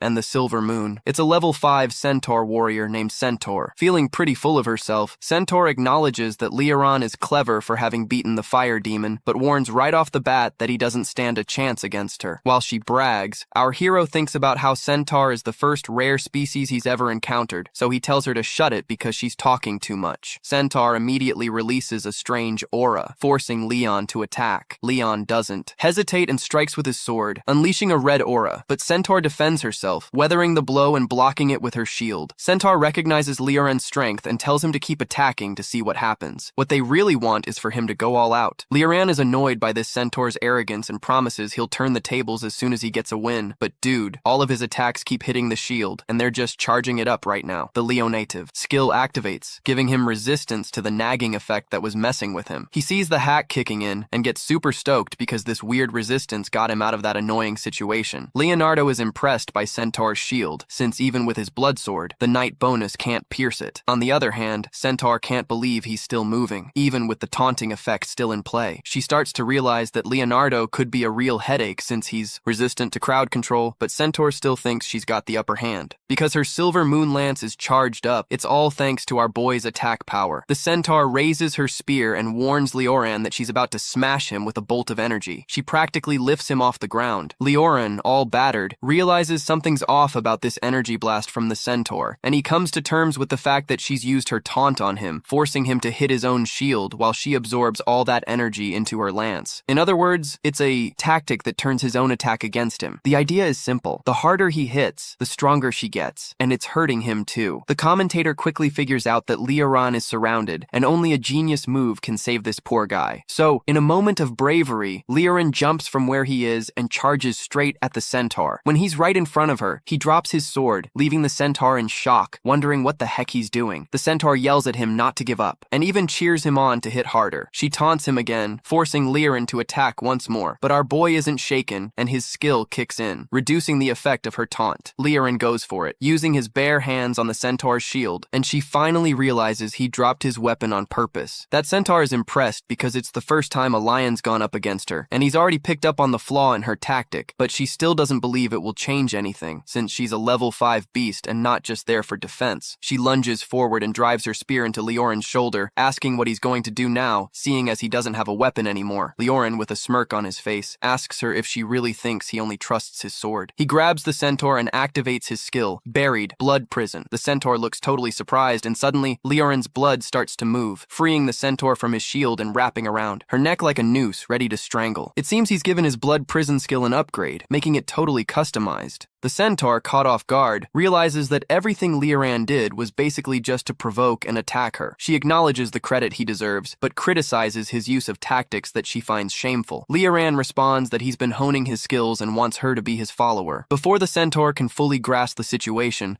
Leoran's already on her back, making it clear that he could have made her take herself out if he didn't want her alive. And since she's a Centaur, our hero is already brainstorming some pretty wild ideas for her. He grabs her by the neck, and she starts to feel his presence pressing down on her, turning her face beet red. Dude, what kind of fight is this? As always, the audience is nearly passing out because Leonardo is pinning the Centaur down with his body. She admits that the move is brutal, but her body can't help but react to his arm. However, the Centaur is now furious. Why does it have to be a guy who's the first to ride on her elegant back? She feels Leoran's body pressing against her, leaving her almost breathless. She can't tell if she's in pain or if she's turned on and realizes she's about to black out. Trying to defend herself, she attempts to lift her legs, but Leoran warns that if she doesn't submit, they're both going down. Her face is pale, and Leonardo keeps tightening his grip around her neck. Unable to take it any longer, she passes out, leaving the commentator in shock. Just like that, there's no way for her to continue. Leoran immediately declares himself the winner. He's feeling all proud of himself as he lifts her head for the finish. The commentator announces that now Leoran has the right to challenge the 4th floor. Our hero Leoran checks his own stats and notices his stamina has dropped to 45%. 95%. Even after taking a serious beating, he's all proud of holding his ground in the fight. After taking a hit to recover some health, he realizes he has 2 hits left. True to form, he gets Sao, rewarded with a skill point to upgrade his abilities. Right after that, the system chimes in. If he's feeling brave enough to take on the 4th floor of drama, the system lets him know that if he decides to go for it, he'll keep his gear and upgrades, fully aware that he'll continue to level up. He accepts the challenge, embraces the plot, and gets transferred to the 4th floor. Once he arrives, the commentator starts introducing his next opponent, but the kid couldn't care less. He's confident that he's still at his best. He knows he had to be cautious in the last round because of Fry, Centauria's annoying mechanics, but this time he's ready to show everyone what the blood sword can do. If the guy gets the chance to use it, his opponent won't even make it into the arena because she'll launch her tentacles at Lee Howan. Lee Howan reacts quickly with a precise slash and is surprised to find that his opponent is eager to fight, or rather, practically begging to be defeated. Finally, the opponent takes off her mask and tells Lee Howan that his aura is so alluring that she couldn't help herself and went for it. What he soon discovers is that his next adversary is Beatty, a level 5 mimic beast with tentacles, and she's got legs like a people, brainstorming various ways to mess with Lee Howan. Lee Howan feels uneasy with her unusual attitude and decides it's best to put an end to this nonsense as quickly as possible. He charges at her, determined to slice her into pieces, but she proves to be way too quick, like a District 1 tribute from the Hunger Games. She dodges, and in the end, Lee Howan misses his attack and leaves himself open to Beatty. With that opening, Beatty launches a wicked assault. Dodging her tentacles, Lee Howan warns Beatty that her tentacles are nothing to him, but Beatty replies that the kid is judging her too quickly. Before he knows it, multiple tentacles appear around him, making Lee Howan wonder what Beatty is planning. He thinks she's trying to immobilize him, but suddenly the tentacles grab him and lift him up. Lee Howan realizes he's lost control and walked right into Beatty's trap. So, with a smile on his face, Beatty tells Leona that he's now in her clutches and the only thing left is to figure out the best way to make him suffer. As she says this, she gets a bit shy and all excited. She can't wait to do whatever she wants with our hero. The commentator doesn't miss a beat, letting everyone know that Bade's tentacles are no joke. Laren is probably already in a world of hurt for not having fully recovered from his fight against the centaur. He thinks Laren's future looks bleak, and that his choice to go up against 2 level 5 beasts, Cardass, was a complete disaster for him. But Leo doesn't realize things are about to get real when he receives the creepy notification that he's been poisoned and is losing 0.5 HP every second. And guess what? It doesn't stop there. This is going to last around 60 seconds. He connects the dots and realizes that Big's tentacles are laced with poison, and not just any poison. This stuff is super potent. So, doing the math, he figures he's in trouble in less than 2 minutes. Beatty, with that annoying little smile, mocks him, saying her tentacles are covered in tiny mouths that are all stuck to his skin, injecting deadly venom non-stop. She goes on to explain that the moment she caught him, the fight was already over, but she jokes that she might let him live if he plays nice. Suddenly, Bid feels a weird sensation coursing through his body and starts moaning. Guess what? Leorin took a bite out of her tentacle. This is some bizarre conversation, man. In a moment of desperation, the poison's draining his blood through the wound. Lauren seizes this chance to finally complete his daily mission and inflict some damage on Bid. She's forced to let him go, and in a huff, she complains he's playing dirty. At that moment, Leonore disappears from her sight, leaving her wondering where that little sneak went. Our boy used blood concealment to pull off an invisibility trick. While he's invisible, he takes the chance to pop the topaz's head off and take another swig, recovering some of his health. He admits that Big's poisonous tentacles,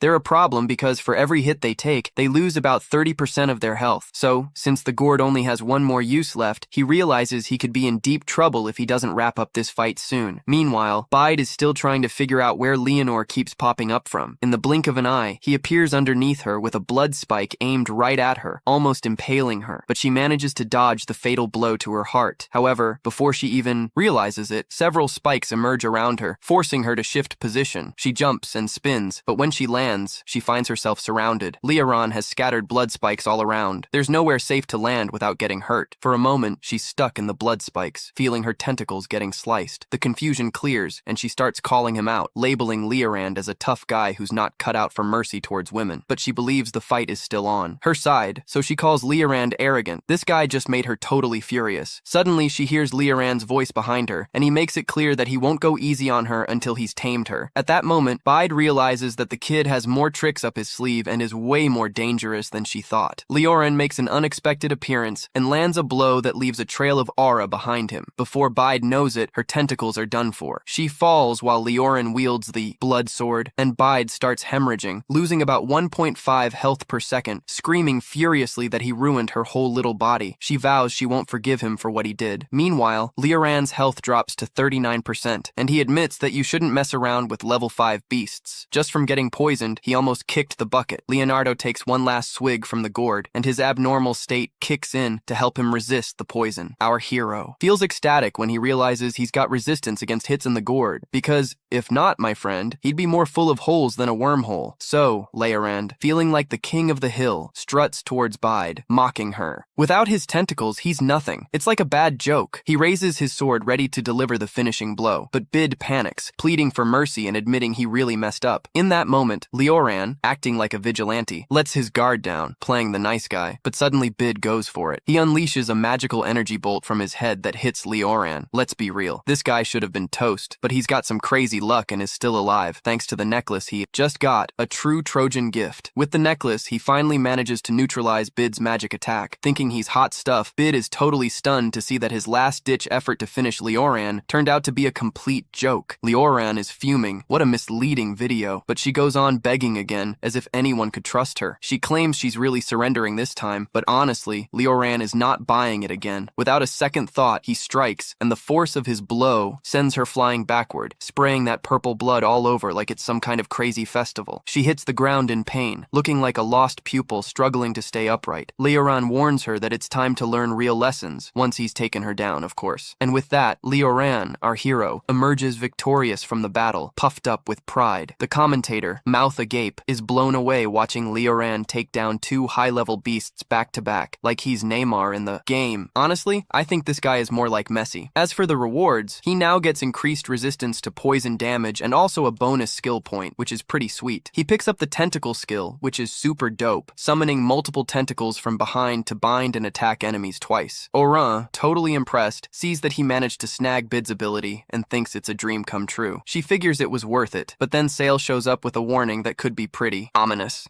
She said that the Blood Prison Arena releases a guardian every 5 floors that stirs things up, meaning Leoranta is about to face a boss-level beast. When he hits the 5th level, man, oh man, the room and the messenger from Dunn mention that the bosses are always dangerous, and that the difficulty is epic level. Dude, she even gives a sneak peek at the next beast, which is Medusa, a creature straight out of Legends. Are you guys ready to see that? But first, hit that like button, Sally advises. Oran to be fully prepared to take on Medusa, or else he won't live to tell the tale. Hearing that, he grins and thanks Sally for the advice, like he's receiving a lesson in class. When Leon gets back to the village, he loads up on potions, but Nico pops up all ninja-like, wrapping his body in bandages. He tries to tell Nico that he doesn't need bandages because he took healing potions, but Nico isn't having it and insists that she wants his gorgeous body to stay scar-free, a complete masterpiece, like some kind of catalog model. But Nico's also worried because it's the first time she's seen Leoray take so much damage. Leoray gets her concern, but makes it clear that's the price he pays to get stronger. Life's tough, man, and he explains that in order to survive in this damned world, one has to be ready to fight for everything, and that's that. Meanwhile, the Elder, all stressed out, complains that the supreme level desserts won't show up until later. He thinks by the time they arrive, things will have already changed, and not for the better. He knows his buddies don't care because they haven't lost anyone. What a bummer, man. As time ticks away, the only thing he can think about is avenging his children. In the meantime, his personal doctor, a hotshot named Liu Yao, mentions that there are still some hungry guilds in Asheri. She wants to find a way to persuade them to back the cause just for the heck of it. Little did Chanchi know, and he, since Liu Yao is a diamond star, Tear and smart, ends up shocked to hear all of this. Liu Yao admits that her plan is pretty extreme. But for big problems, you need big measures, right? And she knows that if she gets caught, it could be the end of her. What a tension. So Liu tells Aunt Shai that she just wants one thing in exchange for the chaos she's cooking up. She wants to be included in her will. Later at the Justice Guild's checkpoint, someone approaches and asks for ID. What a shitty situation. Apparently, there's a rule preventing people from leaving the city because of some beast attacking everyone. The person who shows up is Yuya, all decked out with a hat and mask to hide her identity, like a character from a movie. The soldiers are telling her to go home because the area isn't safe, but suddenly her hair turns into spears. Lil Raoul admits that she never wanted to kill the guards, but she's completely obsessed with her aunt's wealth, and she's not backing down. She grabs the tube with a special reagent that created a residual lion aura and throws it to mess up the entire crime scene. Yuya is in this vibe of taking everything that belongs to her aunt, ruthless like a true villain. She keeps attacking more doors while leaving lion aura behind, making it look like he's behind all of it. Before long, everyone starts seeing Leora as a threat, and the situation gets worse when the leader of the Justice Guild, Liu Sanji, finds out what happened to his men. He's furious, feeling like it was an insult to his guild. Meanwhile, in Zuan, a diamond star who's all riled up is also out for revenge. They dream of becoming the idol, but gathered a bunch of people for performances and they were all wiped out, no chance at all. She blames Leoran for that, which is exactly what Luya wanted. What a plot twist, man. She swears she'll keep fighting until Leoran is buried. Vivian is also in the know about everything going on. The drama is intense, dude. As a logical person, she realizes something's very wrong. Things are about to get messy, bro. So all the signs point to Leoran being behind this, but the protagonist can't figure out why he would do it. It would change your strategy since he always focused on the big players, the top dogs in the elite. That's why they went after the other clans and groups. Sounds like my kind of idea, no doubt, right? It's that other person who's aware of the drama. Are you sure your master wouldn't have any reason to attack the posts? Meanwhile, she's in a yoga class when, out of nowhere, Lion and Ping walk into her apartment. The guy nearly falls over when he sees the woman in his house, who turns out to be his mom. He immediately demands to know what the hell she's doing there, and why he hasn't seen her in years. Young Ping apologizes, saying the work grind has kept her busy, and she's still trying to keep her identity under wraps. She mentions that the city is on fire with issues, which is why she decided to drop in on her daughter's life. Then Chun-Ri, who isn't playing around, throws out, "It's not busy, since there's nothing to gain from all this drama." The mom looks surprised and quickly starts to suspect that there's something more personal going on between the two. Chui slyly lies, saying no, there's no close relationship with Leoran, but that she once slipped away from a mess. Lahong Ping catches on and tells Chun-Ri that she's a terrible liar and reminds her of the power she carries. That's when she realizes that her mom came to investigate Uran instead of worrying about her. Surprised? Not really, since her mom never cared much anyway. Chun-Ri comments that she worked hard to get her mom interested, but it never worked out. Yang Ping is pretty clear that she had no choice but to serve, because if it wasn't her, someone else would be on the way to play detective. She claims everything she did was to protect her own daughter, even if it was in her own way. As she speaks, Chun-Ri uses her memory reading skills and is horrified by what her daughter has gone through, including the time Urin hit her. Chun-Ri realizes that her mom went through her memories without asking and gets furious. The mom apologizes but hints that she's seen Leoran's name pop up in a few places before. Lahong Ping states that Leoran isn't some fool, but rather a guy who should be dead. She mentions that she read a report saying that an elite center charger named Oran kicked the bucket during a mission. Mom Chun-Ri compares the memory photos with the one she saw and starts piecing things together. Mong Ping remembers that Lair Oran asked about the elite center before wiping out everyone from the old squad. She's already convinced they're talking about the same Oran. She's shocked to learn that Oran allegedly died, but then came back as a beast, retaining his humanity, which freaks her out even more. Then, she gets fascinated by the idea that Oran is just an ordinary guy who gained beast-like strength. She pats his shoulder, chuckles, and praises her cleverness in winning over Leonor, remembering that Leonor revealed herself to save Hugo's daughter. That's why Leon and Ping are eager to use it in the rough and protect Auran. She believes Lair Auran could be the key to unlocking her future. Meanwhile, Leon and Auran are hustling, building their strength before anyone shows up to take him down, because a lot of folks are after this guy now. Nico, as usual, takes him to the monster-filled cave so he can level up his attacks. Leon is super pumped about this because, man, it's exactly what he was looking for. They both enter the cave, and Nico quickly warns him that it's pitch dark, barely able to see his hand in front of his face. Leon, on the other hand, realizes that his affinity with darkness doesn't affect him, giving him a huge advantage, while Nico and the rest aren't prepared to survive in the dark. Oran isn't just here to train. He wants to get the whole team ready. He activates Victor's pact and summons the first figure, Centaur. The Centaur emerges from the depths and assures Leon that she's more than ready to fight. Then he calls on Bid, who shows up looking a bit shy, complaining about how Leon treated her last time when her tentacles were completely severed and didn't go back to normal. Look at that. She's coming in with a more human body and even prettier. But then Vala decides to show up, all irritated, demanding to know why she was summoned and saying she wants a rematch. She's the only one there with less than 10% of affection. Leoran is already stressed and asks her to tone it down, because she only called her to light the team's path and nothing more. This just makes Below even angrier, saying she's not ready to light anything, and that Leoran hasn't beaten her in their last fight. Leoran gets a system alert telling her to get Below in check because her affection level is way down, and the dissatisfaction is real. The system warns that it needs to control this immediately. Leoran realizes that Below is just mad because she lost the fight, but she thinks the best lesson is to teach her a lesson and attacks. She dodges and leaps. Below, feeling confident, sends a massive fireball and says there's no way he can escape since they're in the cave. She's so sure of herself that she thinks she's already won, but Leoran pops up behind her and tells her to stop talking nonsense. Below is taken aback seeing how he dodged the fireball, but before she can think of anything, Leoran has already immobilized her with that new ability he just got. The tentacles grip her tightly, she can barely move. Leoran makes it clear she's already lost and asks if she's ready to cooperate. She replies, yeah, what else can I do? With that defeated look on her face as she answers, Leoran forgives her since he just won in the victory of forgiveness, folks. And it's not like Below's affection jumped to 50% just because of kindness. So they keep delving deeper into the cave, but Nico and Biddy are holding the master like he's a lifeguard. Leoran tries to remind them they're there to train, but that doesn't seem to bother them at all. Below starts to think the master sees her as really important after all. He even copied one of her abilities. How cool is that? Soon enough, they reach the end of the cave, and wow, there are several paths to explore. Skeletons litter the floor, and the sentence asks if everyone should get ready to check out those paths. Leoran quickly says there's no need, because all the paths lead to the central chamber where they are. He mentions that the area is covered in bones from beasts and animals, like a real graveyard. Then he casts a sly glance, and realizes the trouble is more serious than it looks. Dude, they're surrounded by creatures in that place. It's one of those spots where beasts catch their prey and devour them without breaking a sweat. Eliora has Asentaro use taunts to lure the beasts hiding in the cave. Asentaro steps up to the challenge and starts calling the beasts out, daring them to fight him while unleashing his terrifying aura. That's all it takes for the spiders to come crawling out of their hiding spots. And man, they're disgusting and terrifying. The spiders charge at Centauri, but she doesn't back down and keeps the taunt going to draw them all in. Before long, the spiders surround her shield, trying to break through and making noise like, sorry, not happening, bro. When they're all piled up, Leoran's followers attack the spiders and wipe them out in one go. Nico is the first to whip out her whip and take a swing at the spiders. Bid follows up with her tentacles, smashing everything in sight, and Below breathes fire, showing no mercy to any of the critters. In no time, Leoran's followers take care of the spiders, racking up a nice chunk of experience for our guy. Leoran is pleased with the amount of experience he's earned, even if the spiders are pretty weak. And to top it all off, he discovers he's gained a new skill. And guess what it's called? Devil's Hand, which sends out a wave of demonic energy to bind enemies from afar. But Leoran isn't completely satisfied because he suspects there's a high-level monster lurking around that cave. He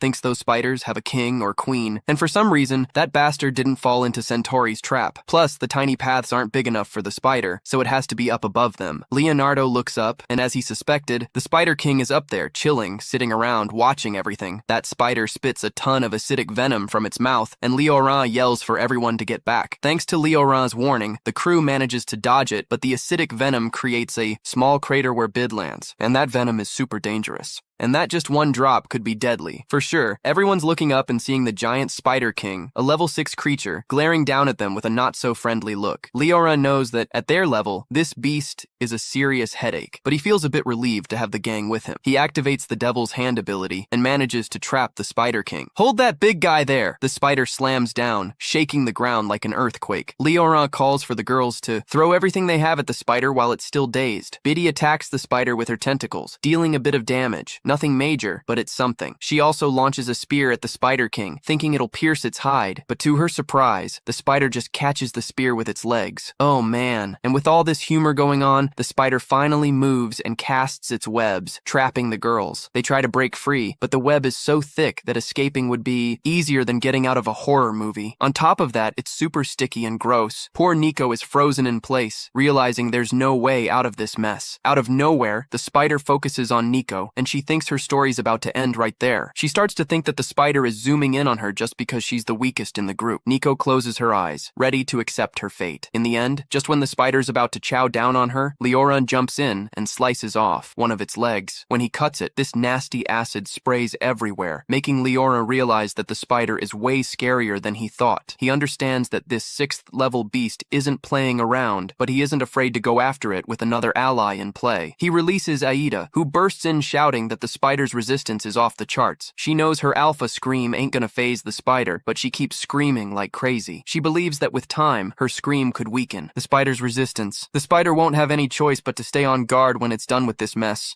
At that moment, the spider unleashes a rain of venom, spraying the area like it's a can of bug spray. Lee Howan tells Baloo to burn the webs and then asks everyone to stay under the centaur's shields. As soon as they're free, Baloo is super happy and lets out a fiery breath to incinerate the webs. Lee Howan turns to Bide and asks if they can handle the venom rain for a bit. Bide is pumped about going on a dangerous mission with her master, and the two charge in to attack the spider. Lee Howan slashes at the spider with his blood sword, causing it to bleed while it lets out a pained cry. He's really excited, seeing that his blood sword is working, already racking up 3 bleeding effects. He wanted to break the spider's armor, but he's worried about the acid dripping from its blood. He remembers going through the same thing when he fought it in the arena, but now he has poison resistance. Lee Howan figures if he can withstand the spider's venom, he'll be okay. Just then, the spider takes a desperate and bold action, releasing venom to cover the entire area. Our hero, Leonardo, realizes the situation is a lot more dangerous than he thought, and on instinct, he goes stealthy like a ninja in the night. He sees that the more he attacks this spider,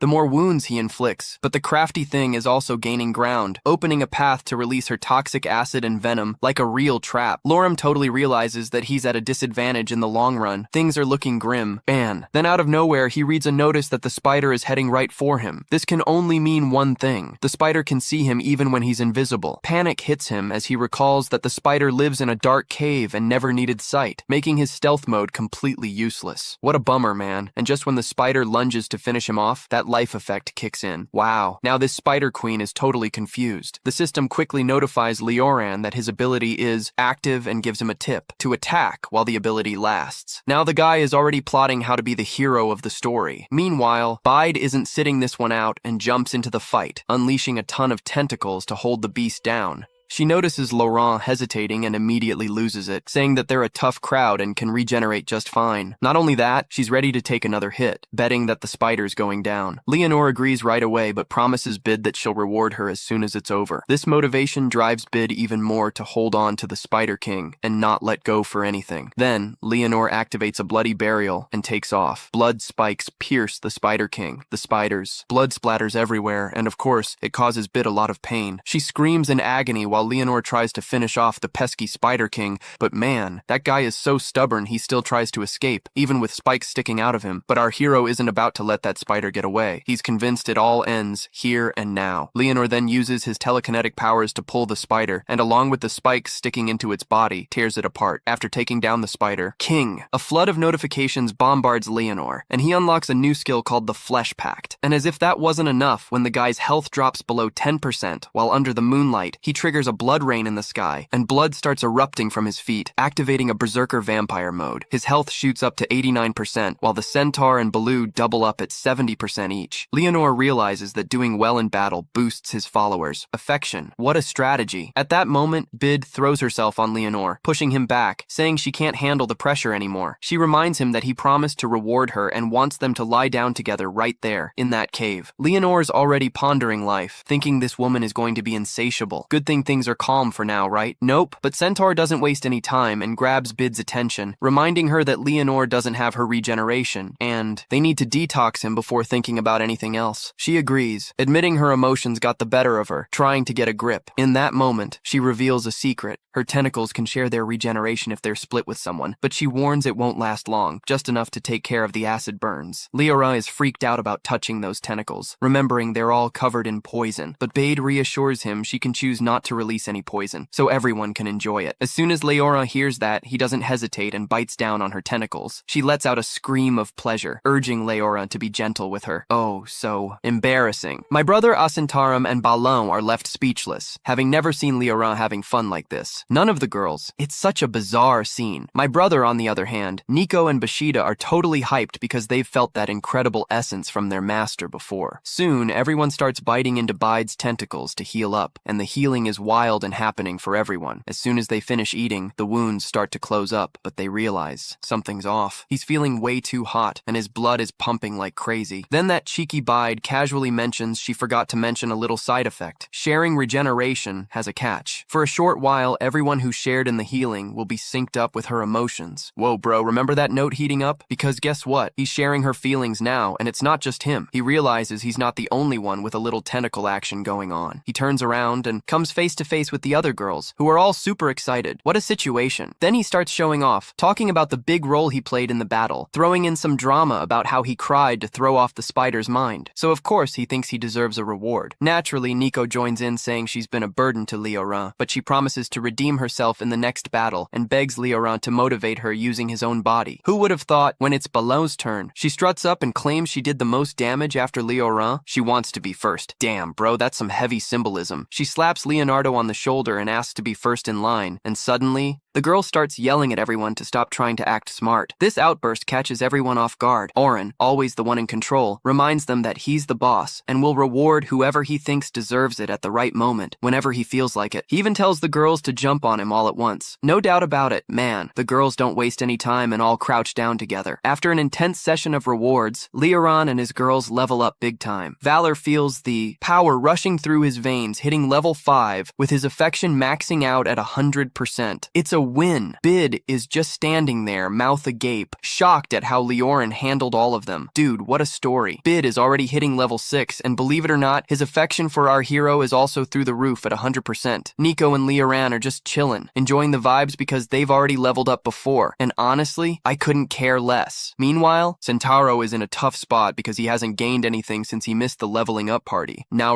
Mauritino gets a notice that 2 of his followers have hit that 100% affection, and as a result, have unlocked 2 new rewards. The first one is Blood Teetere, a thing that lets you create a humanoid doll that absorbs lethal hits. Now he's frustrated because he still hasn't gotten that max blood again. Like, where's the luck, man? Realizing he can't rely on luck, the guy decides the only way is to get stronger with his own hands because controlling your fate is key. The second reward is something called the Scaffold of the Decaying Moon, which summons dark healing pillars that trap the target to guarantee a decapitation. Oron is impressed by this ability because, my friend, no matter how strong the guy is, his fate is set in stone. If he falls into that trap, it's over. While he's still in shock over these details, the system alerts that our hero can resonate souls with 2 of his followers. Urana takes charge and tells the system to proceed. Boom. Soon she notices something is emerging from her chest. It's a cape of fire. Aurora gets a 50% reduction in fire damage and can burn anyone who attacks her. After that, Bid's exclusive weapon shows up, along with Bid's earrings, giving a 10% chance to poison enemies. Once all that junk appears, Oram feels the power coursing through her veins. She's got 5 exclusive items now, boosting her strength even more. It's gonna be tough to stop this guy. Smart girl Oren realizes she can take on the Elite Center, even without that blood high. She takes a quick glance at her status panel and bam, she hits level 42. After the Spider Cave saga, the group heads out to explore other beast nests. Kill or be killed, brother. Meanwhile, Tim Sian, the rebel, decided to disregard the orders from the Association of Smarties and join the Justice Guild. They're on a massive hunt, exterminating beasts within a 100-mile radius, and they're taking no prisoners. Nothing's left alive. It's literally a massacre. Tim knows death is closing in, but he holds on to life just to get his chance to get revenge on the rats that killed his kids. When Ake finds out, she's shocked. She can't believe Tim flipped just to warn Oren and alert the master. She hops on a speedy bike and heads toward the succubus village. She's laser-focused, determined to stop Titian before he screws anything up. She zips through the forest at crazy speed, leaving a cloud of dust behind. Soon, Titian and his army knock on the door of the cliff above the succubus village. There, she feels Leoran's aura down below and catches a whiff of something really suspicious in the air. Plus, the village is close to where the king kicked the bucket, so she warns Titian that the village is in the crosshairs. She suspects the village has something to do with Leoran,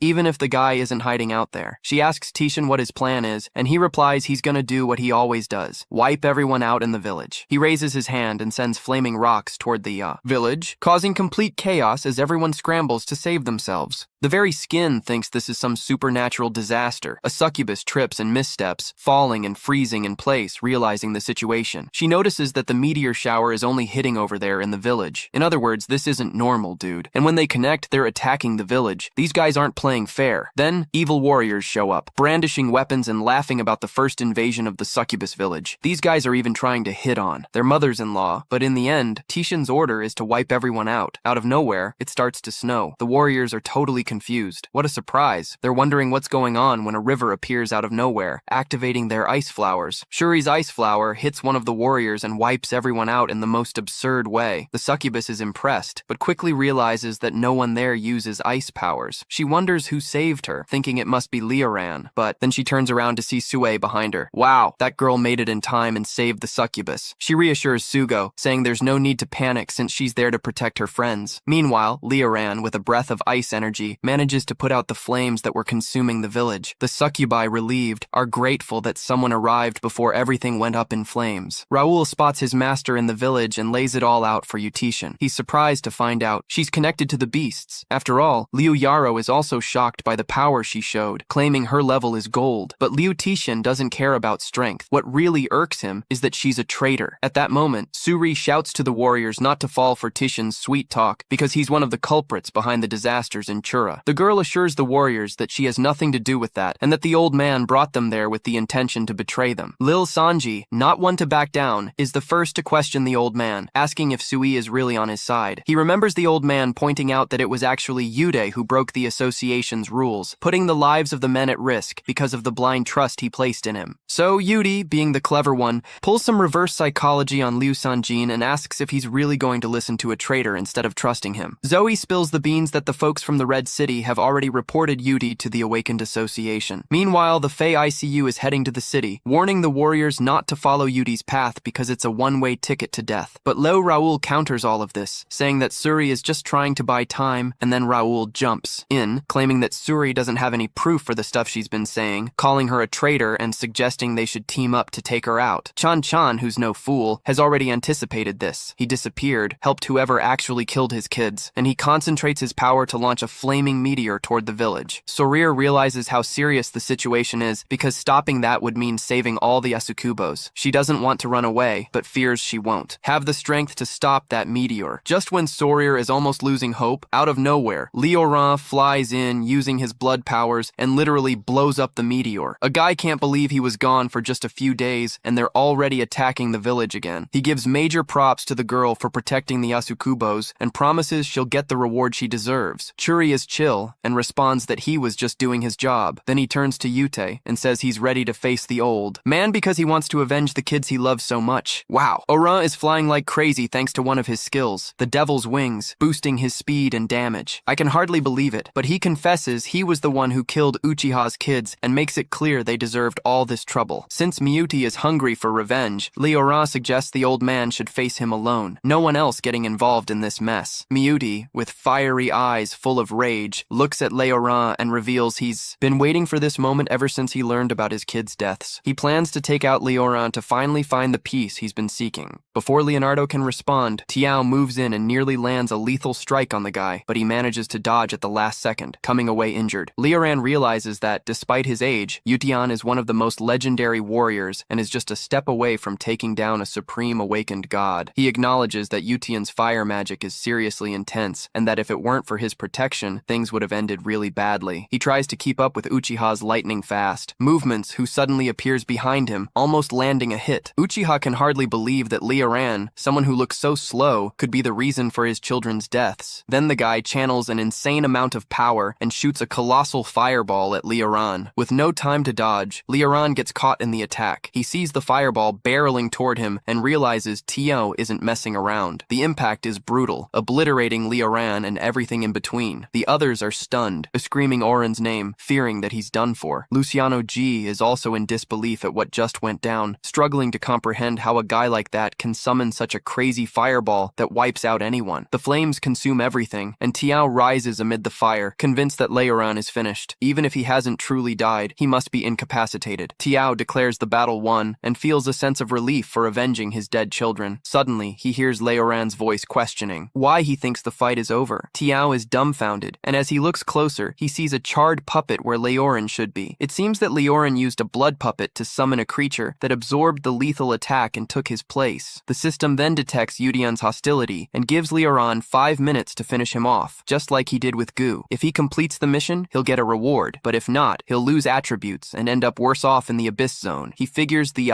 system expects him to kill someone as strong as Yutian in just 5 minutes, and to make matters worse, he's not at full health, since he isn't ready to deal with losing attributes. But then, Leoran decides to use everything he has against Yutian. Yutian's illness starts to kick in, and the old man begins to cough, unable to believe he can't take down Leoran. It seems like his flame is so powerful that no one can survive the explosion without getting hurt. He keeps coughing and trying to regain his composure. Liu Ao realizes that the old man's body is on the verge of falling apart, and seeing this, she shouts for the warriors to charge at Leoran. Everyone obeys and rushes towards him. Luis Wayne leads the charge, furious that Leoran crushed her dream of becoming an idol. Lil Sanji is also pumped to jump into the fight, ready to defend justice like a true hero. However, Neko and the crew following Leoran arrive in time to back up their master. While the crowd is split between supporters, Laura notices she's the only one still with Yutian and decides to confront Leoran, thinking she might be their last hope. So Leoran, all hyped up, pulls up his skill list and invokes a blood moon that stays active for an hour. With the moon activated, Leoran and his followers double their stats. As the moon begins to glow, he feels an insane power coursing through him and realizes his strength not only doubled but became powerful enough to create a night sky. With that, everyone is in an epic battle against Nico. Bashida can't help but acknowledge their skills. She admits that if they weren't opponents, they'd probably offer to recruit them for their idol school. Meanwhile, Luciane finds herself in trouble facing Below and the Centaurs. It's impressive. He warns the girls that he won't go easy on them just because they're women. Man, this guy is tough. On the other hand, our hero Yutian runs desperately to the vehicle and starts injecting himself with a new experimental drug, hoping to withstand the blows and keep fighting. Liu Ao, watching that scene, is shocked by the number of syringes he's used and can't help but exclaim that it's too much even for her. Dude, but Yutian, high and impatient, yells for her to shut up because he's willing to do whatever it takes. To make sure Leonore dies, it's not Leonore who, as always, can't resist mocking our hero, making fun of him for still fighting while he's getting high. No, it's Joan, who wants his inheritance at any cost. He hints to the old man to make sure Leoran doesn't make it there before the drug wears off, or it's game over. He promises that if he succeeds, he'll put her name in the will, and of course that lights up her eyes. Yeah, the crafty one quickly realizes that the old man is trying to bribe her, but since she's a fan of some easy cash, she decides to look the other way. After all, there's always risk in making money, right? She throws herself at Leoran, but what happens? The dude disappears right in front of her, leaving her in shock. Wow, what a trick. Surprisingly, Leon appears right in front of Yuti and Xian and delivers such a solid kick to his head that the kid goes flying. Meanwhile, Leon notices that Yutian is using the same drug, but the difference is that the old man has taken a ridiculously larger dose. Unwilling to give up, Leonore tries to sneak up on Leoran from behind, but suddenly a wall of ice shows up and blocks her attack, sending her tumbling to the side. She gets up confused and faces Yuri, who just blocked her strike. Now that's a problem, brother. Chun-Ri seizes the moment and warns her that she can't interfere in the battle between Leoran and Yutian. Leonore is shocked to hear Chun-Ri refer to him as Master Leoran and thinks that's really low for someone like her, who has such terrible standards. After a while, the drug starts to take effect, and the dude explodes with strength. He even appears surrounded by a blazing aura, while his eyes are smoking like a dragon. He feels that power bubbling inside him and gets pumped, saying he feels like an 18-year-old totally hyped. He's thrilled to have this new drug and is still questioning if this is even real. With a cheeky grin, he turns to Leoran and yells that he's in his best shape now, ready to fight. Leoran quickly realizes that the old man is feeling himself because he's on some seriously powerful stuff. But still, he just can't compete. Our hero realizes that this guy is a bit too full of himself, so he decides to go with the flow and acts super confident too. But deep down, he knows the old guy's strength comes from the drugs, and that's wrecking his health. Eventually, that's going to blow up in his face. Leonardo thinks about stalling, waiting for the high to wear off, but at the same time, he knows that's way too risky. However, he quickly realizes he doesn't need to do that. Dude, he remembers he's got less than 3 minutes to take down Tishan and wrap up this mission. And Tishan, who's not playing around, unleashes his full firepower and the ground shakes. Before Leonardo even knows what's happening, flames surround him. It's a scene straight out of a movie, man. Fear takes over Leonardo, and he knows he's not ready to face this. To make matters worse, time is ticking ticking down, and he's only got 2 minutes left to fix this mess. Leonardo tries to stay calm because if he loses it and gives Titian an opening, it'll be bad news. So the plan is to keep a cool head and wait for the right moment to strike. Suddenly, Titian appears out of nowhere behind him, and dude, it's so unexpected that it makes Leonardo's heart skip a beat. Before he can react, Titian sends him flying with a fiery punch, wrecking everything beneath him. Titian quickly realizes he's got Leonardo right where he wants him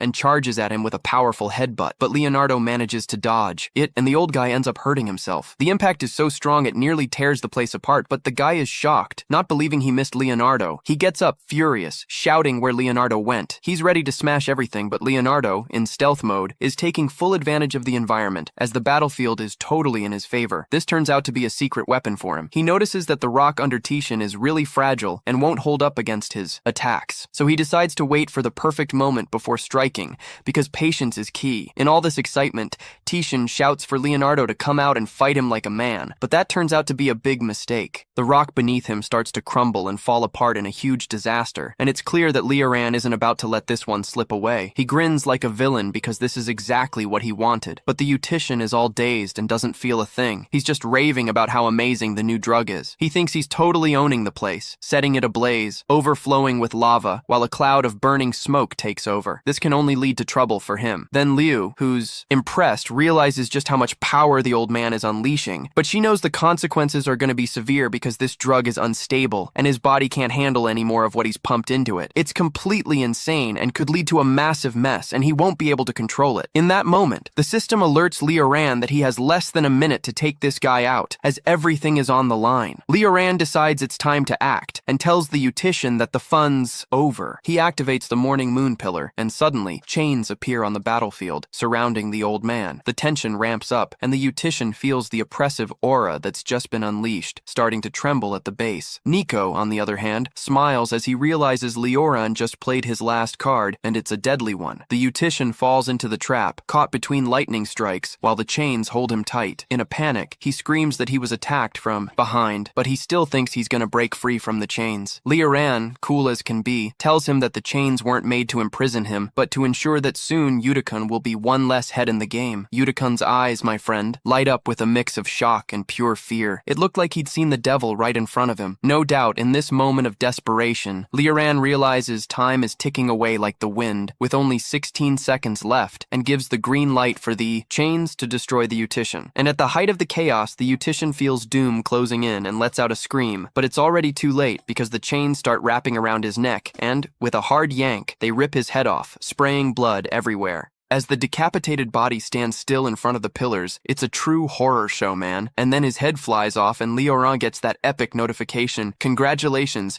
you've defeated the Uti. He gains a ton of attributes and stands there on a mini blood moon, looking like a total vampire god, super pissed. Since he completed his mission ahead of time, he pulls out a special reward, 3 transformation skill points. It's like he's getting some serious upgrades. After taking a breather, our main guy turns to the other warriors and says, "Hey, you guys can head out, no worries." He explains that the fight against the Utitian was personal and had nothing to do with the other warriors. He's sure that Jusian was just using them to get ahead, so Leoran promises he'll play nice because his mission is to take him out and nobody else. With that serious tone, he tells the warriors to drop their weapons and clear the area, giving them just 30 seconds to bail out or things are gonna get crazy. And just like that, time passes and Lu Aruan, who's playing the survival game, starts to realize that Yute really messed up but still lost to Leoran. He realizes this guy is incredibly strong, but he's starting to worry that Leoran might be having a moment of generosity, which feels really off. Rao starts to think about why this guy is acting this way, almost like he's finally waking up. He wonders if Leoran might be tired from all the fighting, but come on, who wouldn't be, after thinking it over? Rao decides it's better to scram. Can't risk his life on a hunch. He turns around and starts running because, you know, better a live coward than a dead hero. The other warriors catch on to the fact that the situation isn't good and start booking it, clearly knowing they don't stand a chance against the one who took down that demon. Everyone's making a run for it, realizing Leoran is a real monster, a boogeyman. My brother said he was in the thick of it and is furious because Leoran let the warriors escape when he could have wiped them all out. The other girl, on the flip side, questioned Leoran's decision, even though T was already catching on, realizing that if a real fight breaks out, things could get ugly. They're gonna mess up, and deep down she turns red, realizing that Leoran meant to protect them. 30 seconds go by, and he notices the others have already run off, except for Liao, Jai, Luke, and Zoe. He can't hold back and asks why those guys are just standing there when they could take them out easily like they did with Tiao and Zhe. Guy, brave as ever, says he's not afraid to die but won't accept that his friends fell for nothing. Luciano then chimes in that he's ready to die as long as he can get some justice. But then Luke Zane interrupts, saying Luciano G is being foolish because if Leoran was behind the murders, he wouldn't be there letting this happen. He realizes De Leon just used them as pawns in the game. Luzem, shocked by this truth, asks the girl why she's there, knowing what's going on. Luke Zane then takes a step toward Nico and Bashida, explaining that she's still there because her fight isn't over. She knows they both have serious strength and is excited to test her limits. Leoran finally understands the situation with the two. He realizes that Luciano G is an idiot, driven by justice and courage, and Luke Zane is just an Isuanabi, a hero who jumped into the fight without thinking. Suddenly, something sinister and utterly insane happens. Usia's body starts to evolve, and Leoran is stunned by this. He thought Usi was finished, but his body morphs into a giant fireball. The guy realizes that the drugs are still coursing through Usi's system even after death, like he's some kind of complete zombie junkie. The energy of the body is about to explode, and it's going to be hell, a catastrophe. At that moment, he gets an alert from the system, indicating a colossal energy source is happening. Leoran wonders what else the system is watching if it isn't the burning body. That's when a huge summoned whale appears floating above them, ready to cause chaos. Luke Skywalker is the first to notice that a supreme-level being has just shown up, the summoned. Being is Salju and Faye, who looks disappointed, saying that Tichin doesn't know when to quit. She mentions that he's the only one to blame for relying on drugs. Like a pathetic beggar, she still does this with such indifference that it would give anyone chills. Saint Jinho, ugly as hell, tells the whale to sort out the mess by swallowing the ICU body. The whale, on a mission, gulps down the ICU body, which explodes inside her, but somehow she comes out unscathed, and the monstrous fish starts puffing smoke like a veteran smoker. Then there's Leon, my buddy, totally shocked, not believing the whale just swallowed that bomb and came out clean. He realizes this whole thing is part of the powers of a beast summoned by Saint Genfei, making her way more than she seems, and her beast can pull that off. He gets that her presence is linked to Tia Chiano, but a bead of sweat rolls down his face because he knows he's in a tough spot if Saint Jefferson decides to go hard. At that moment, Saint Jefferson plays the fanboy, excited to finally meet Leonore, suggesting he might even be hotter than she thought. Leoran is in shock when she realizes Saint. Jean knows who he is. Wow, she claims she knows almost everything about him, even that his sister is in her senior year of high school. Like, what's that about? Leonore immediately goes on the defensive,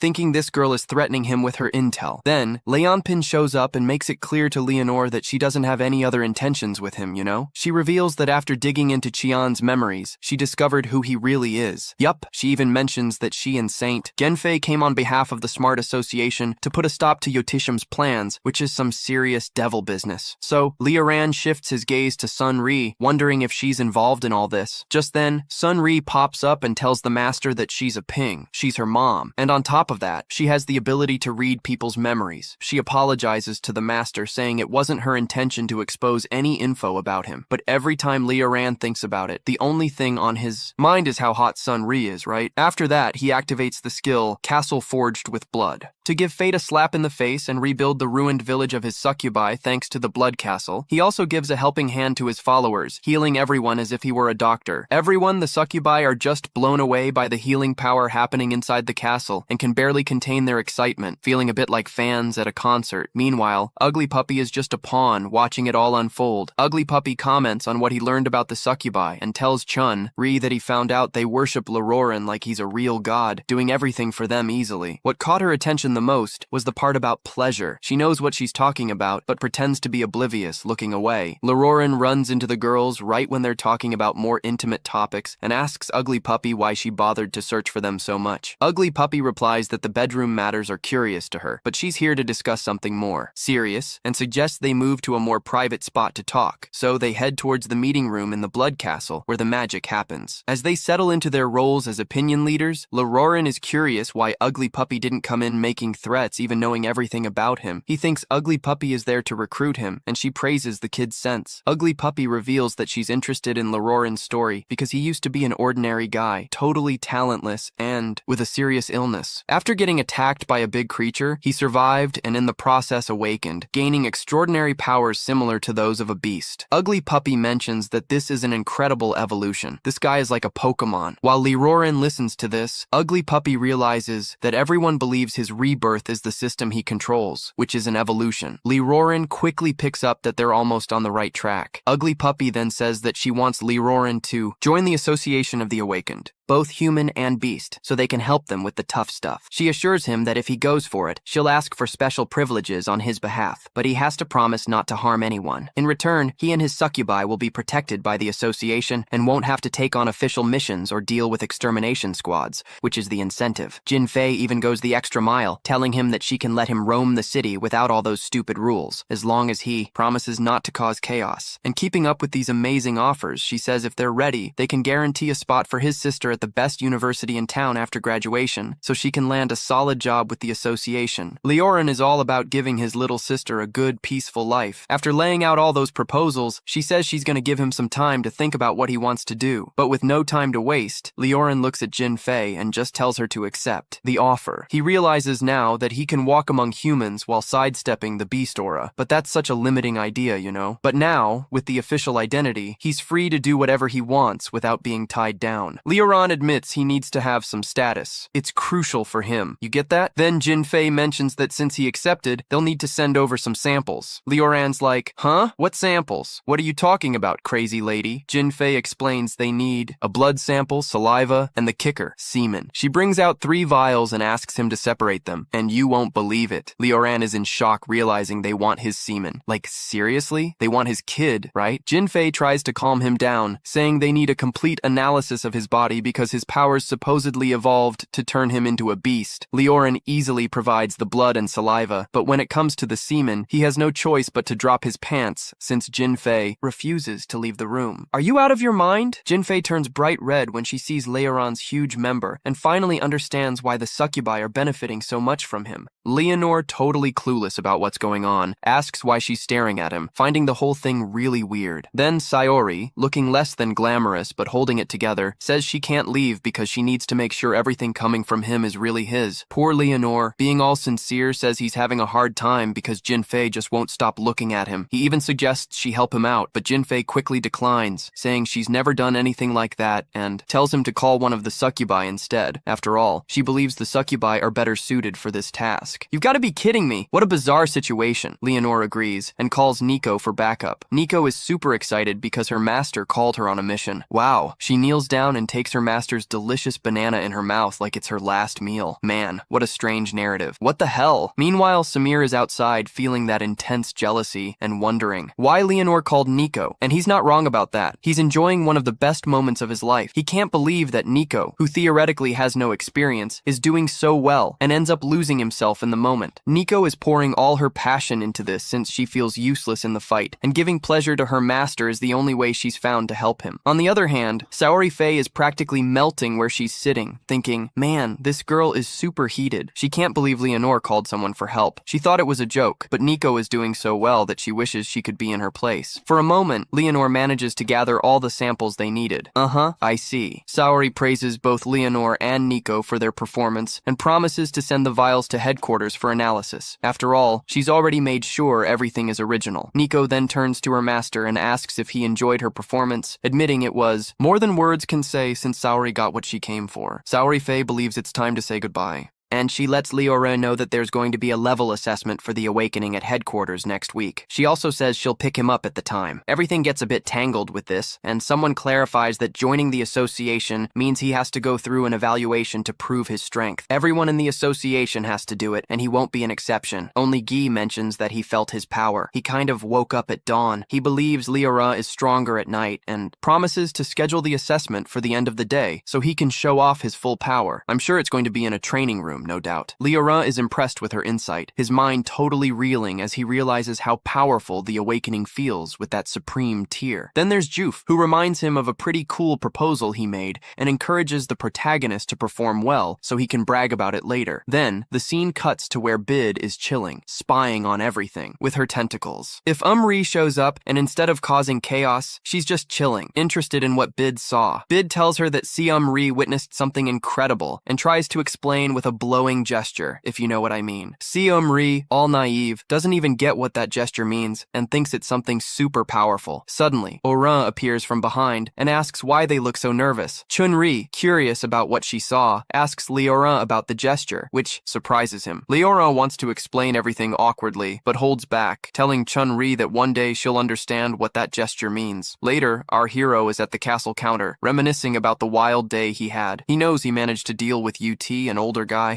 but insecurity hits hard and he blames it on the mini-moon of E and the morning moon's execution pillar effect. He realizes that the power he has now could even delay the assessment, meaning the association might not give him the advantage they had prepared for him. He figures he needs to seriously bulk up in just 7 days to reach a level where the association cunning or delivered benefits that he really wants. Nico shows up on the balcony and asks what's bothering Leoran. Is it about his evaluation and leveling up? Awakened, Leoran is shocked and realizes that Nico can read his mind. Nico comments that she has spent enough time with him to guess what he's thinking. Plus, she says she always sees Leoran trying to evolve. Nico mentions she has a proposal for him, but it's going to wear him out. However, if he keeps at it and applies the method, he'll become stronger than ever. Leoran promises Nico that he's not tired at all and asks her to explain what the method is. Nico starts by asking if Leoran has heard the rumors about succubi. She explains that it's a gift passed down from generation to generation. Her predecessors used to siphon the essence from men when they were having fun, if you catch my drift. Then they used that to get stronger. Even though it's been a while since they stopped doing that, the ability still runs in her blood. The good part is that they can flip this ability. While having fun with a guy, they can actually transfer strength to him. That's when Leoran realizes Nico is suggesting he should have fun with all the succubi in the village so they can boost his strength. Nico confirms this, explaining that he's going to have to work for it, but it's going to greatly enhance his power. She emphasizes that the succubi are willing to help Leoran since he solved a bunch of their problems, and she assures him that all the succubi in the village will jump at the chance to give him a boost if he needs it. Wow, this plan is more complicated than it seems. Leoran admits that the idea is brilliant, but he feels a bit uneasy because there are over 200 succubi in the village, and he's worried about getting worn out. But then he realizes that if he doesn't use the method, it would be a waste since the succubi are just waiting for him. He's even maximized the affection of a few already, so he decides he's going to accept her offer. Nico is thrilled to hear that and tells Leoran she'll head out right away to gather everyone. Before long, the ladies excitedly arrive at his quarters.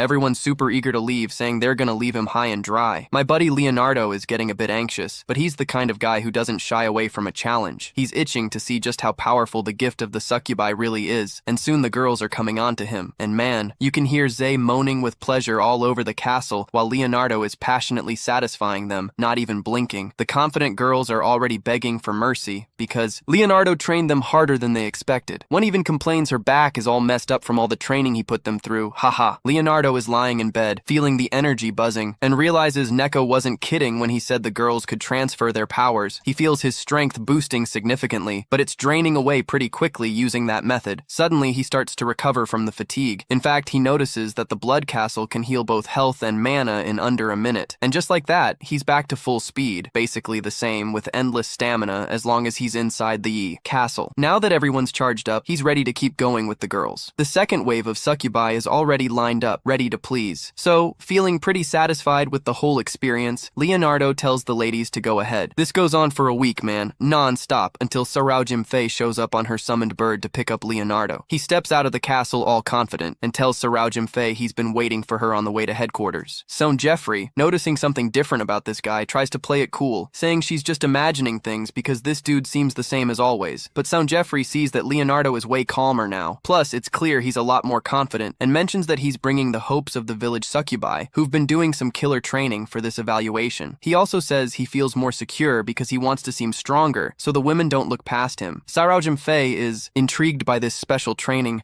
and already starts imagining all kinds of funny scenes. Then, out of nowhere, she realizes she's been daydreaming. And he's been flirting with some spicier visuals ever since he saw Nico backing Leora. The girl was so shocked that she didn't know what to do when she blushed, instantly boosting her score. Dude, her expression changed so much. It looked like she was guilty of trolling the sushi, but she quickly tells him to pipe down and says it's none of his business. This guy is sharp, and realizes that even though Sound Jifei is a total beast, she's also pretty sensitive. Meanwhile, at the smart guy's headquarters, everyone gathers for the evaluation. Among them is a dude who looks just like Vegeta from Dragon Ball, I swear. care. He keeps saying that he needs to prove his worth to his mom because he feels like a complete loser among the wannabes. There's another guy with red hair, but Fugger stands out. This kid is only 18, and he's already ranked gold, thinking he's the next big thing. He tells the other aspirants that they should worship him, acting like a total celebrity. Then, out of nowhere, something crashes into the arena like a meteorite, grabbing everyone's attention. Through the smoke appears Lee Jin, a supreme tier awakened. She's surprised to realize she's the first supreme tier to show up, and that she arrived earlier than expected. While she's pondering that, the guys are drooling over her. They always thought she was pretty on TV, but seeing her in person is a whole different level of insane. She's gorgeous, but they're freaking out seeing someone so powerful in the center of the evaluation. But Fugger starts to think that Linamim is here because of him. The banished guy sees himself as a pretty promising candidate, and is even contemplating accepting Lin's offer to snag a mission and a car, you know? But then he gets so lost in his thoughts that he feels this eerie aura behind him and hears a voice telling him to know his place. It's a blind old man who immediately tells Fugir that this gold ranking isn't for him. The dude can't handle the pressure and just bam, falls to the ground scared out of his mind. He recognizes the old man, and even Lee Jin gasps when she sees him in the center of the evaluation. The old guy mentions he's curious about who he should hunt down, but now he's about to be his co-worker. Turns out the old guy is Luan, who's also a supreme awakened. Things are about to get real, man. Lil Sanju, with that scary vibe, says he needs to see what Aurora is really capable of. Meanwhile, the beast of Shang Jinfei arrives and warns the supreme awakened that Leonor is already in the mix. Both of them are super curious about who Leonor is and what kind of power he's hiding up his sleeve. The other candidates are stunned when they see a giant bird above them, and the smartest one explains it's a summoned beast from Sao Genfei. Everyone is blown away when Sao descends from his beast. The aspirants can hardly believe they're seeing two beauties in one day. Wow. And at that moment, everyone's eyes are on the guy next to his incredibly awkward awakened, who's Liaran. They're super interested in how he managed to be with his queen, and start throwing some jabs right away. Liaran, on the other hand, just ignores them, but can't help but flip them off. So Jeffrey introduces Leoran to the other Supreme Awakens, asking them to chill out because he's not the target anymore. Then he tells Lo to greet his bosses. Woman Oran doesn't waste any time and compliments Lin Himim's power and beauty. This makes Lin Himim super embarrassed, but the old guy doesn't miss a beat and asks why she didn't compliment him too. Now Juninho says he's about to do that, but Luan Zhou slaps him on the mouth while making an observation. The old guy says Leonor isn't looking as good as before. Luxonio then tells Leonor that he should be thankful for the critique, because if he hadn't been invited, he would have gone after him. But he assures him he'll keep an eye on him, and any weirdness he'll handle on the spot. This guy doesn't understand how Leoran is curious about how the old dude plans to do that since he's blind. Wow, he really doesn't get it. Soon Leoran's evaluation starts, and the dude crushes it. He scored max points in strength, intelligence, everything you can think of. He's killing it.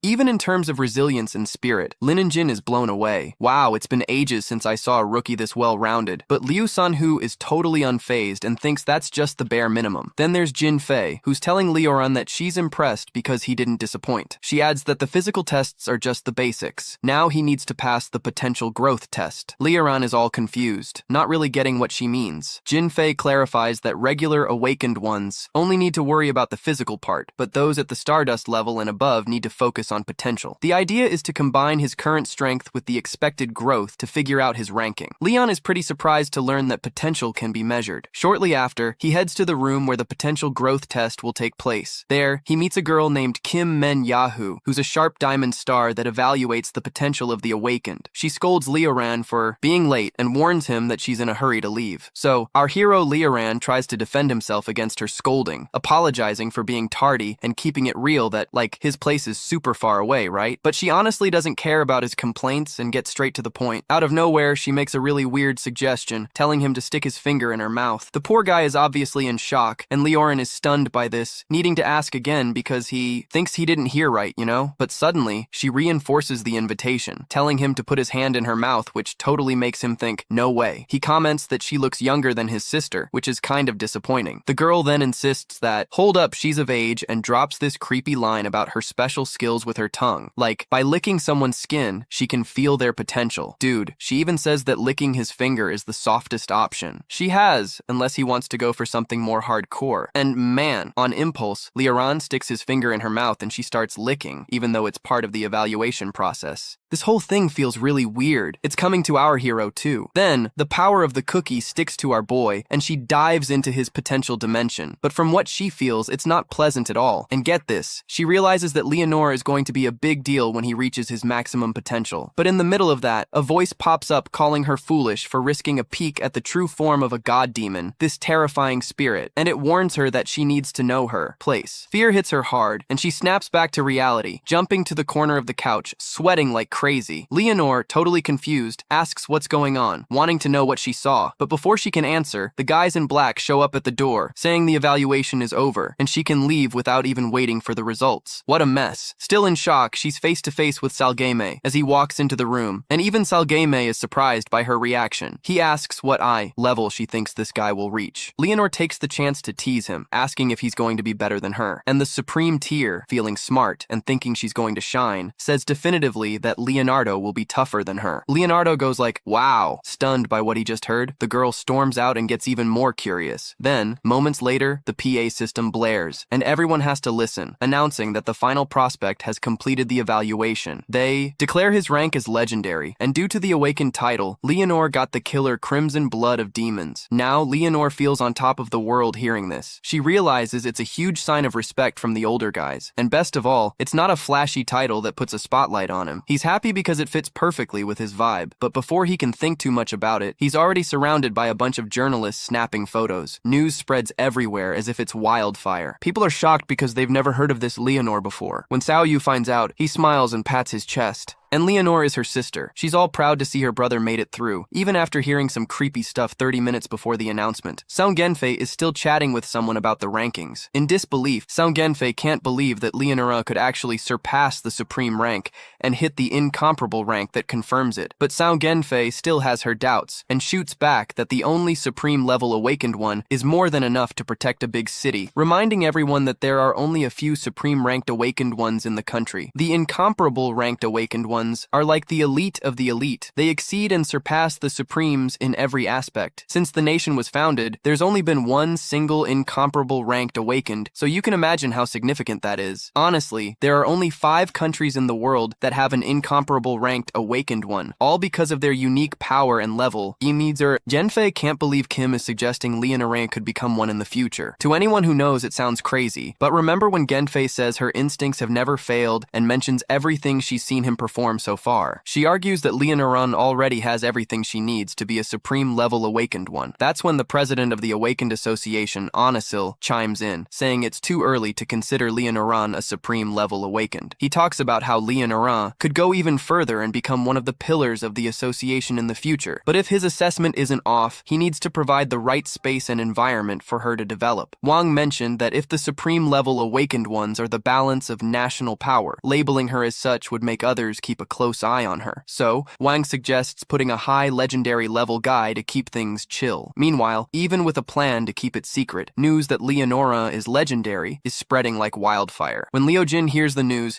he gets the whole picture and finally realizes that Leonoran has actually defeated Yutian. He's relieved he didn't do anything stupid that could have upset Leonora. On the other hand, Lion King is disappointed, because for Leora it was a legendary angle, wanting him to be more. Zoe's feeling a bit down for not getting closer to Leora. This guy's fame could have helped her shine later on. Sonjan, Faye, and Leora start heading back to the castle. On the way, Sonjan can't take her eyes off Leora. She always knew the kid had potential, but she never imagined he'd be on that level, an unmatched, awakened one. It's like he's a national treasure, and she realizes she's literally right in front of him. Leonore notices Sound Jeffrey can't keep his eyes off him and asks if there's something he wants. Sound Jeffrey, trying to play it cool, denies it and says she's just stretching so her neck will be a bit more comfortable. Dude, this guy is so sharp he can tell she's lying through her teeth after hearing the lamest excuse ever. Meanwhile, at the blood-forged castle, a bunch of journalists and media people surround the mansion because they've found out that this chaos belongs to our hero Leoran. These folks storm the area, wide-eyed, unable to believe Leoran built his castle out in the middle of nowhere, like really in the ghetto. Rumors are flying among the press while the crazy folks snap photos of the castle, which is seriously impressive. Some say Leoran can tame strange beasts, which is why he built the castle just for her, get it? And since they haven't found Leoran yet, the media is capturing images of the succubi inside, all curious about what's going on in the castle. The succubi are already fed up with these journalists and can't believe these guys showed up to bother them so early. But they can't do anything, because Leoran has told them not to hurt humans now that they're officially registered and can't touch them anymore. Suddenly, one of the girls decides it's time to take action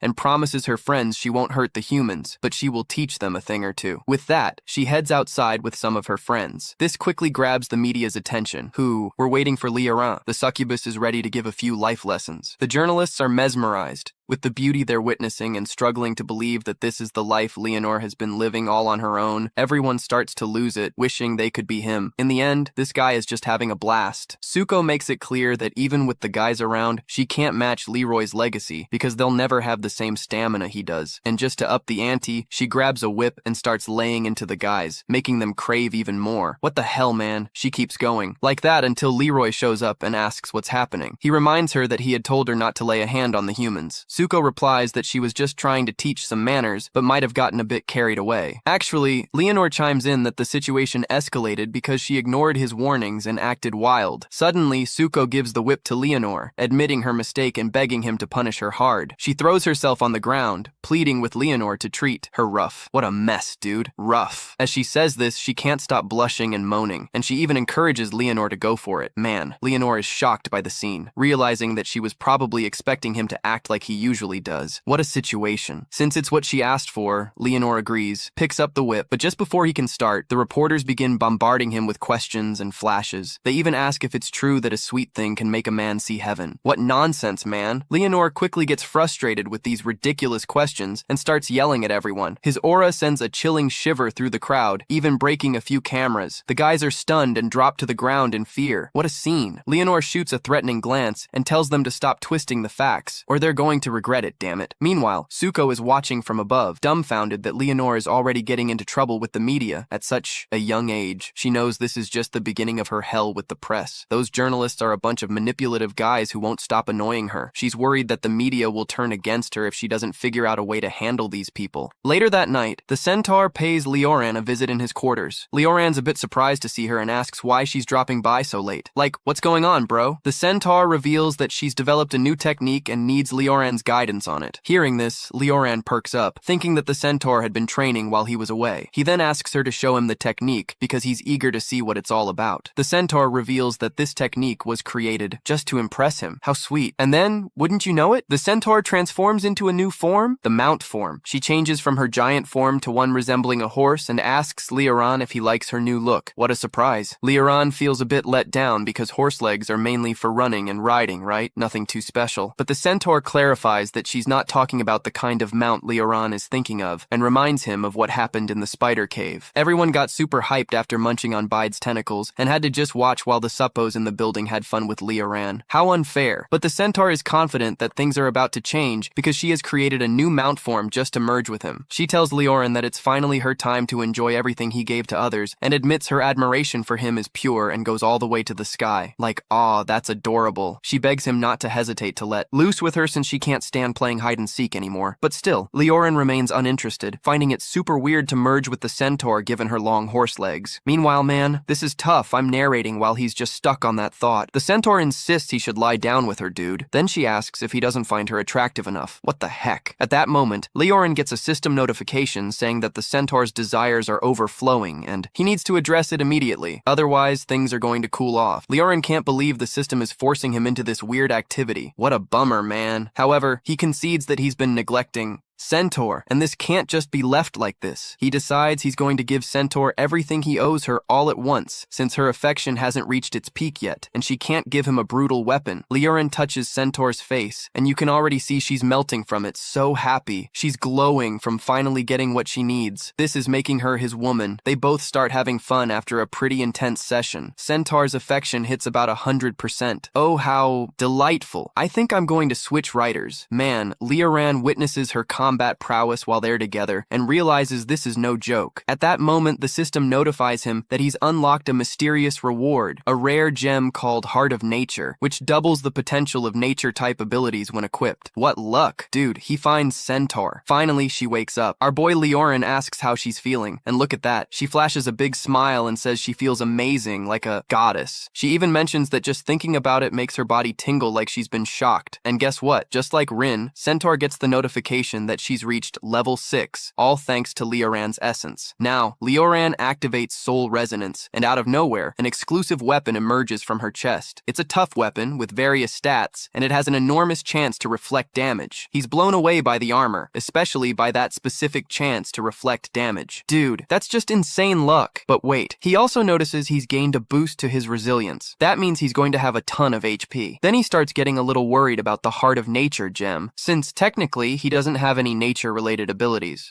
What's up with that? He wonders what to do with the green gem that's looking at him, all possessive-like. Since he can't use the gem, he starts thinking about giving it to someone who might be able to, but he's unsure if it would work for them. Now he's pondering who could receive the gem. In his team, there are only 2 people who would use nature-based abilities. Baloo was laughing at the idea of giving the gem to her, but then he thought about what she'd do with that kind of power, and man, the answer was pretty grim. She'd probably burn everything to ashes if she had even one chance. So he realizes that giving her the gem would be a terrible idea. The dude figures he needs someone more emotionally stable. Things aren't easy between those two. Then the scene cuts to Ratchet, who's in her apartment, deep in an online war against people trying to smear Laren's name. She sits down and starts replying to all the comments she dislikes, kind of like the chat queen defending her master. She doesn't want anyone trash-talking him. She's ready to fight to the bitter end if that happens. After wrapping up that online battle, she flops down on her bed, completely worn out. She vents about how online trolls are spouting nonsense about her master without knowing what he's been through. She's fuming. Suddenly, she hears Laren's voice in the living room, asking why she lets online drama bother her so much. She talks about how Chun-Li doesn't care what others think, because everyone's entitled to their own opinion. He's like, whoa, when did he even come in? Leo doesn't admit he was there the whole time she was typing. Since she was so focused on taking down the trolls, he decided to let her finish. She mentioned she couldn't just sit by while some guys were trashing his name, right? Then she asks if her master came from the castle just to see her. Naturally, her curiosity gets the best of her, and Laren reveals he came to visit his sister and thought he'd drop by to bring her a little gift, but he adds that it's big and they can't open it in the apartment. Wow, that totally raised the girl's excitement. Then he suggests they go to an open place where they can unwrap it. You know I'm curious too. Laren takes her by the arms and flies her up into the night sky. Ah, how romantic, dude. As they soar, Laren confesses he's feeling something nice in his chest. It's like a flashback to the first time he flew with Neko. Meanwhile, Chun-Li is blushing like crazy, her mind racing with all sorts of thoughts about what the surprise could be. What could it be? Soon they find themselves in a forest, and Leoran thinks this is the perfect spot to use the gem. Finally, Shun takes a look around and realizes they're isolated, concluding it's the ideal place. So, Leoran says he's got a little present and pulls out the green gem. Things are about to get serious. He warns her that you don't just give something like this away casually. She's going to feel an immense power flowing through her body as soon as she puts the gem on. That's a huge responsibility. Shun laughs, surprised and definitely trying to wrap her head around it. Then, remembering she has to keep the gem inside her every day, she starts imagining some wild things. Meanwhile, Leoran, knowing this, decides to just insert the gem into her body to keep her calm. Classic strategist move from him. The gem hits her stomach and starts to merge, while she begins to levitate. It's a completely crazy scene. Once the merging is done, Leoran moves closer and asks her how she feels, curious if she's noticed any changes. Chun-Ri feels a shiver down her spine and comments that it feels like her whole body is alive. Of course it would, right? Leoran is thrilled to see the gem is working and asks if she's ready to try out her new power. Chun-Ri, a bit shy, admits she's nervous to give it a shot, but Leoran reassures her, saying the gem just multiplies her power tenfold. Leoran wants to see how strong she's gotten with the gem, so he takes her to a secluded spot, basically a lab. Finally, Chun-Ri realizes Leoran only brought her to the forest to test her abilities and not for any other reason. You get me? And Leoran confesses he's been so busy that he kinda left her out, but he wants more of her attention. He promises that if she can impress him in the battle they're going to have, he'll reward her properly. Ooh, Chun-Ri gets excited hearing this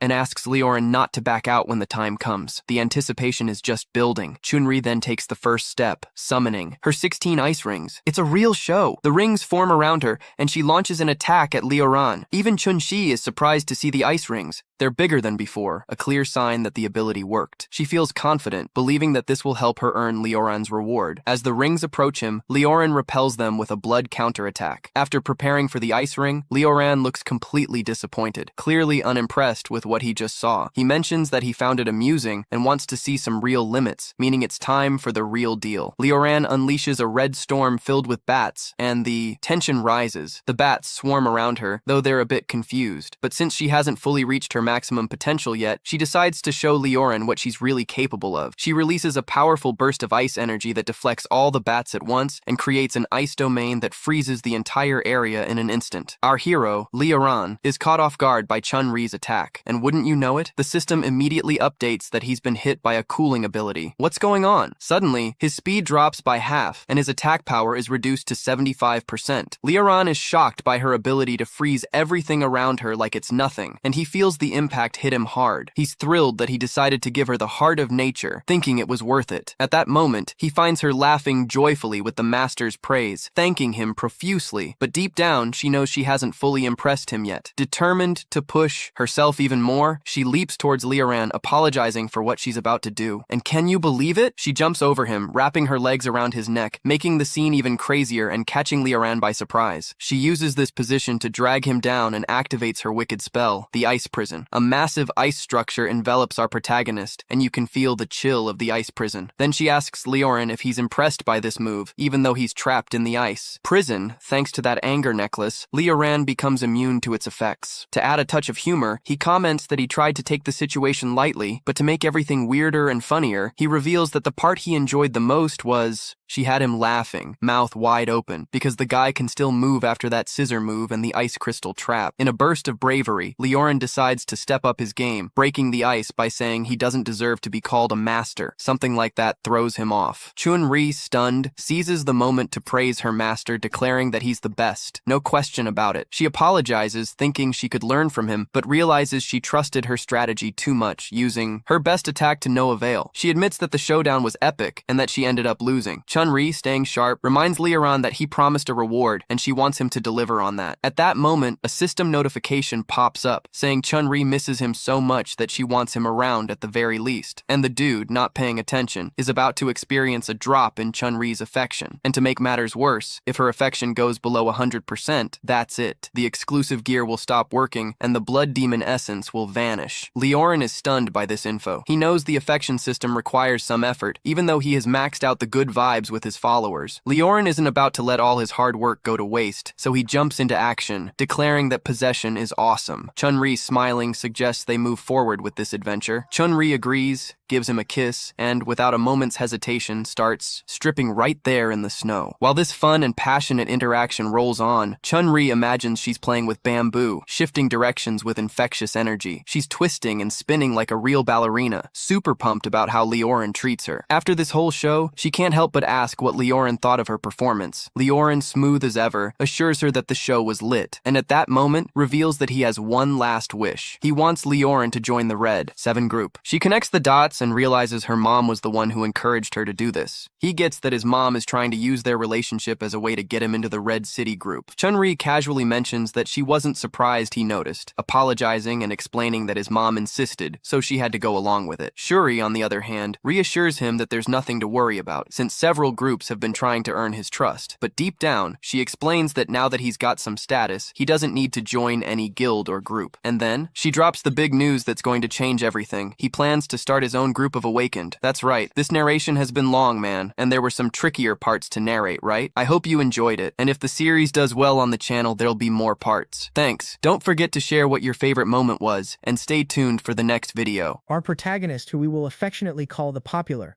has a problem every otaku dreams of having. He is so good that all the guilds in the area are fighting to have him on their team, but since he is smart and doesn't want to become a punching bag for those left out, he decides to start his own fan club. His own organization of the Evolved. His loyal sidekick, who seems to have forgotten to wear long pants in the cold, quickly throws a bucket of cold water. Creating a backyard group is easy, but if he wants something respectable, he will have to go through an evaluation by the association. The basic requirement? Just capture a level 7 monster. No big deal, right? Just the equivalent of a legendary beast that probably has heroes for breakfast. Our hero even tries to keep his cool, but deep down he knows that finding such a creature is harder than finding a recap video without clickbait. While he worries about monsters, someone in the city is much more concerned about her wardrobe. We cut to the city of Joe, where we meet Joey Faye. And if you think your morning routine takes a while, it's because you haven't seen hers. The woman decides to hold a private fashion show just to prove to herself that she doesn't lose out to the succubi of the castle. She tests her looks, just out of the shower, mall casual, and even a Chinese anime villain look with grandma glasses. All this while complaining that she's too absorbed in work. Sit down, Claudia. We know the only job here is to ensure that the camera angle highlights the plot. She is absolutely convinced that if she decides to really dress up, the Succubi will have to retire due to invalidity in the face of such beauty. But the runway model moment is interrupted by an old man who doesn't know what privacy is. The phone rings and it's Grandpa Fumi Anfu bringing the gossip from the underworld. He warns that our protagonist, there in Hyora, has decided to accept a mission in the endless Black Marsh. Zal and Faye, who now has a soft gothic look, almost dropped their glasses. That place is so dangerous that the mission has been gathering dust on the shelf because no one was crazy enough to face a superior level 7. But there's more to it. Intelligence says that the witch Uka Shui was spotted there. And no, she is not the kind of witch who brews love potions. She is a supreme evolved being who was expelled from the association for using living people as lab rats in bizarre experiments. Now, as the effect completely loses control, she goes into bear mother mode, or perhaps protective stalker mode. She starts to freak out, calling the witch a pervert. It's funny coming from someone who just changed clothes 5 times to compete with seductive demons. Grandpa, on the other end of the line, doesn't even understand why she is so worked up, but the explanation is simple. She is the one who recommended Lee Howan to the association. She sees a promising young man in him and won't let him become soup ingredients in the hands of a crazy witch. The atmosphere thickens, her eyes shine, and her determination rises to over 8,000. Lee Howan better watch out, because between a legendary beast and a psychopathic witch, he will still have to deal with the fury of a woman who doesn't want to see her investment defeated. The story begins in that setting every Manhwa fan has memorized. A dark forest, a full moon, and crows with red eyes to say, "Look how dark I am." But instead of a terrible monster who falls from the sky with the delicacy of a piano dropping from a building is our protagonist. He carries a young woman who seems to have confused an exploration mission with a CrossFit class. She is literally glued to his neck. He warns her that they have arrived. But the handsome hero vibe lasts only a moment. Poor guy can barely breathe because the girl has a boa constrictor hug of anxiety. After almost seeing the light at the end of the tunnel from suffocation, they finally let go and start to cough. They prove that if the idea was a triumphant entrance, they miserably failed. But the embarrassment ends here because now it's time to show who really runs this mess. They stand before the endless black swamp,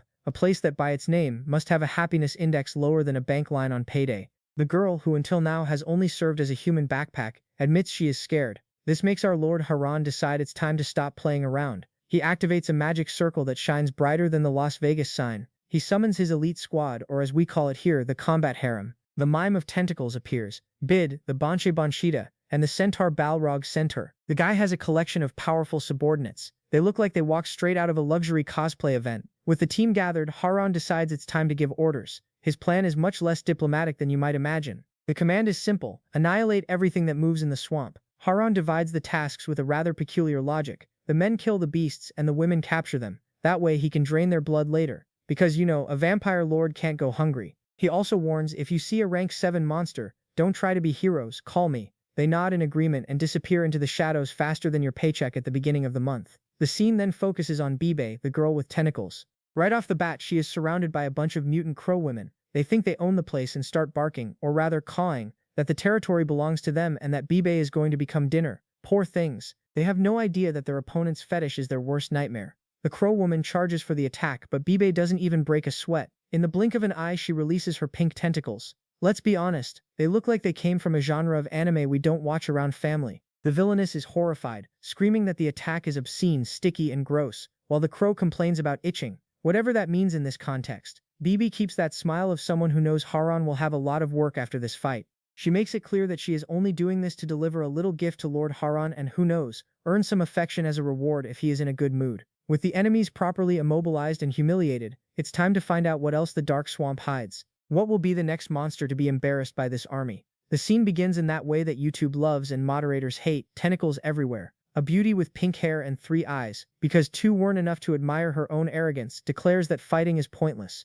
According to her, her sticky toys won't release anyone anytime soon, and in the end everyone will become a snack for someone called Lord Raora. While the villainess makes her speech of superiority, our unlucky one this time is a young girl with blue hair. She is in a tight spot, literally. She complains that the tentacles are getting tight. It causes a tingling sensation and pain. But let's face it, with that flushed face and that reaction, she looks like she is anywhere but a battlefield. She tries to call the attacker despicable, but the villain doesn't care. Her goal is clear. She wants to deliver the package to her master. But if you think the tentacle fetish is the strangest thing in this forest, just wait until you see who is strolling a bit ahead. We cut to another part of the forest. A redhead with horns is walking calmly. She moves as if she is in a shampoo commercial. She sings a bizarre song about fat witches who can't fly and clairvoyant black cats. Yes, her sense of danger is null, But fate loves to play tricks. Out of nowhere, the ground decides to swallow our singer. What the hell is pulling me? She screams with all the indignation of someone whose song was interrupted. And who shows up for dinner? An army of level 3 underground rat men. And let me tell you, these rats do not hop in sewers.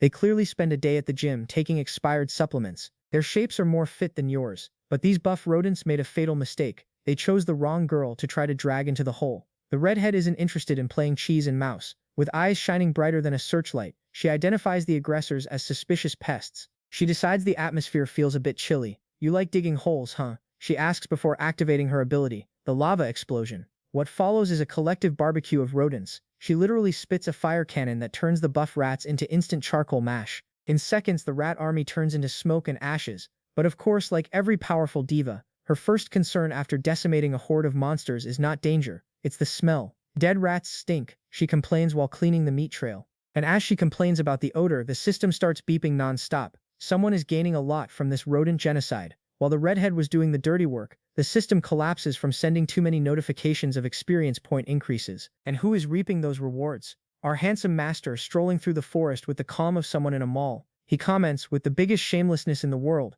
that everyone seems quite motivated today. Beside him, a blonde with a bun watches with loving eyes. For her, the dark and scary swamp is not a problem. In fact, being close to the master makes her feel so safe that, in her mind, this isn't a dangerous extermination mission, but a secret romantic meeting. It's that old story, the world ending in fire and tentacles. There's always someone thinking the weather is perfect for a romance. But will this meeting continue smoothly when they discover that the forest has much more than just gym rats? The scene cuts to a dark, cold, gloomy forest. It's the kind of place where any normal person would be praying not to get devoured. But our protagonist here, a blonde centaur with a lot of attitude and little patience, is having the most boring day of her life. She is busy smashing ancient level 1 worms as if they were cockroaches. She uses a skill called Stomp of War. But let's be honest, it's just her walking on slimy larvae. She looks at the remains of green goo on the ground and begins to complain. Seriously, is this the lair of a superior beast? She asks indignantly. Fighting against these meat snacks is an insult to her resume. She wants blood. She wants glory.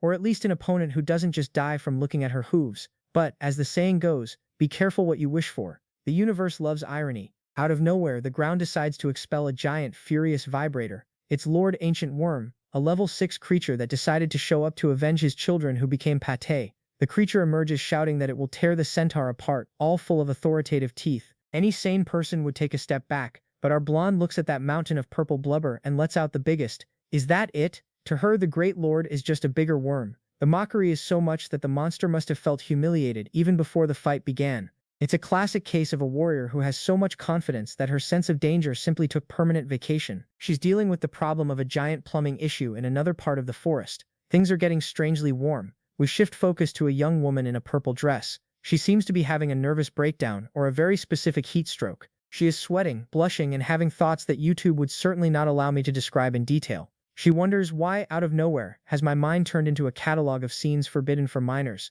Am I a pervert at heart? She questions while trying to maintain the dignity that is slipping away along with her sweat. Spoiler, it's not her fault, it's just the writer wanting to add some unnecessary spice to the story. The reason for this sudden urge has a name, a surname, and a ridiculous flower hat. Enter the luxurious sovereign flower of level 7. Yes, that's her name. She's basically a conscious plant with questionable fashion sense. The flower explains, with all the calm in the world, that she has released a pink gas that drives anyone mad. The rule is clear and worthy of a low-budget B-movie. If you smell her perfume, you are guaranteed to find someone of the opposite sex to play doctor with, or you will die of hunger, thirst, and dissatisfaction. It's a rather convenient biological ultimatum, isn't it? The villainess is literally forcing the plot to unfold in a controversial way. But Ross doesn't just want to kill. She has a much more disturbing hobby. Ross reveals that her favorite pastime is watching her poison's victims throw themselves at the first person who appears, whether human or beast, handsome or ugly. It's basically a twisted botanical version of a dating reality show. The poor girl in purple is now properly tied up by vines because of course there had to be vines. She is desperate. She calls the plant a pervert. But fate, which never misses a chance to be cliché, makes someone appear in the distance. A stylish guy in a black overcoat walks calmly through the forest. Ross gets all excited, ready to see the show begin. Will this stranger be the hero of the night or just another victim in this horror garden? The scene shifts back to our handsome protagonist, receiving a spiritual Wi-Fi signal. Apparently, someone named Bichada has found the owner of the Black Swamp. And of course, like any proper hero, he decides that the priority is to save the damsel in distress. Only, it's not the damsel beside him with a pair of bat wings. Those wings would make any vampire cosplay weep with envy. The master simply hits the turbo and bolts at light speed. He doesn't even look back. The poor servant is left there, looking like she was forgotten at the bus stop. She processes that the master prefers to fly alone rather than carry her dead weight. It's the famous goodbye, good luck in the haunted swamp. Thanks, bye. But the problem isn't just the void. It's what is hidden in the mud, waiting for her. Now, alone in the dark Disney, our young woman begins to panic. She starts questioning if there are water ghosts around.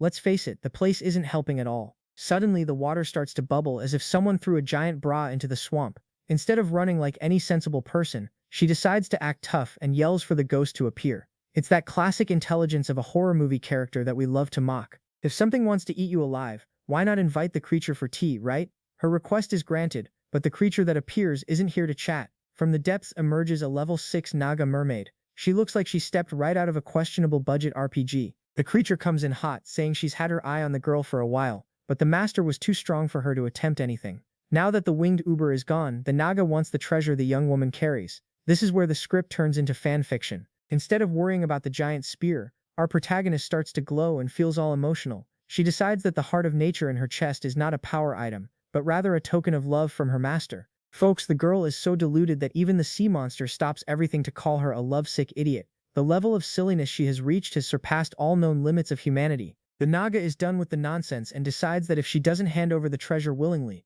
it will be through improvised surgery. The Naga loses patience with the girl's love delusion. She decides to open her belly to take the treasure by force. She summons a giant water shark that looks like a tsunami with teeth. She is ready to end the fun, but never underestimate a woman who was just called an idiot while thinking about her crush. With a shout of ice grip, she simply freezes the entire swamp. The giant shark turns into a giant popsicle before it even touches her. The Naga has that look of "I don't get paid enough to deal with magic crises and existential dilemmas." It seems that fish dinner today will be served very cold. But will a block of ice hold a level 6 mage for long? Or will the master have to come back to save his frozen servant? Our dear fish lady here finally realizes that things have turned chilly, and it is not because she forgot her coat. She notices that her opponent has an ice attribute, and she begins to feel that trouble has hit hard. But like any self-respecting hand villain, she has the self-esteem of a motivational coach. She decides to ignore the danger. Light of the waters, all imposing, calling our protagonist a stupid woman. It is that classic line, "My element is weak against yours, but I am muscular and I will win through brute force."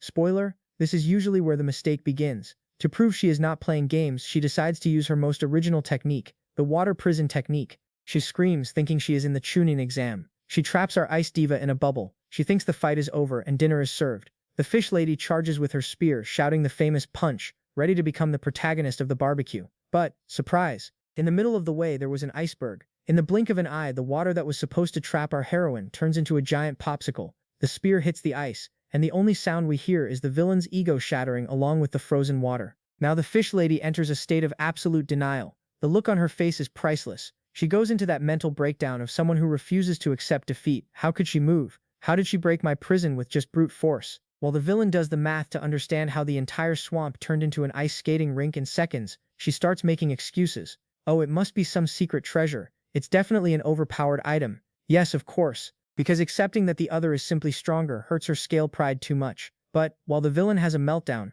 our protagonist only wants one thing, to clock out and go home. Our heroine steps out of the ice with the biggest grin. Did I leave the beans on the stove? She looks at Naga and tells her straight, stop messing around and be quiet. She doesn't even bother to fight seriously. She just wants to get out of there to find her master. She starts walking on ice spikes as if it's a fashion show in Milan. The fish lady, who refuses to be ignored, decides she still has a super move up her sleeve. Because she knows how it is. If the first plan went wrong, the second one will definitely work. Trust it. Get the umbrellas ready. The super move is coming.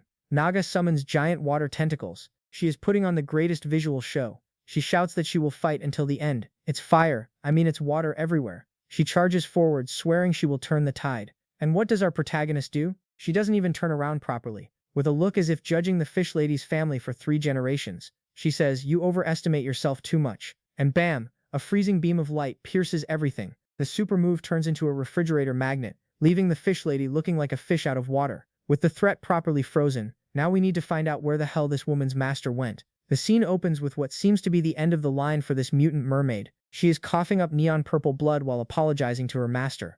On one side we have our protagonist, who apparently does CrossFit in the middle of the apocalypse. She boasts a look. "I went to the gym and ended up killing a monster." She tries to act superior, saying that her master's treasure is not for just anyone, but soon the realization hits. She realizes she went overboard. When she checks the body, the level 6 beast that should be a dimensional terror has turned into a common water snake. Yeah, the disappointment is big. It's like ordering a dragon from a catalog and receiving a garden lizard. But if you think a water snake is strange, just wait to see what the carnival vampire found in the forest. We change the scene to a forest that clearly looks like it came from a shopping mall Halloween setting. We meet our hero, a young man who decided that the best outfit to explore the wilderness is a complete Dracula cosplay from Shopee. As he walks, the system, which has nothing else to do, sends a poisoned warning. But hang on, our vampire is resilient and the effect is weak. The problem is that the air is filled with a pink mist. It looks like everything but a good thing. He spots something among the trees. It's Bakita the Banshee, going through the worst spa day of her life. She is all tangled up in thorny vines.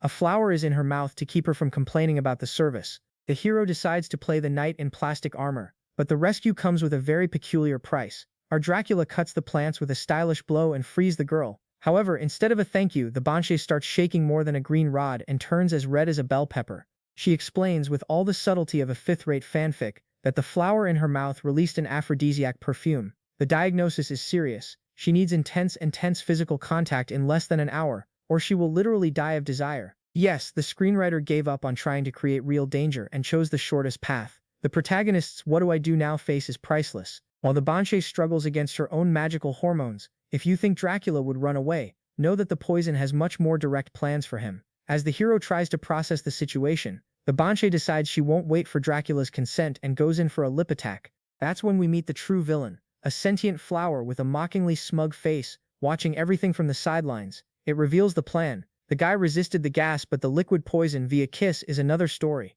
The system that loves chaos goes into total panic mode and sends the most absurd warning of all. Do the act now or die. That's right, the game has given our hero a reproductive ultimatum. Now he is there, all flushed, poisoned, and with a system notification forcing him to end his single status.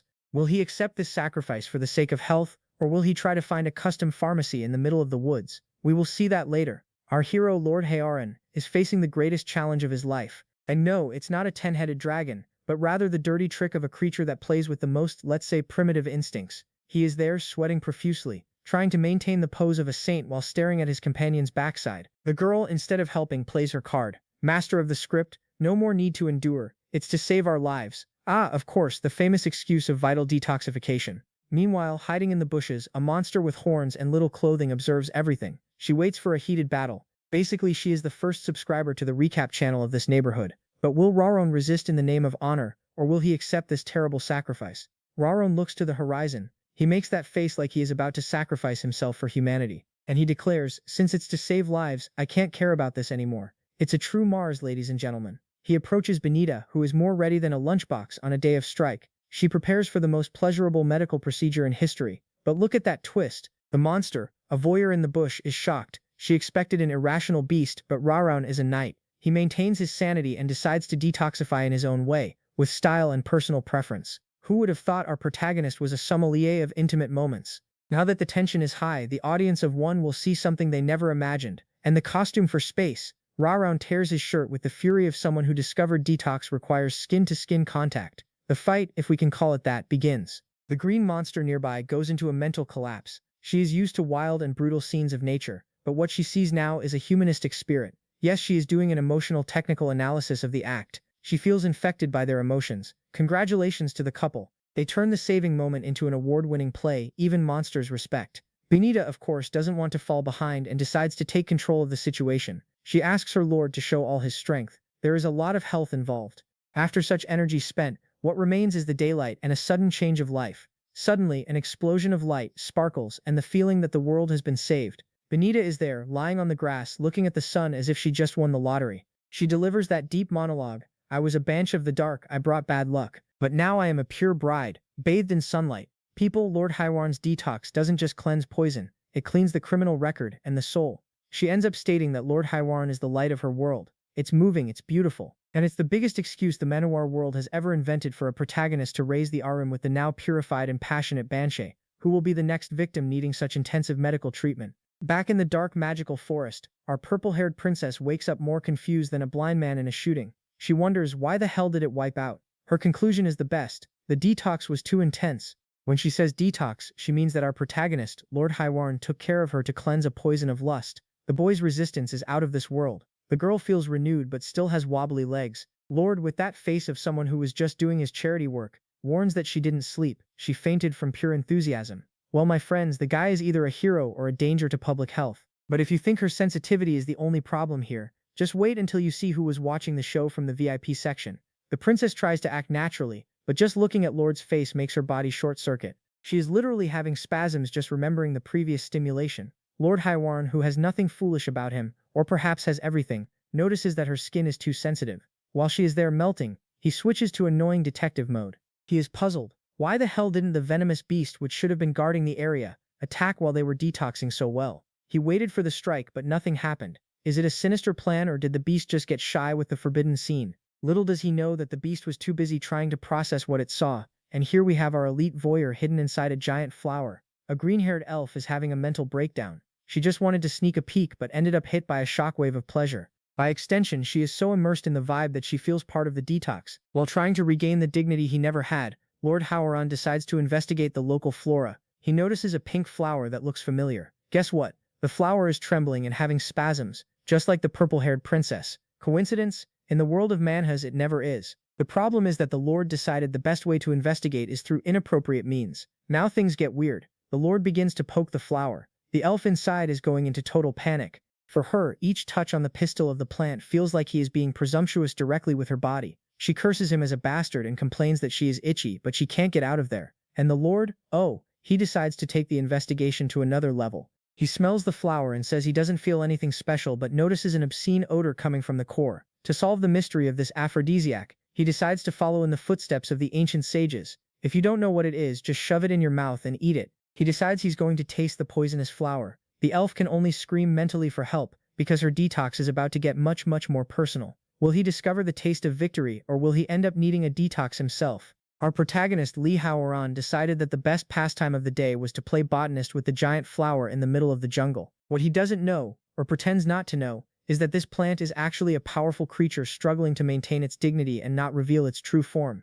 While the plant goes into an internal panic, hoping not to be seen in such a humiliating state, the young master decides to take the research too seriously and gives the stem a basic lick. His conclusion is somewhat salty because yes, the guy is a forest sommelier. The poor creature just wants the ground to swallow her up to end this embarrassment. But if you think licking the plant was the peak, just wait until you see what he decides to pull from it. If you are enjoying this madness so far, leave a like because it really helps the video reach more people. And comment down below, do you think this protagonist will still turn into a monster, or has he passed the point a long time ago? Man, Lee Howan decides that the flower needs a forced depilation and simply yanks the pistil from the plant. With all the delicacy of an ogre, the creature feels the result. Even the third generation of ancestors screams in pain. She starts to have spasms. She complains that the boy is doing strange things to her body. He uses both his hands and mouth. For her, it is public torture. For him, it is just a magical flower, very reactive, that glows when hit. The level of misunderstanding here is so high that the poor thing no longer knows if she is being hunted or if she has entered a movie she shouldn't be in. But the mask, or rather the petals, are about to fall. The truth is more toxic than it seems. Finally, the truth appears. That twitching plant is a 7th level beast, the same one that released poison on everyone. But if she thought Lee Howan would apologize for harassing her flower form, she is very mistaken. With the greatest shamelessness in the world, he states the reality. Look at me, my subordinates are all curvy goddesses. Why would I want something like you? The master of mockery even turns the tables and accuses her of being a pervert. She hid and watched him detox with another girl. That's right, he called the forest boss a low-budget dude. Offended and with her body still electric from the hero's botanical manipulations, she decides it's time to get out. The beast is in a state we could call unwanted excitement.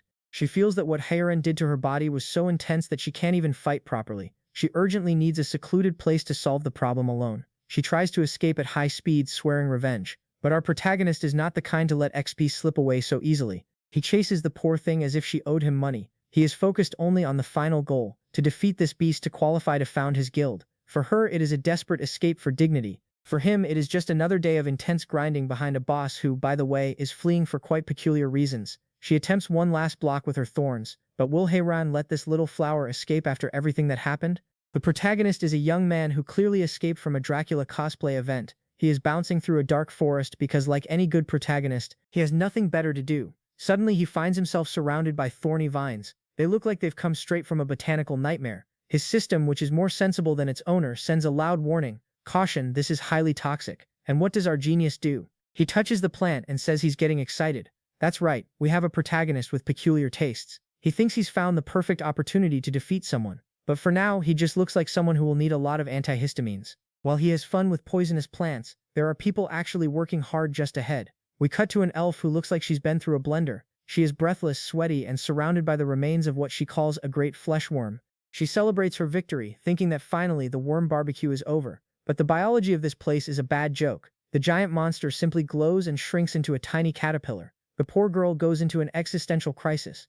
How does a level 6 monster turn into a creature you squish with your thumb? She realizes there's something very wrong with the beasts in this swamp. Or maybe she just needs new glasses. And if you think magical caterpillars are strange, just wait to see the bird fight happening nearby. Now we meet the girl with pink hair. She has decided that the best look for a dangerous swamp is a short dress with tentacles coming out of her back. Super practical. She is fighting against crows, but these are not ordinary crows. They are crows that put up a fight. While she tries to understand why the local fauna is so overpowered, the real queen of the party appears. The level 7 death crow shows up with that look of "I've read the script and I know I'm stronger than you," questioning why a strange creature like the pink-haired girl dared to touch her crow girls. The pink-haired girl decides the best answer is to attack, but she is about to learn that level 7 is not just a cute number. The girl with the tentacles, full of confidence and lacking sense, launches her attack shouting, "Die!" Spoiler, no one died. The crow doesn't even bother to lift a finger. She just stands there, exuding an aura so heavy that the opponent's tentacles are sliced as if they passed through an industrial food processor.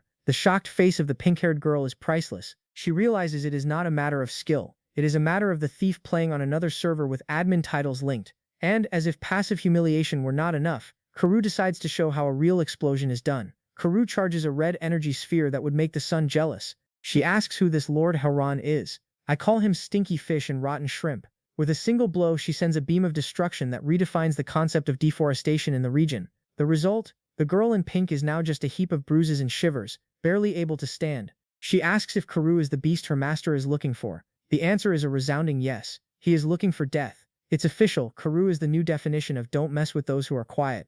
But after so much explosion and destruction, it is time for a moment of peace, or almost that. To cap it all off and ensure YouTube's algorithm does not ignore us, we switch to a serene lake under the moonlight. There we find a plant woman with a giant flower hat. She decides that the best way to cool down is by taking a cold bath. Because nothing says fantasy sea like a random bathing scene in the middle of a monster war. She seems relaxed, but in this swamp, even the water must have some dark secret. Is this flower lady an ally of the excited vampire, or just another victim of the death crow? Our dear swamp elf is trying to reboot her brain. She is there, submerged in the water, repeating, "Calm down, breathe, don't freak out," as if she had just seen a teenager's search history. The reason? She decided to spy on the detox process of a certain couple. And well, let's just say the treatment was much more stimulating than she expected. The image of Lee Howan being, let's say, very helpful with the other girl does not leave her mind. It's that classic case of "I shouldn't have looked, but now that I have, I want to see it again in 4K. But wait, her taste for espionage is more exotic than you imagine. The cat dives deep into the water, trying to understand why she is so affected.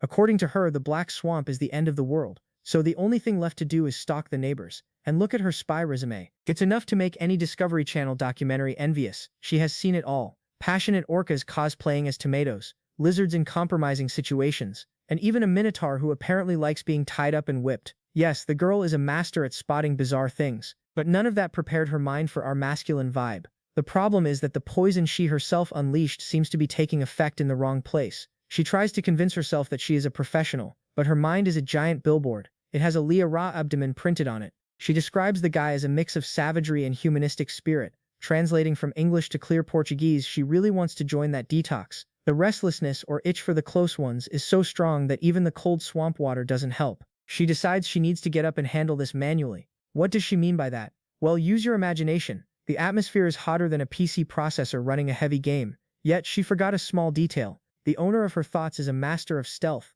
As she emerges from the water full of sensuality and ready to handle her own problems, who shows up? Exactly Lee Howan, coming out of a level 2 invisibility, just to ruin the moment. And the guy doesn't have an ounce of chivalry. He looks at her and instead of a compliment, he hits her with the truth. You are a level 7 beast. But in this state, how much strength do you really have? And the final blow comes now. He points out that she isn't even wearing pants. That's right, the guy is ready to fight and our stalking villain is there, feeling unnecessary cold and being called prey. Will her dignity survive this fight? The elf goes into full panic mode. She tries the ancient tactic. Wait a minute. She begs the guy to wait at least until she puts on some clothes before they start trying to kill each other. Fighting without pants was not part of her world domination plans, but Lee Howan, oh, he is zero interested in her wardrobe. With a look of someone who hasn't eaten anything since the last chapter and a flaming sword in hand, he warns her that he can't wait another second. He charges at her with everything, and we are left here wondering, is he in a hurry to fight or to end this embarrassment quickly? Our protagonist decided that today was the day to, spending the entire animation budget on a single blow.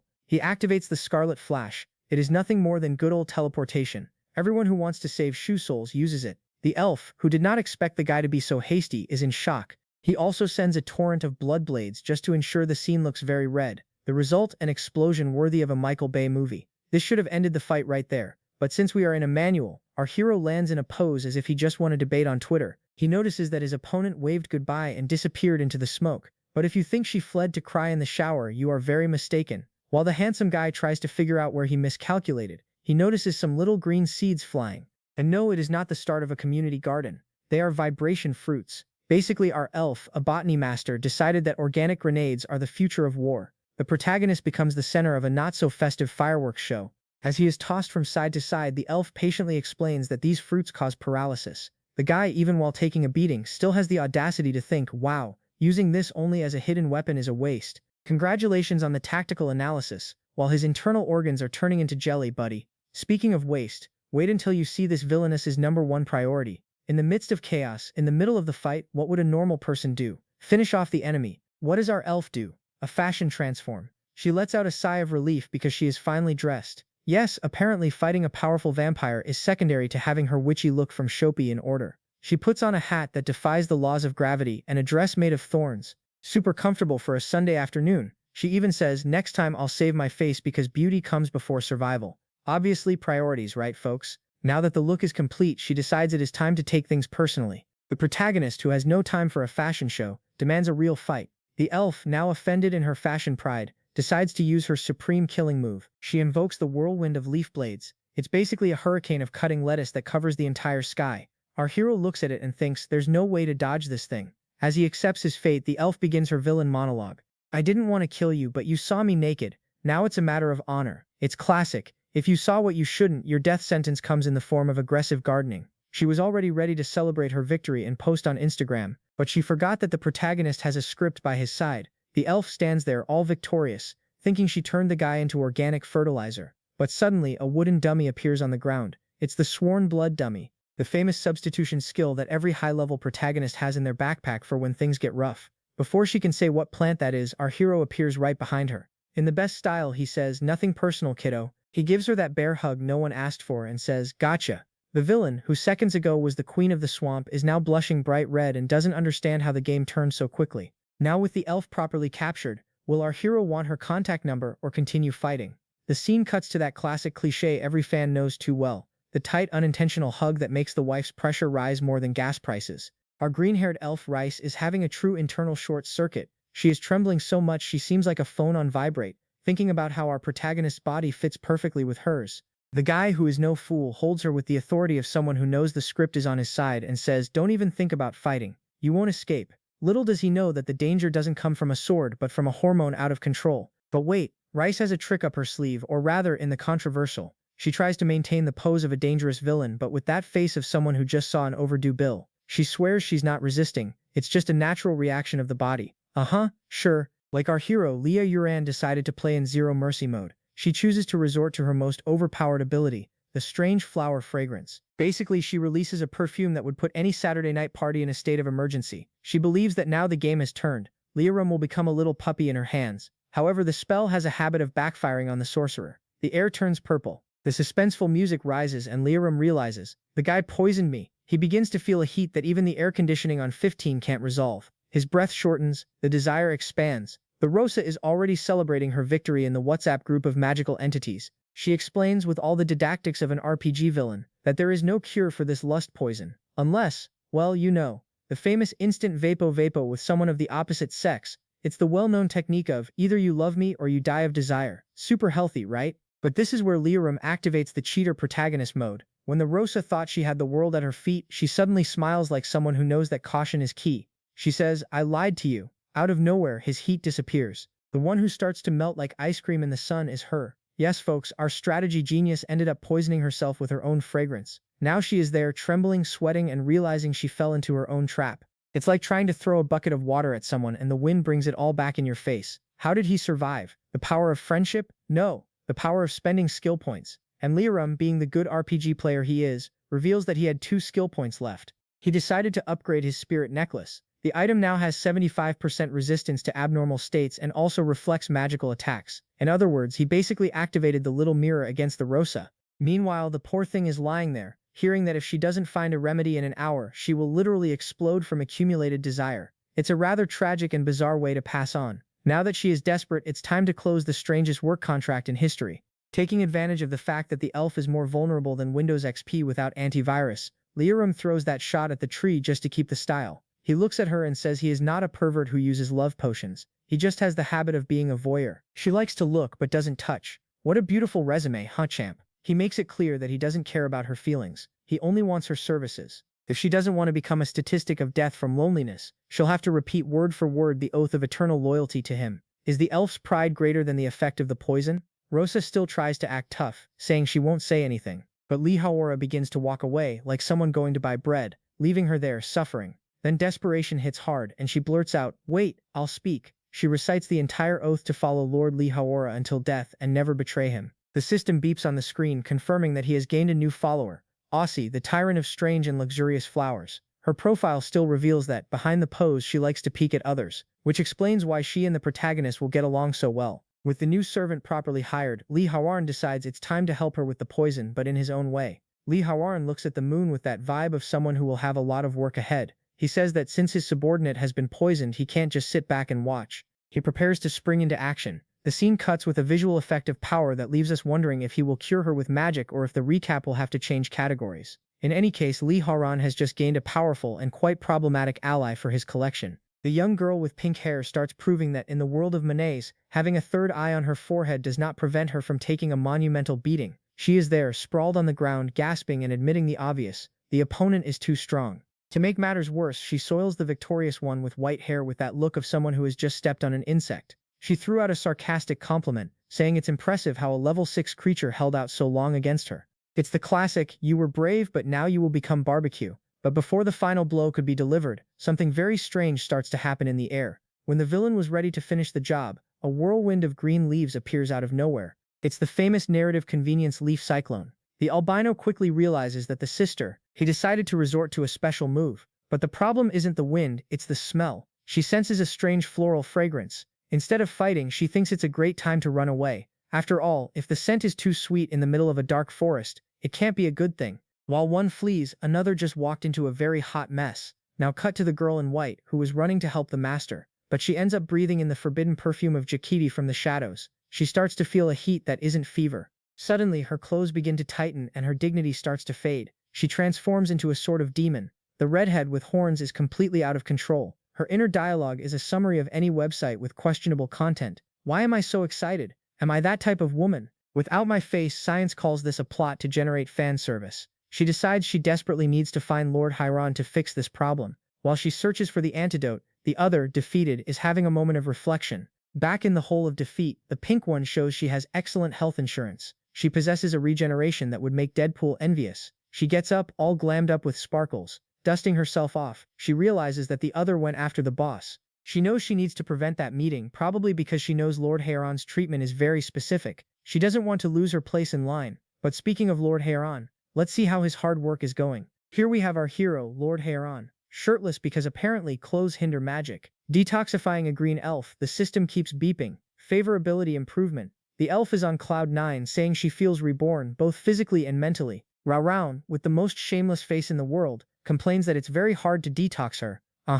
We believe in your sacrifice, master. He even drops the gem that practice is the only criterion to test the truth. He's definitely a philosopher. The atmosphere was great for him, until an unexpected visit shows up to ruin or improve the party. Master Raoran was there, enjoying his high favorability rating. When he felt a chill, he looks back, he sees his follower in white, now back in human form, but she is trembling more than a green twig. Sweating cold, she finally found him, and she is in that state of either you help me now or I explode. The chapter ends with her begging for the master. We can already imagine the criteria of truth that Haran will use to detoxify her. Also, will the master's energy supply withstand so much consecutive detoxification? The scene starts with Shuera in a state that anywhere else would be a serious sunstroke. Here we know it's just the writer wanting a plot. She is sweating more than a Tupperware lid and trembling as if she has seen the rent bill. Suddenly, our hero appears, Lord Haran. Obviously, he forgot that shirts exist, but he didn't forget to make a dramatic entrance. He runs to her, extremely worried, while the girl complains that it is too hot.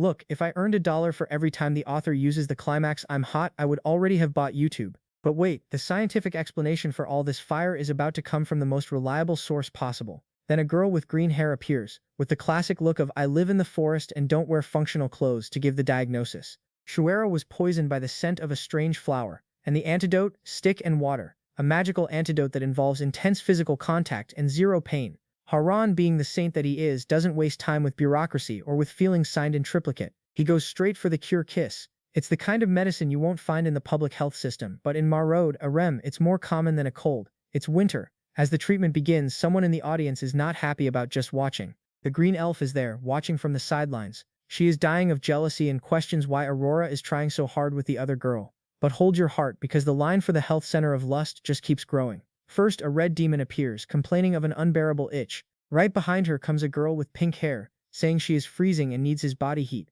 And to top it off, a centaur appears claiming she is starving. It's impressive how the ecosystem of this forest is focused. 100%. He leaves the females of all species in a critical state of need. Aura finally realizes that he is the problem. But his solution is, let's say, ambitious. Our genius realizes that the girls were attracted by the poison he is exhaling. Instead of taking a shower or isolating himself, he decides that the only ethical way out is to seek all of them at once. Yes, his plan is the famous community service. The green elf goes into shock, calculating how one man will manage 6 detoxifications in a single night without asking for disability retirement. Soon after, the atmosphere turns pink, hearts float, and the Ran prepares for the biggest sacrifice of his life. There's irony in it. The guy's energy is so strong that the elf can only wonder which planet this monster came from. Will Lord Haran survive this charity marathon, or will he need a spine transplant tomorrow morning? The blonde there looks like she just hit the lottery, thanking the heavens for being, in her own words, fulfilled. And it doesn't stop there. The girl with pink hair is also in the clouds, feeling a warm sensation that sent all the cold in her body packing. Whether this was a fight or an intensive therapy session, we still don't know. But the feedback from the clients couldn't be better. It's the kind of satisfaction that even margarine commercials can't simulate. While some are already in Zen mode, there are new folks trying to understand what just happened to their own bodies. Now focus on this green-haired elf. She was the enemy, the poisonous flower. But it seems her poison was no match for our protagonist's antidote. She's there, all trembling, trying to process how Lord's power simply cleared her system and left her, let's say, unstoppable. Her brain tries to fight, saying this is wrong, that she is not that type of girl. But the body, her body has already given the advance warning. And, to make everything more ridiculous, the system decides to showcase those favorability increase warnings on the screen, just to confirm she has become a die-hard fan. She admits she is completely addicted to the danger that Lord represents.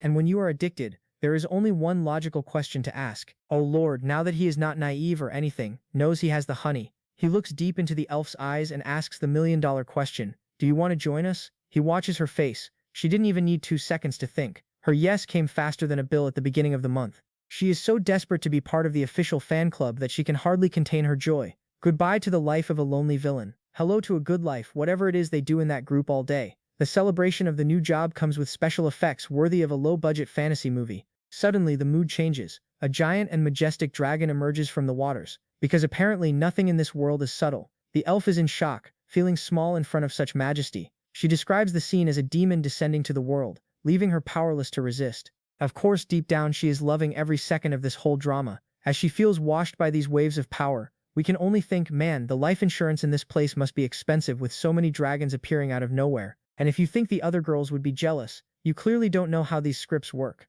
The veterans of the group show up to welcome the newcomer. The one with white hair, all about sarcasm, thanks the elf now called Ross for being such a collaborative enemy. Her presence earned generous rewards from the master. The pink-haired one comes in with the real talk, now we are colleagues. We are a family. The blonde finishes with the classic, don't be shy, let's do this together. It's the kind of reception that makes you question if you signed up for an army or for a very suspicious self-help cult. But while the party goes on in the hideout, someone outside finally woke up from their nap. The sun rises, the birds sing, and the little gray-haired sister finally wakes up from her beauty sleep. She notices that the strange and luxurious perfume in the air has finally disappeared. She wonders if her sister is done with what she had to do and, to her surprise, sees a crowd coming out of the woods. And here comes our hero, Lord Oran, walking like he owns the world. Meanwhile, the elf Rosha is glued to his arm like she's chewing gum. She complains that he is holding tight, but she admits that it is comfortable. It seems that the family has grown. The peace in the forest lasted exactly the time of a yawn. What will this child think when she discovers that her sister's business meeting lasted the whole night and involved a giant dragon?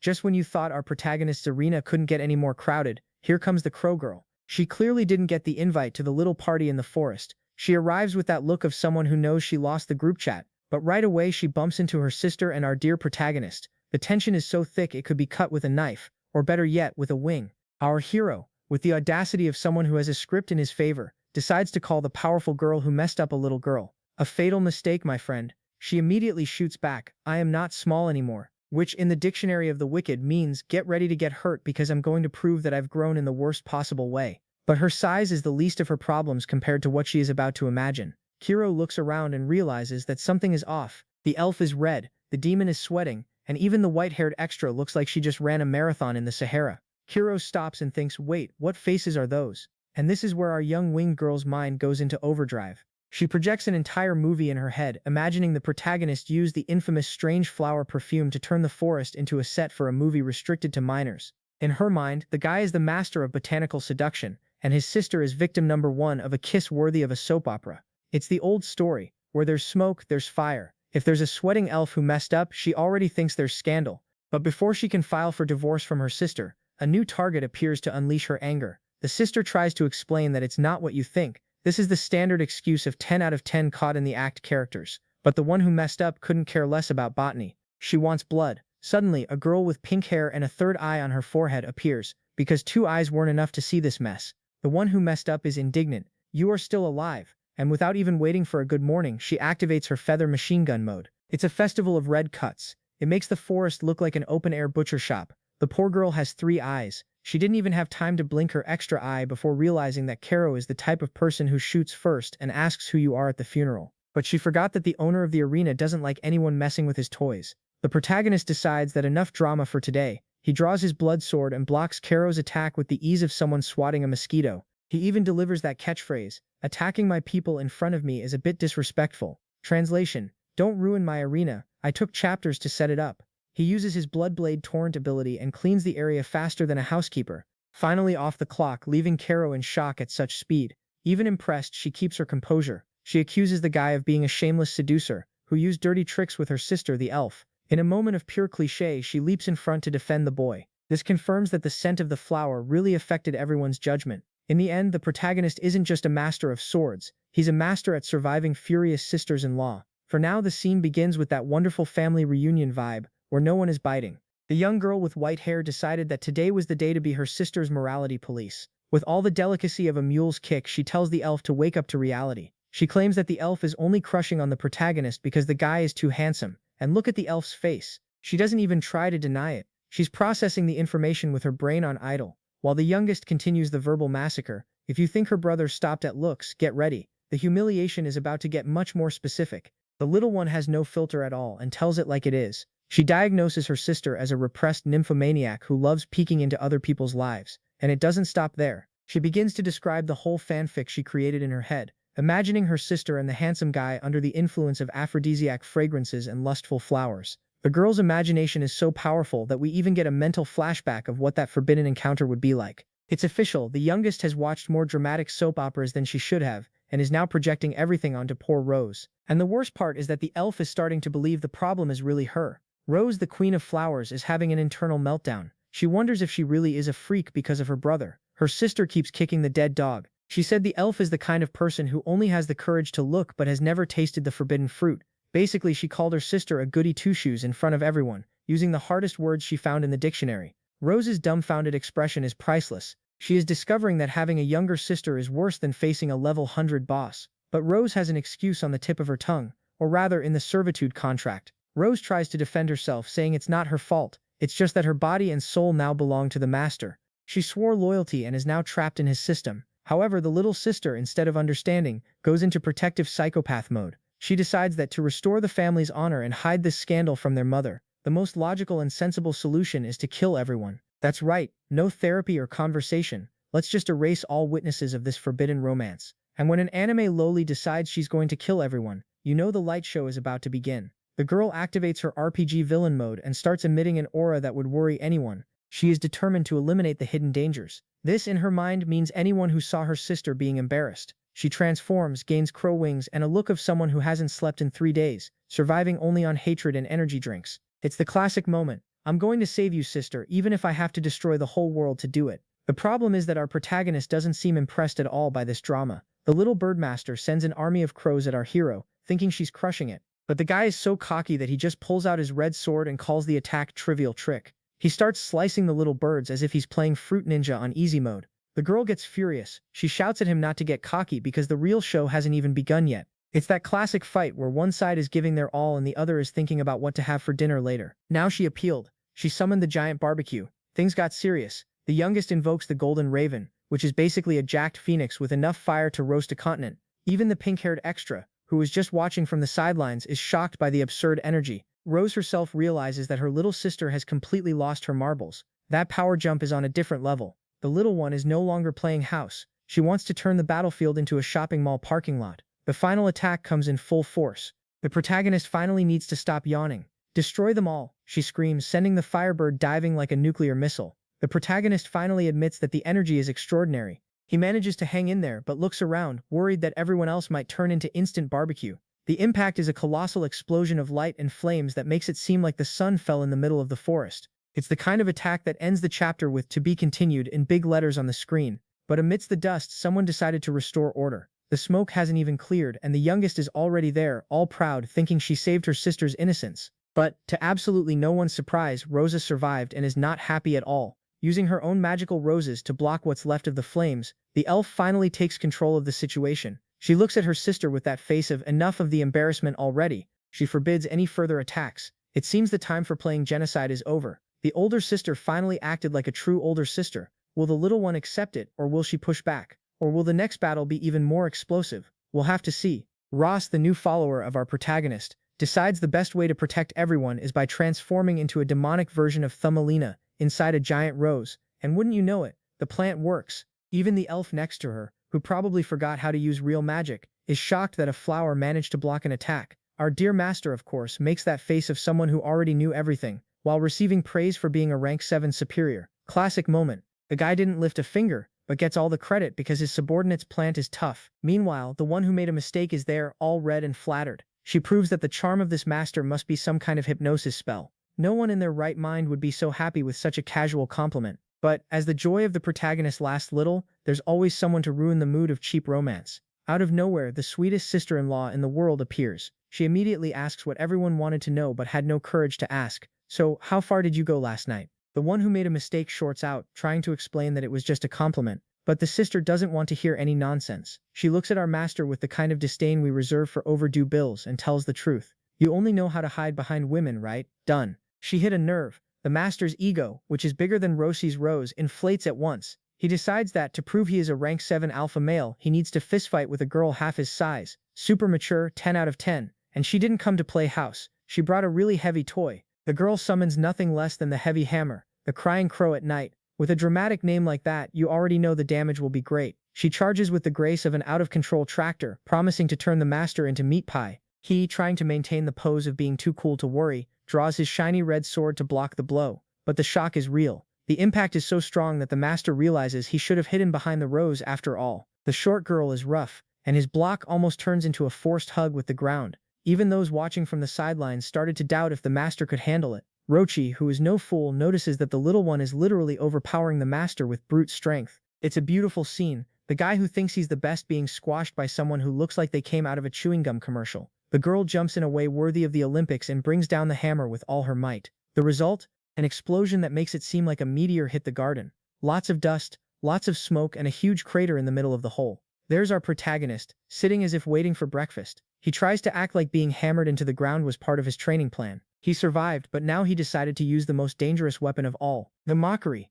The master, with the cleanest face in the world, thanks his sister-in-law for having pity on him. If the goal was to make the girl furious, congratulations, he earned a trophy. She gets so angry that the hammer starts to emit a red energy that would make a Dragon Ball villain jealous. She asks if he really thinks he's going to become her brother-in-law just because he slept with her sister. She decides that the fun is over. The violent smashing is charged with a huge amount of light and smoke.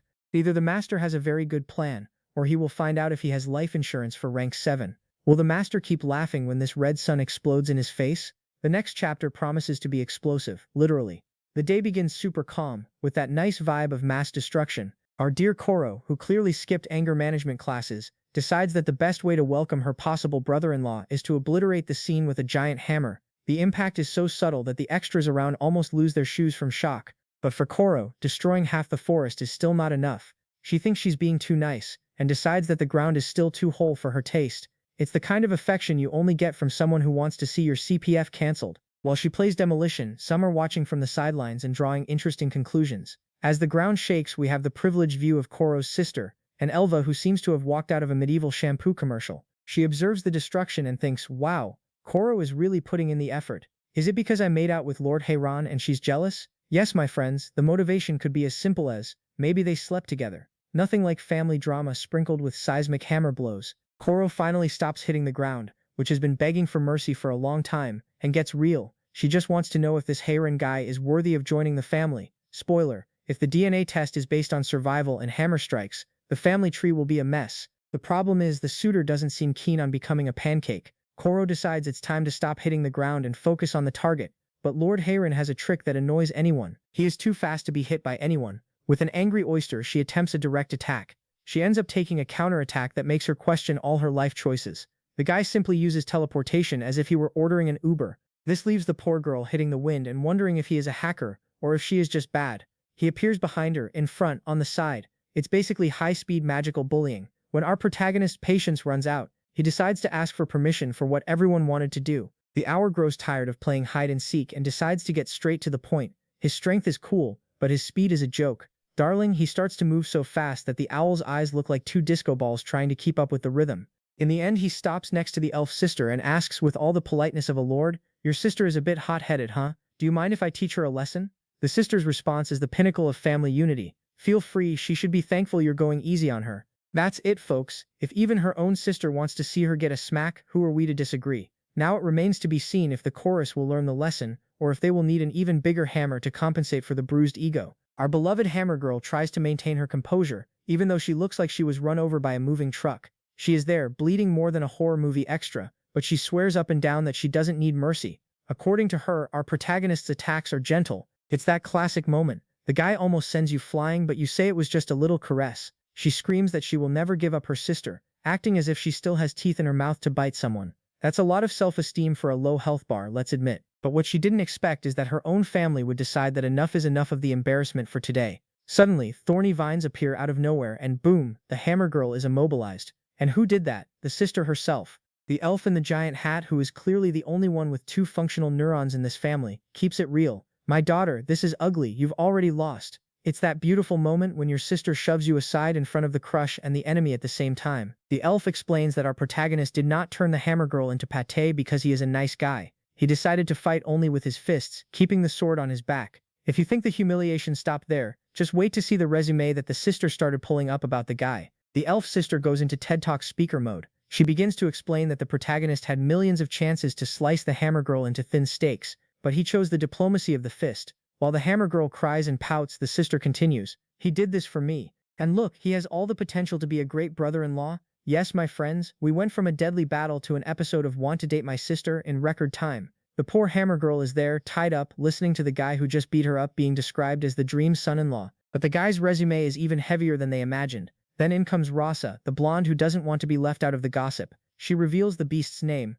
Lihararam, and he is not just anyone. He is the legendary demon slayer and bloodshedder. A super discreet name, not exaggerated at all, typical of someone who wants to go unnoticed at a barbecue. The elf sister even blushes, probably already planning the wedding trousseau. It's official, the guy is the prodigy that the Evolutionaries Association loves so much and that every farming company would like to hire as a senior intern. Everything was going very well in the romance and gossip department until the system decided to ruin the fun with the alert, "We are all screwed." The protagonist system starts shouting danger, louder than a car alarm in the middle of the night. An extremely dangerous target is approaching, and surprise, it's Mom. Oxy, the supreme evolution witch descends from the sky with all the grace of someone ready to complain to the manager. The protagonist is shocked, and rightly so. How is this woman clearly human while her daughters seem to have come from a fantasy genetic bestiary? In this world, it is a fascinating thing, right? The supreme mother-in-law arrives already disparaging the association. She asks if the standards have fallen so much in her absence. With Mom Witch around, Lee Howan will discover that defeating the daughters was the easy part. Now the hole is much deeper. If you enjoyed this story, go ahead and like it. Comment on the next part to help level up. The video has come to an end. Don't forget to drink water. Even the overpowered protagonist needs to stay hydrated. Alright, I'm going to wrap it up here. Kisses on the butt. See you on Monday. Stay tuned for the next video. Our boy is trying to play detective, but the girl doesn't even care and just mocks him. She tells him to ask President Wang Ji if he wants the real deal. She decides to check if this guy is really the so-called talented prodigy. Suddenly she sends a purple sphere flying right at him. The purple sphere goes through his chest as if he were made of jelly. How bizarre. Without a scratch, our boy is totally confused and asks what she did to him. The girl decides to float on her broom to strike a pose, leaving our boy frozen and sweating. She says this guy is so special that he attracted a bunch of big names to take a peek. The girl looks into the crystal ball and tells him the truth. He's not just some ordinary guy. No surprise there. The guy panics. If she finds out about his past, he's in big trouble. He pulls out his sword and asks if it's rude to snoop into someone else's life. How polite. The woman's eyes widen, and she yells for him to duck. Looks like the tables have turned. The guy tries to pose with his sword but ends up looking clueless, not understanding the noise. The creature falls straight to the ground and panics upon realizing he's turned into a stiff doll. The girls show up angry, asking what they did to Lord Hawara, and demand they release him. The pretty girl in the hat doesn't care for talk and orders everyone to kneel, no questions asked. Now the pink-haired girl falls to her knees against her will and is shocked that she can't resist the command. The longhorn waifu is furious about having to kneel and complains about such a low blow. The girl is even impressed by this whole controlling others with a shout thing. She realizes it's the technique of the spirit of the word, basically commanding people using sheer will. This Succubi was the boss and humiliated Joey Fei, but she was booted because of bizarre experiments. How crazy. Now she realizes the witch is a real powerhouse, and the plan now is just to save the master and get out. The trash era tries to pull the "do you know who you're talking to" card, mentioning mommy to the powerful witch. Sweating bullets, she swears she only came for the association's sake and begs the witch to spare everyone. The witch mocks the girl's mom, and they say the old lady has no morals. Tired of the chatter, the gorgeous one throws trash. It's hitting the ground with the rest of the crew. Trash means going down on knees, tough luck. The magic makes a huge purple noise. The girl is frozen and breathless. If she doesn't react, she won't escape this word magic. The plan to mention mom backfired. Look at her now. The witch is crazy, and the girl just wants to go hard. The loser and the tough guy turned into a doormat. They're stuck to the floor because of that overpowered purple magic. The guy panics because even Shore went down. If she fell for it, it's game over. The witch keeps snooping into his past. If she reads everything, she'll find out about last night's embarrassment. The gorgeous one sees the scene and is in shock. With those little hearts, we already know she saw too much. The elf is there, totally smitten, screaming that the guy is incredible. How embarrassing for Leia, man. The witch thinks the show is better than spying on monsters, and calls the guy a beast. What a mess. The elf lets out a passionate scream, while the guy stands awkwardly. What a total fail. The witch stays absolutely silent, just judging the nonsense with a face like thunder. The guy's eyes are shining green, thinking that crazy look will scare someone. The girl in purple sends a mom to the witch who strutted in. Family united is a whole different story. The little girl with white hair has already accepted the end. Her sister managed to make mom furious. The witch is pure fury, and asks Rossi if he forgot she hates elves. She panics and swears being with the guy was just an accident. I know the witch is fuming and drops the truth. She hates romance between men and women. The witch summons a bunch of magical circles. Apparently overdoing it is her strong suit. Now heavy chains are coming out of the circles. She wants to trap everyone and end this nonsense. The elf went down hard. The witch's chains caught the poor girl in a way she can't even move. The witch tells it straight. She says the other one just spies on creatures during the struggle, and now wants a fight.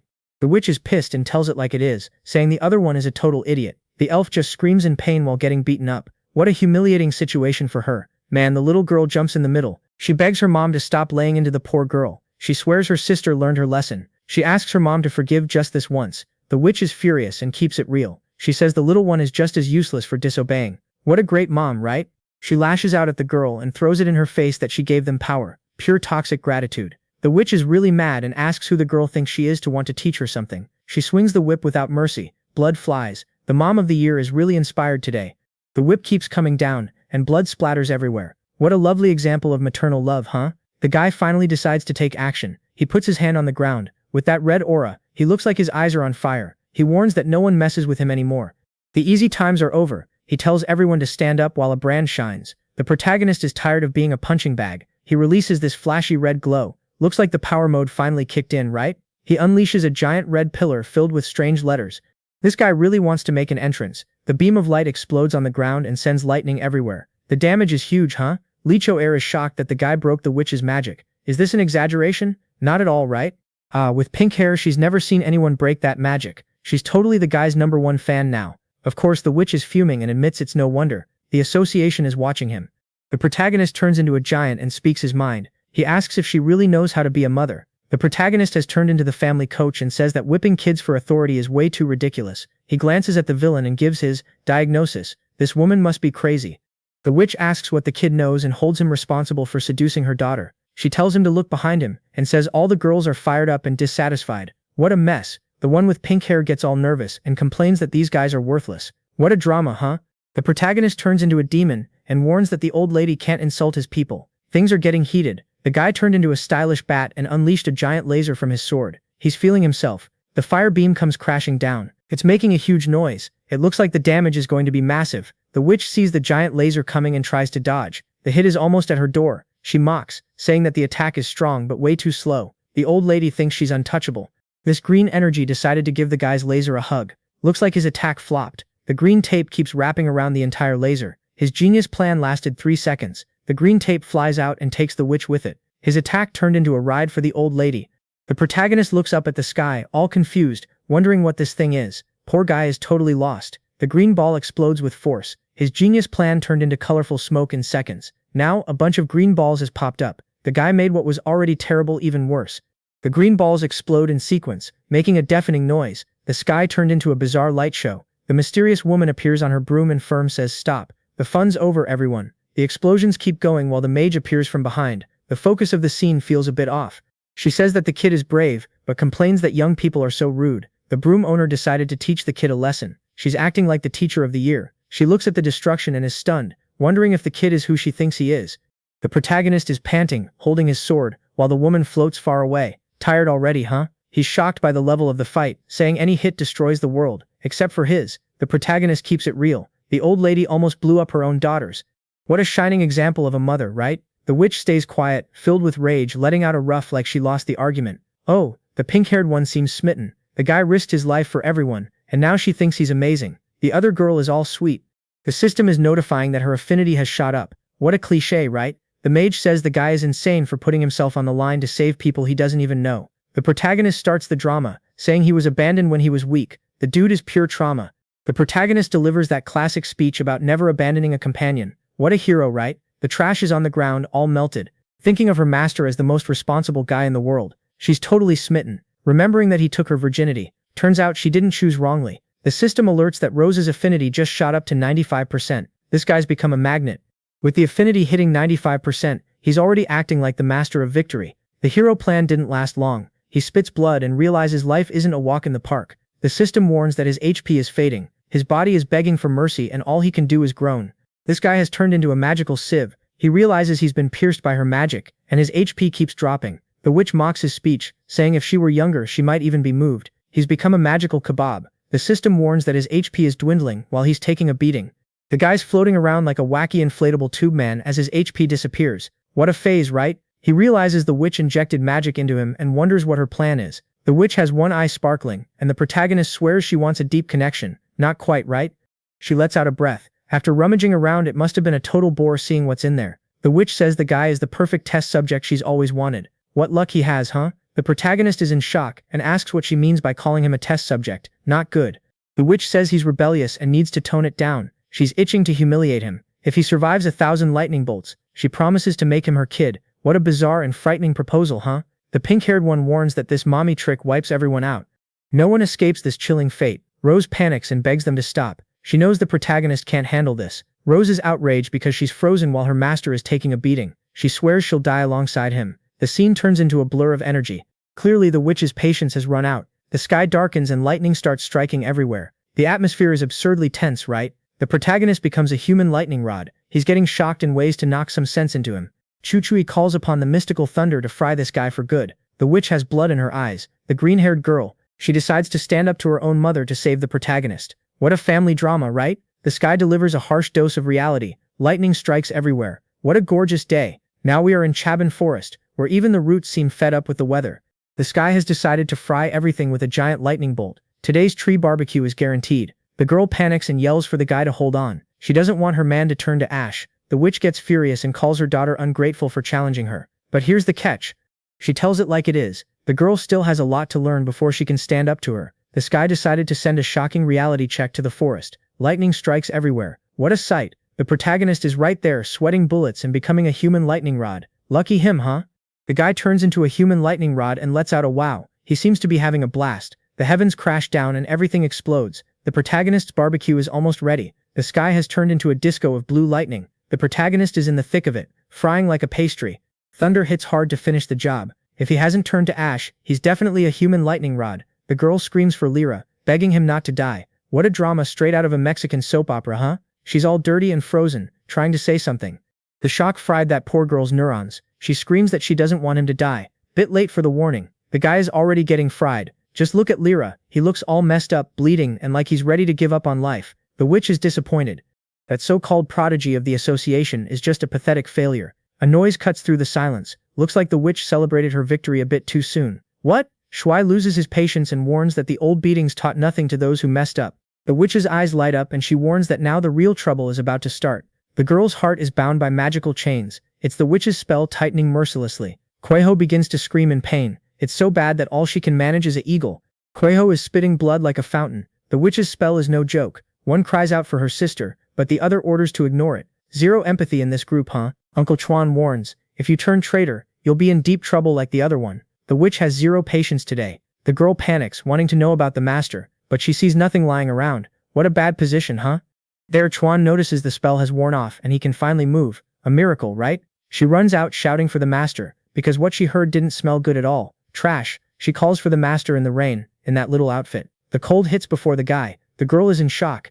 Sparkling. The scare was so big it switched her to flashing mode. Lichair has activated Elsa mode. Furious, she's outraged by the master's condition and vows total revenge. The witch notices that Lichair is Hank's daughter. Ping says she inherited her mother's spirit. A firm stomp of red heels on the wet ground. Someone arrives strutting in those impractical shoes. Trash. Sends out 16 layers of ice wheel. The Shopi Elsa finally decided to show her worth. Chuan doesn't even flinch and already sends the crystal coffin. From the name, the burial will be chilly. The ice coffin turns into a sparkling cube. Looks like the Shopi Elsa was stylishly caged. Trash. Gets mad at the barrier. She complains that the witch's attacks are way too weird. The pink-haired girl swears to die for the master while being embraced by unfriendly tentacles.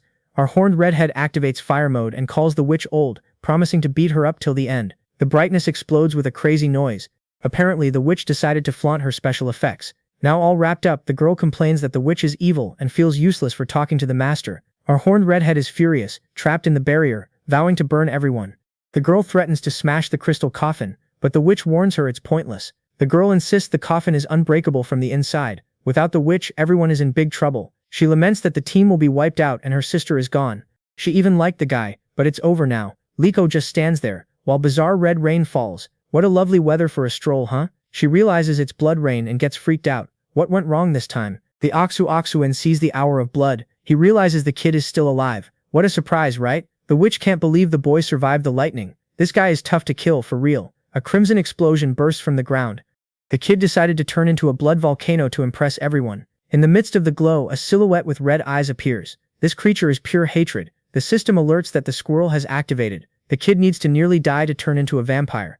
The protagonist has turned into a dark vampire. Now things are going to get rough for the old witch. The witch is absolutely thrilled. She says the kid is the perfect test subject she has always wanted. Out of nowhere she says, "Be my son." She promises to fill his body with the fiercest power. Suddenly the old witch gets hit by a quick blow. She didn't even see where it came from. Now the witch will know true terror. Lee Howan is a ruthless guy. You know that the protagonist is pure hatred, with those glowing eyes and a dark red aura. The old witch is sent flying far away, landing straight in the hole. The plan to be a mother is over. The impact is so brutal that the witch turns into a rocket. Goodbye Ono's motherhood plan. Everything explodes in a bright flash. The kid doesn't know how to play without destroying the whole scene. The protagonist is pure dark style, with those shining eyes. He has turned into the very Lord of Darkness. The girl is freaked out watching the witch fly away. She has never seen anything so bizarre. The protagonist stares at Lishwar under the rain of blood. What a wonderful atmosphere for a date, right? He activates the so-called evil hand, and goes all out with the red aura. He thinks he's the villain now. The witch is all tangled up in the kid's aura, and can't break free. What a phase, huh? The The protagonist doesn't waste time and grabs her. Now things are getting serious. The protagonist is taking off Lixu's clothes. She asks why he's doing this. Poor thing. She complains that he already messed with her sister and now he wants her. Calls him an idiot. The protagonist decides to give a little kiss on Lixu's neck. Yeah, but with his teeth. How romantic, right? The girl is crying out loud while being bitten. It seems the vampire's affection isn't quite what she hoped for. The vibe is getting weird with those red lines. It looks like the system crashed. A red moon rises. Blood starts to rain down. The scene looks like a cheap horror movie. What a disaster. He collapses to the ground like a sack of potatoes. The vampire's touch knocked the poor girl out. The next guy is there, all cocky in the blood rain, wiping his mouth like he just had dinner. Ushi and Sean are drooling over the protagonist, saying he was born a demon and is the perfect show. She notices his brain has gone blank. Now he's fighting purely on animal instinct. Ushi has a headache, but she wants to up the punishment to become mommy. Suddenly everything explodes in a bizarre flash. Mommy overdid it, and the scene disappeared. A giant pumpkin decided to spit out a fire laser. It's the most outrageous Halloween ever. The protagonist is just standing there in the middle of the explosion. The guy is all style and zero worries. He turned on his high beams and is glaring at everyone with that shiny look. Out of nowhere, everything explodes in a giant yellow glow. The kid can't play without wrecking the scenery. The guy turned into a human light post, letting off all this brightness just to show off. The shine is so blinding it must have dazzled everyone. The kid really doesn't know the meaning of limits. The scene has turned into a mess of shiny cubes and explosions. The kid totally broke reality. Lixo Air is in shock. She says the master is acting weird, and the witch is way too strong. Poor thing. Blood is dripping on the cracked ground. It seems like the faucet of terror has finally broken. The protagonist is there, all dark and bleeding from his hand. The guy really loves drama, huh? Ushi asks if Dora woke him up and insists on being called mommy to forgive him. The protagonist is throwing a tantrum worthy of stepping on a Lego. The beast is just pure rage and screaming. The witch mocks his messed up arm and says wild horses are hard to tame. What a line, huh? The witch is coming in with the wild horse taming speech. She wants him to give in to relax. Then bizarre red waves appear on the ground. The scene is getting weirder and weirder. A giant red pillar crushes the ground. The kid decided to smash the scene just out of spite. Ushi, Shuya floated there by the side, relaxed. The witch doesn't even flinch as that massive pillar destroys everything. The kid is putting on a destructive light show with those red pillars. Pure visual exaggeration. The witch praises the power but tells it like it is. His attack is way too slow. What a show-off. The guy is there in the middle of the red pillars striking a pose like a generic anime villain. He lays on the move all cocky, but the witch just points out he's too slow. She dodges the red pillar with the greatest calm. The kid messed up again. He uses that scarlet glow, but the witch tells it like it is. Way too slow. Yuchochui is just chilling in the middle of the sparks. It looks like she's in a parade, not a fight. The witch says she's dazzled. Now that things got fast, she finds it thrilling. The witch pauses, startled, and looks back with a bored expression. The atmosphere is literally on fire. The kid makes a huge slash, but the witch jumps and evades, laughing at him. He lets out a bright flash everywhere, but the witch has already vanished. Major miss. She pretends to be surprised by the speed, but quickly says he still doesn't come close to her. The kid's strike finally connected and tore the witch's clothes. The crown is in shape, huh? Yuchochui is in shock and even turned red. She didn't expect this damage. Yuchochui freaks out, asking if he saw her body. The powerful witch turned into a shy teen. The kid switched to full dark mode. He looks like a generic villain with those glowing red eyes. The witch is furious because the kid saw her like this and didn't even care. What a lack of respect, right?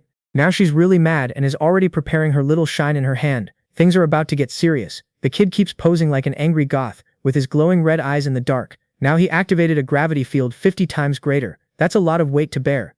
A blue lightning bolt falls from the sky and blows everything up. The kid doesn't stop with his fireworks show. The witch is tired of the game. She pulls out a glowing cube and warns that now the test is real. The witch brings out this cube filled with cute little blue creatures. A big real test, huh? Looks like a party favor. Our goth was slammed against the wall so hard that the floor cracked. What a hit, right? He's stuck there like a gecko, just a shadow on this stone puzzle. The witch jumps with the shiny cube. She's really taking this toy seriously. The cube sticks to the kid's chest and pins him to the wall. He's become a human target. The cube shines so bright it looks like a club. What an over-the-top light show, huh? The kid is floating there, trapped in the witch's cube. What an embarrassment. The kid is shining like an LED lamp in all this chaos. The witch laughs and warns him it's going to hurt. She tells him to focus on absorbing everything properly. Joshua strikes a villain pose and shouts he's going to turn the kid into the strongest warrior ever. How modest. Lixu freaks out and asks what the witch injected into her master. She's furious. Lixu is mad. She asks if the witch thinks her master is some lab rat. The elf has already given up. She says the fusion is eternal, and the master will turn into a creature just like her. The kid became a glowing picture on the wall while the witch admires her bizarre masterpiece. Out of nowhere, a giant luxury pigeon shows up to rescue everyone. Talk about creative transportation, right? The witch Chuchuai shouts for Joel and Faye and warns that he's too late. He missed the boat. The pink-haired girl recognizes the witch and asks if she made the fabric for that thing. The witch confirms the plan worked and now the kid is under her control. What a dedicated villain. She completely loses it and says he's going to be her obedient little boy. What a bizarre family. The girl with glasses freaks out and demands Laharan back, threatening everyone with heavy consequences. Chuchu doesn't care at all. She calls the other one a backup plan and asks who she thinks she is. What a burn, Chuchu. She unleashes a purple lightning bolt that explodes everything on the floor. Just another little fireworks show added to the list. She shows up all imposing to sarcastically greet the old Uchi Shui. Over in Ying, she sends a jab about not knowing if she's qualified. Take a seat, Claudia.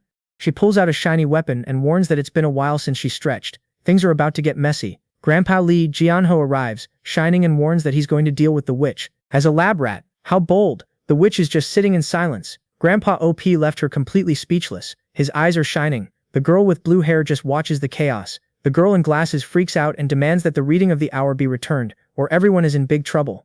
The giant pigeon crew warns that the witch has no way out. Better cooperate to avoid embarrassment. Waltz Shane calls everyone a bunch of idiots and admits he can't take on 3 supreme opponents at once. The witch's plan is to feed the fusion until nobody can separate the kid anymore. The Uchu show hovers and asks who there has the guts to try to hold this slacker. The witch opens a big shiny book and starts a purple light show to escape. The girl in glasses notices the shenanigans and yells to stop the witch right now. Grandpa Luciano is furious and says he doesn't need a lesson. He knows exactly what he's doing. The girl is tired of the nonsense and tells Grandpa to face the association's judgment. That's enough, right? Hokusu warns that no one judges her and everyone is late. What a cheeky villain. The big book shines bright and she disappears in a flash. The light show is guaranteed today. Grandpa is really angry because the witch managed to escape, despite his whole show. The girl with blue hair refuses to accept defeat and says she won't let her get away. The girl in blue jumps into the glowing portal surrounded by weird letters. Off to another dimension, huh? The girl in glasses freaks out and shouts about the so-called battle maiden. Incredible how excited she is. The girl in glasses keeps just watching the madness with that worried face. Another purple light show and flying letters to make everything really confusing. The book releases a giant bird, and the girl rides on it. What an exaggeration. It's a festival of purple light and weird letters everywhere. Someone turn off that brightness.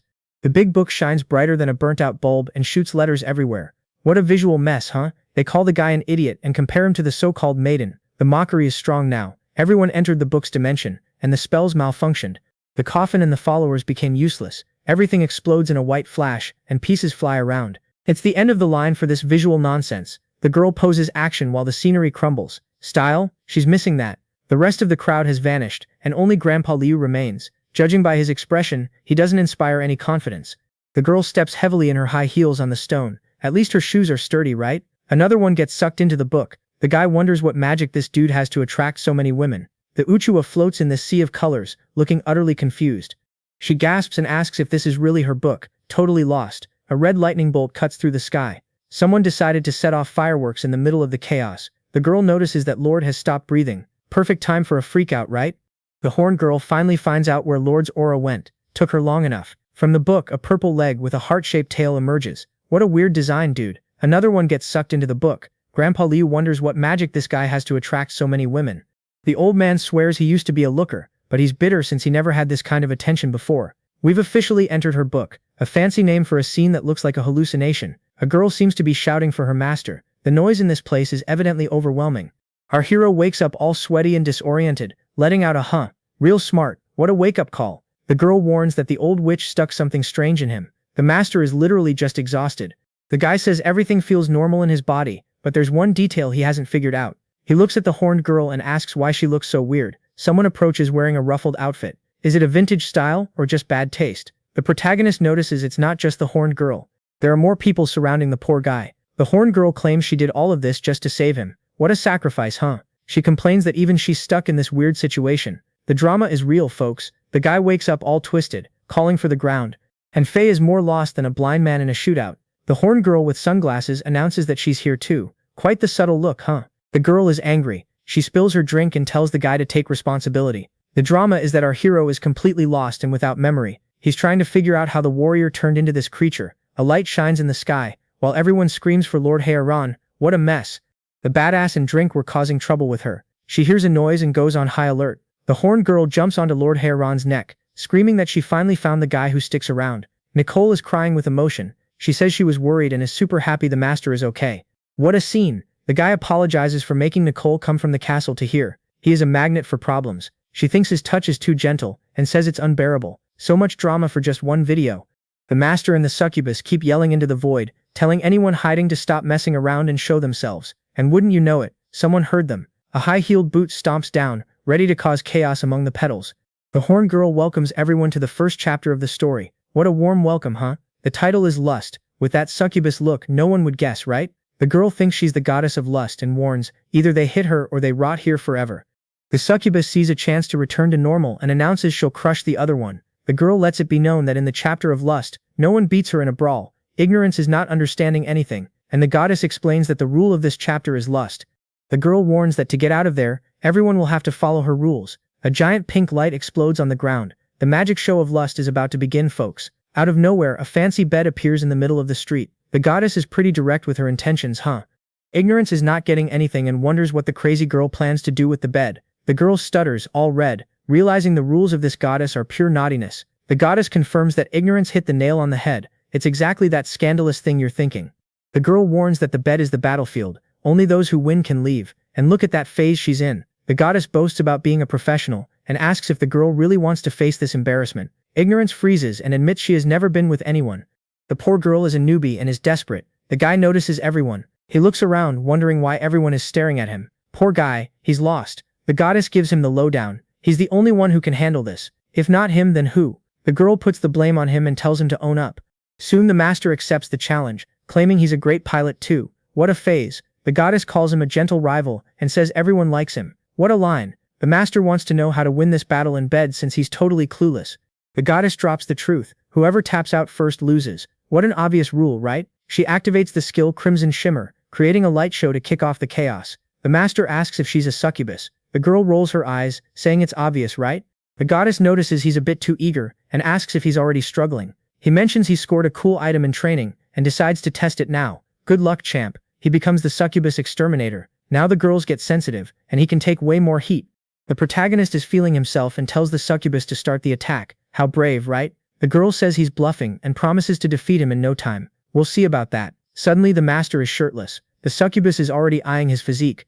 She compliments his shape, saying no other guy has gotten her this hyped. The succubus tells him to forget the talk and wants to go for the attack. The girl is in a hurry. The lights explode and the chaos begins. With so much heart and noise, it's hard to see anything.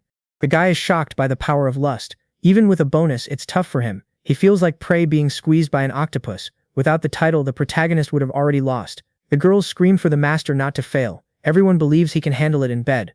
The succubus asks if he can still keep up and tells him to dream on. The girl is way too full of herself. Giant petals rise out of nowhere. The romantic scene turns into a bizarre trap. The cocoon closes. Now both of them are inside, handling things privately. The cocoon vibrates with little hearts and strange sounds. The chaos inside is wild. The girls are outraged that their view is obstructed. They think it's totally unfair that they can't peek. The girls are confused. If Lee Howan loses, everyone is in big trouble. We just have to trust the guy, right? The girl with glasses, remember when they collected his fluids? She saw everything and guarantees, he's tough. The cocoon looks like a heart-themed party. The sounds from inside reveal that things are getting wild. The guy is struggling to hold on. He shouts that persistence is victory, refusing to give up. The guy finds it strange that the offensive has stopped. Wait, did the Succubi run out of breath that quickly? The girl is dead tired, panting and red-faced. It seems like she's the one who gave up. The Succubi praises the kid for hanging in there and says the fun is just getting started. The guy notices she's exhausted but keeps barking confidently to save face. The girl says it was just a warm-up and now she's going to use her ultimate technique. Sure, right. The so-called ultimate technique is just a big kiss. The guy is there sweating cold as she attacks. The girl swears her kiss turns him into an innocent baby. What a line, huh? She gives him the kiss and demands that he falls in love and surrenders quickly. The Succubi is thrilled. The guy's necklace is a total hack. It reflects magic and grants resistance against control. Her plan has failed. The Succubi looks dumbfounded. The kiss flopped, and now she's sweating cold in desperation. The Succubi has a clueless look, not understanding anything. Her plan went terribly wrong. She's all shy now and feels like she had her first kiss stolen. The villainess has turned into a lovesick teenager. In her eyes, the protagonist has become a soap opera heartthrob. Now he's the charming prince. The Succubi, trying to regain her composure, can't believe she lost her cool to the kid. The Succubi tells him not to get cocky, swearing she has plenty of tricks up her sleeve. Sure, okay. All flushed, she warns that she'll unleash the ultimate blow. The guy better brace himself for the embarrassment. Our hero is sweating cold, but he swears he carries everyone's hope. What a drama, huh? The Succubi is there, all glammed up with sparkles and hearts, ready for another round of wildness. The Succubo says she's at the peak of desire and will infect the guy with her emotions. She warns that she'll devour the kid whole in one go. The girl is hungry. The guy is frying and admits that the girl is fierce, but he swears she's not just anyone. He opens his inventory, packed with potions. Living with succubi taught the kid to always be prepared. This guy is like a walking pharmacy, loaded with pills, and he's careful not to get caught off guard. Our boy is more maxed out than a car in Fast and Furious. The succubus is shocked that the kid is tough and admits he is quite capable. With blood in his eyes, the protagonist warns that now it's his turn to get revenge. Our boy goes for the look, shirtless, and summons a giant dragon. The beast wants to show off. The dragon lets out a bizarre roar and goes on the attack. Looks like dinner is served, huh? The succubus is in total shock. She admits the kid's power is insane and surpasses everything. The bed is creaking with so much love in the air. The romantic tension is off the charts. Dude, the succubus is freaking out, unable to believe it. The kid's attack is too powerful for her to handle. The succubus is in shock. She admits she's never seen such a fierce attack in her life. The protagonist freaks out, invoking the god of lust, calling the girl to go all out until death. The kid shines like a LED while the dragon lets out a roar loud enough to wake the whole neighborhood. Look at this beast's face. The dragon is bloodthirsty and ready to feast. The succubus is completely shocked. The kid's blow was so strong she doesn't even know where she is. It turns into a giant cocoon, full of little hearts. By the sound of it, the fight is going well, right? The ground is shaking, and the succubi can't comprehend how this fight turned into such a mess. The one wearing glasses says that Lee Howan is off the charts and has the level for this madness. Our boy warns that the girl has reached her limit and should quit to avoid embarrassment. The succubus is freaking out, saying she hasn't lost and still has a card up her sleeve. Really? The succubus asks why they changed and the kid is already in full panic mode. The girl is all red and ready to connect their desires. Things got weird, huh? The cocoon of hearts shines brightly. It seems things have gotten serious and the magic is flowing freely. The succubus feels a chill down her spine and doesn't understand anything. Fear knocks hard at her door. The girl is in total shock. Feeling the presence of the master is unmistakable. The glasses-wearing girl is acting all weird and says she has never felt anything so exhilarating in her life. The succubus is trembling and doesn't understand why her body is reacting in such a bizarre way. The girl asks what he did and why he is so calm. The protagonist just chuckles. The succubus warns that her senses are heightened. The damage will be shared by 5. With a mischievous grin, she announces that the one-on-one is officially over. Now it feels unfair. The 5 succubi team up to crush the poor guy all at once. The girl approaches the protagonist all flustered, saying it's her turn to enjoy. She states that she's in control now and tells him to relax because he has already lost. She's smitten and wants to trap him in the book forever.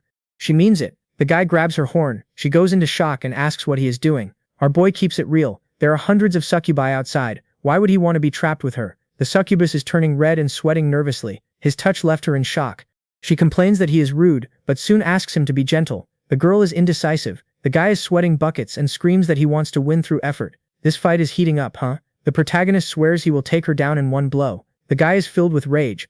The succubus panics and begs for a moment. Hey, where's that bravado from before? The final strike comes in strong, and the succubus accepts her fate. What a phase, huh? A pink lightning bolt explodes, and petals fly everywhere. The damage is severe. The girls are in total shock. Look at those succubi with desperate faces. With pink lightning, even the other 2 joined in. They are all sweating cold and blushing in embarrassment. Only petals are left falling after the flash. The stage is beautifully decorated now. How cute. The girl admits she has never seen anyone like him and accepts defeat wholeheartedly. She finally gives in. The succubus wants to know his name just to lose in style. She's a bit smitten, isn't she? The protagonist pulls the curtain to wrap things up. The show is over. The antics. Let's move on to the next. Someone shouts Lee Howan's name, and the guy turns around with a serious expression. The succubus is completely melting, saying his name is Majestic. The girl is totally hooked. Dude, Lee Howan is there, shirtless and surrounded by petals, striking a model pose. What style, huh? The guy stays completely silent, just staring with those red eyes. He must be pondering life. Lee Howan asks, what the heck is this? While the succubi are all out of it, let's move on to the next chapter. One of the succubi is there, trembling and showing off her outfit. Defeat hit them hard. The blonde says the shock was too much, and they lost control. The guy's move was powerful. Even the veterans wouldn't handle all this stimulation. The girl is almost fainting from pleasure. Dude, the succubus has her eyes rolled back and is completely red. The guy's move knocked her out. The one in sunglasses went into a trance. Poor thing is sweating bullets, totally lost in the groove. The guy sees he traumatized the girls and now wants to give them another boost to wake them up. He raises his hand. In the midst of all this shine, here comes another genius idea. The guy apologizes, but then he throws a rope while slapping them, without holding back. After taking a beating, Azal, Faye and Alem finally wake up to reality. The succubus is dying of embarrassment because she fainted from pleasure. How is she going to face the team now? The one in sunglasses is pissed because she got slapped by Lee Howan. She was saved, but the humiliation was huge. Lee Howan apologizes but says he had to slap them out of urgency. What a hero. They accept the ointment to avoid embarrassment and want to change the subject quickly. The goddess of lust admits that Lee Howan broke down her defenses. The guy is something else, right? She tells him to pray for good luck from now on. With that love-struck look, things are about to get intense. The succubus is all lost and asks if this is just the beginning. The poor thing knows nothing. Suddenly, everything turns into a blue and white glow. It's like the light at the end of the tunnel has arrived. The girl lands right in the smoke, looking like she's still lost in the groove. She's thrilled to be back to normal, but then she adds a but with a worried face. In the chapter of gluttony, the girl sees the sky filled with food, and she asks, "What's going on here?" The girl is totally lost. She wonders why there's only food and where everyone went. The sky looks like a kid's party buffet, with cake and ice cream floating everywhere. The girl is worried. Even in a book, all this food is going to make her gain weight. Priorities, right? Her stomach lets out a loud growl. It's already screaming for a snack. Now the girl thinks a little bit of eating won't hurt. Look at that hungry face. She already devoured the donut and thinks everything is delicious. The diet is out the window. A giant paw stomps hard on the ground. Looks like the buffet owner is here to collect. While she's stuffing her face, a huge creature appears behind her, asking, "Who's there?" This is bad. The girl has crumbs all over her face. She notices that the shadow is not a cloud. The god of gluttony appears with a giant cleaver because she stole his donut. What a disaster. The beast warns her that all the food belongs to him, including her. What a warm welcome, huh? The big guy shouts that he's going to devour everyone. His breath must smell amazing. The beast starts vacuuming up all the food from the sky like a giant vacuum cleaner. So hungry. He's clearing out the whole buffet, sucking up even the snacks that were far away. There's no saving this. The girl almost flies away and asks if the pig wants to swallow her too. What a terrible joke. A shining ring with lightning appears out of nowhere. The beast is sparking everywhere. Now the girl warns him that she's on a supreme level, and not to underestimate her, flexing among the donuts. What a moment. We start the chapter on envy. The succubus walks confidently while the scene changes to a beautiful sunset. The succubus is lost, wondering why she came back to the village that already went down the drain. With no answer from beyond, the girl just steps forward to see what happens. Nicola appears and immediately gets called out. "Where's the Lord? Are you alone? Why did he give you the cold shoulder?" Now they call the girl Vera and ask about the castle. She doesn't even know how she ended up there. The succubus is pissed because the other girl thinks she's worthy and she doesn't. Being a demon is on another level. She keeps it real. She's better at everything. But the other one gets the attention. Envy kills, you know? The girl tells it like it is. Her breasts are bigger. High-level competition, huh? Now she points at her butt and says hers is firmer. What a scandal. The bigger succubus thinks she's the hottest thing around. She claims she deserves all the pampering from the Lord.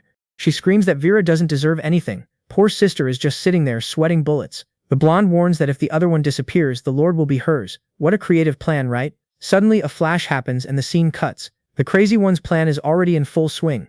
We start the chapter of laziness with this beach view. Tough life for a hero, huh? There's even a shack and a beach umbrella. Is the guy on a mission or vacationing with other people's money? The blonde is there, sprawled on the lounge chair, snoring loudly and enjoying the easy life. What a sacrifice. She stretches out completely, saying the rest was nice and that she wants to live on the sand forever. The blonde finally wakes up and realizes something is very wrong. She remembers she came to fight the Wudichuan, not to lounge around. The blonde is there, kneeling, completely stunned by what she sees. Someone showed up to ruin her tan. The redhead asks what the rush is. It would be a waste not to enjoy this wonderful time, right? The redhead tells the other to chill out. The master has supreme beings, so she's useless. She warns that if the sky falls, others will hold it up. The plan is just to lie down and relax. Are you kidding? She says she needs to be with the master now, no nonsense. Enough with the invading. The girl kicks off to find the master and do her part. The redhead ignores the chaos and focuses on what matters, sipping her juice in peace. The other girl is in shock, totally stunned by our girl's leisure. The redhead gets real. She hates cheerful and responsible people, definitely not her vibe. The goddess of laziness tells the other to lie down already. She's even too lazy to repeat herself. The goddess of laziness is just there, soaking up the sun and the breeze. What a tough life, huh? She says the scenery is beautiful, and the master won't even care. The audacity is striking. The goddess of laziness makes this blank expression, probably already thinking about her next nap. Out of nowhere, a bright flash blinds everyone. It's the classic way to change scenes. Welcome to the chapter of wrath. The horned girl mentions that it's been a while since anyone has passed the first phase. The goddess of wrath is furious. She complains about her opponent, saying the girl ruined her appetite. The goddess finds it impressive but asks if the girl has never lost a fight in her life. The opponent confirms that she's the one doing the beating, and warns the goddess that she won't be an exception. The horned girl jumps in with everything, promising to smash the girl to pieces. What a stressful situation. The girl with glasses doesn't even blink, and warns that her friends won't like this idea. The horned girl goes in full throttle, thinking this attack will solve her problems quickly. Our goddess is about to have a fit from anger, just to send a quick message to her opponent. The girl is shocked by the giant bird and complains that the guy is annoying. In the chapter of greed, our boy appears surrounded by mountains of gold. What a tough life, right? The protagonist is stunned by such a generous crab gift. What a bizarre name, huh? He looks at the mountain of gold and silver and thinks it's all too extravagant. Being poor is tough. The shine of the gold is so bright that he can't even open his eyes. What suffering, right?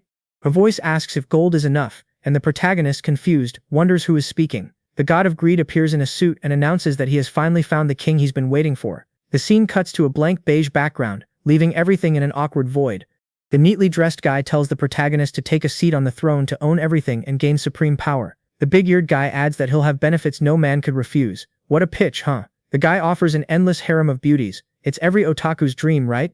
The neatly dressed guy tells him to step up. The protagonist obediently climbs the stairs. The neat guy says everyone dreams of this and tells the protagonist to get on the throne already. The big-eared guy smiles and informs him that starting today, he will be the king of the world. The neat guy's seduction plan backfires. The protagonist throws a punch right at his face. Our boy asks if the guy thinks he's 3 years old. He orders to refuse bad temptations. The protagonist is tired of the nonsense. He throws a solid punch right in the smug guy's face. The big-eared dude, bleeding, asks if he's lost his mind. After all, what guy would refuse a harem and infinite gold? Our boy warns that he already has everything the guy asked for. He's just too quick. The big-eared guy, all bloodied, tells him to stop bragging. Who would be so calm like that? The protagonist says he enjoys it this way and charges at the scared smug guy. The big-eared dude is all beaten up and begs for a moment. That hit must have hurt, right? The protagonist doesn't give him a break and messes up the smug guy's face. It was a punch that could knock out a tooth. The impact was so intense that everything around exploded. The guy flew far away from that hit. The smug dude turned into a human rocket, flying after busting through the building's roof. The big-eared guy complains that the protagonist is way too unpredictable while soaring through the air. What a crybaby, right? The big-eared dude is furious and bleeding. He warns that since the throne didn't work, he will use magic. The guy conjures up a giant green ball and swears that this trick will take down our boy. Our boy complains that the guy's attack animation takes too long. What a slow villain, huh? The big-eared dude is confused and asks when the boy went up there. He totally lost focus. The protagonist doesn't care about the magic and delivers a kick right to the big-eared guy's chest. The impact was so brutal that the building's roof just exploded. What a flying kick, huh? The guy fell right back down onto the throne. The impact was so heavy that it raised dust everywhere. Our boy asks if he's a king now. The guy doesn't even understand how he ended up sitting there.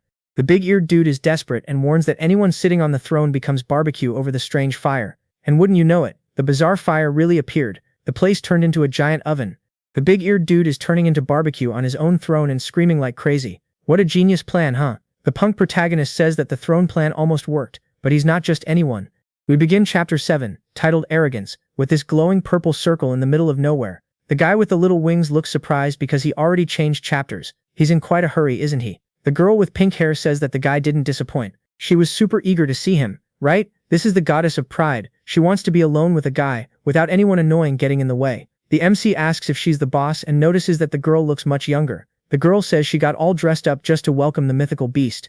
I was convinced, you know. The MC finally realized that there's a mystical creature living inside him. What a situation, huh? The girl confirms that she used cells from an ancient creature to turn the guy into her proud creation. The witch says he's full of energy, and that his ancient cells are thriving. Our boy gets real. She divided everything into chapters just to avoid having her plans interrupted. The guy sees the altar and gets straight to the point. She wants to resurrect ancient creatures with this ritual. He asks if he got it right and she flatters him, saying he's way too smart. What a compliment. The MC warns her to hurry up because the chapter delays won't last forever. The girl in the hat says she planned everything and will finish the ritual before anyone else shows up.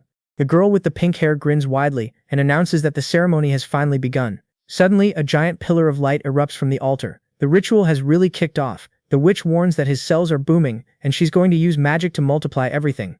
The giant creature appears and tells the guy to give up on this pointless fight once and for all. The witch says it's an honor for him to become a mystical creature. Such a privilege to be a guinea pig, huh? She tells her proud child to step out of the light.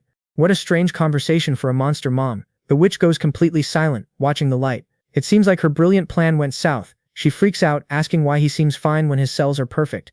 The system sends an alert. They tried to steal the guy's body, but the machine already solved the issue. Our boy smiles. The system is jealous and doesn't want to share his body with anyone else. The witch thinks he's short on energy and decides to ramp up the magic voltage. Now it's happening, right? She yells for her son to rise again amidst all that light. What a bizarre obsession. Someone steps firmly out of all that light. The ritual finally spat something out. The guy appears, all stylish, and apologizes for disappointing the witch. Not again, what a tease. The witch freaks out because she searched for the guy for 10 years. The cell plan backfired. Thor, the protagonist, swoops in with his little wings and mocks her. She spent all her magic on rituals and now she's empty. The guy flies with his wings. He warns her that he will return all the suffering doubled. Vengeful, our boy gives a fierce look and shouts the name of his attack, Torrent. Now things are getting serious. The witch sweats nervously while he yells his move, Sword Rain. The tables have turned. Red swords rain down from the sky and explode everything. Her plan has gone down the drain. The red swords stick into the ground, surrounding the witch's barrier. She's really trapped now. The witch admits that her perfect plan failed and congratulates the kid for the attack. What a phase.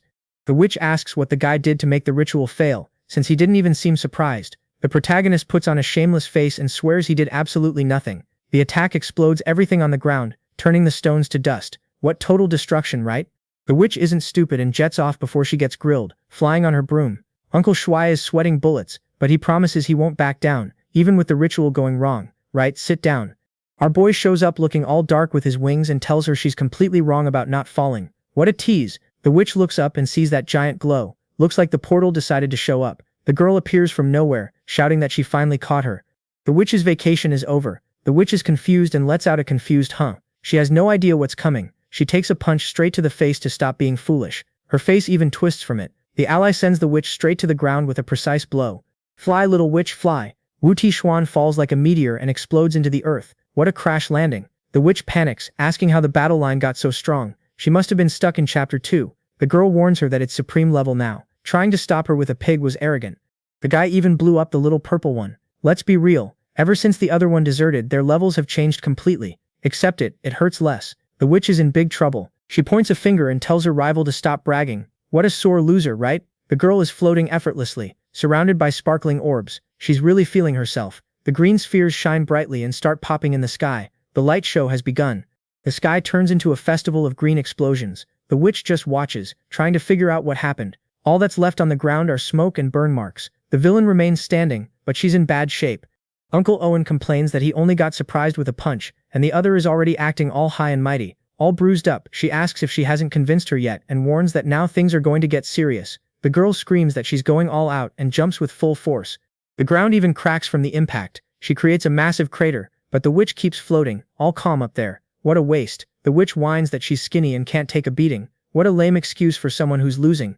While she's crying, a giant mouth suddenly appears right behind her. Looks like dinner is served, huh? The gigantic creature closes its mouth and swallows the witch whole. Meanwhile, the other is up there, looking all smug.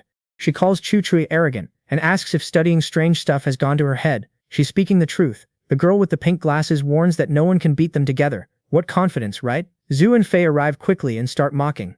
Do they really think this giant fish can handle him? The giant fish gets startled and looks like it didn't enjoy the meal. A green light starts emanating from its belly. The girl with glasses freaks out because the creature is suffering instead of digesting its rival.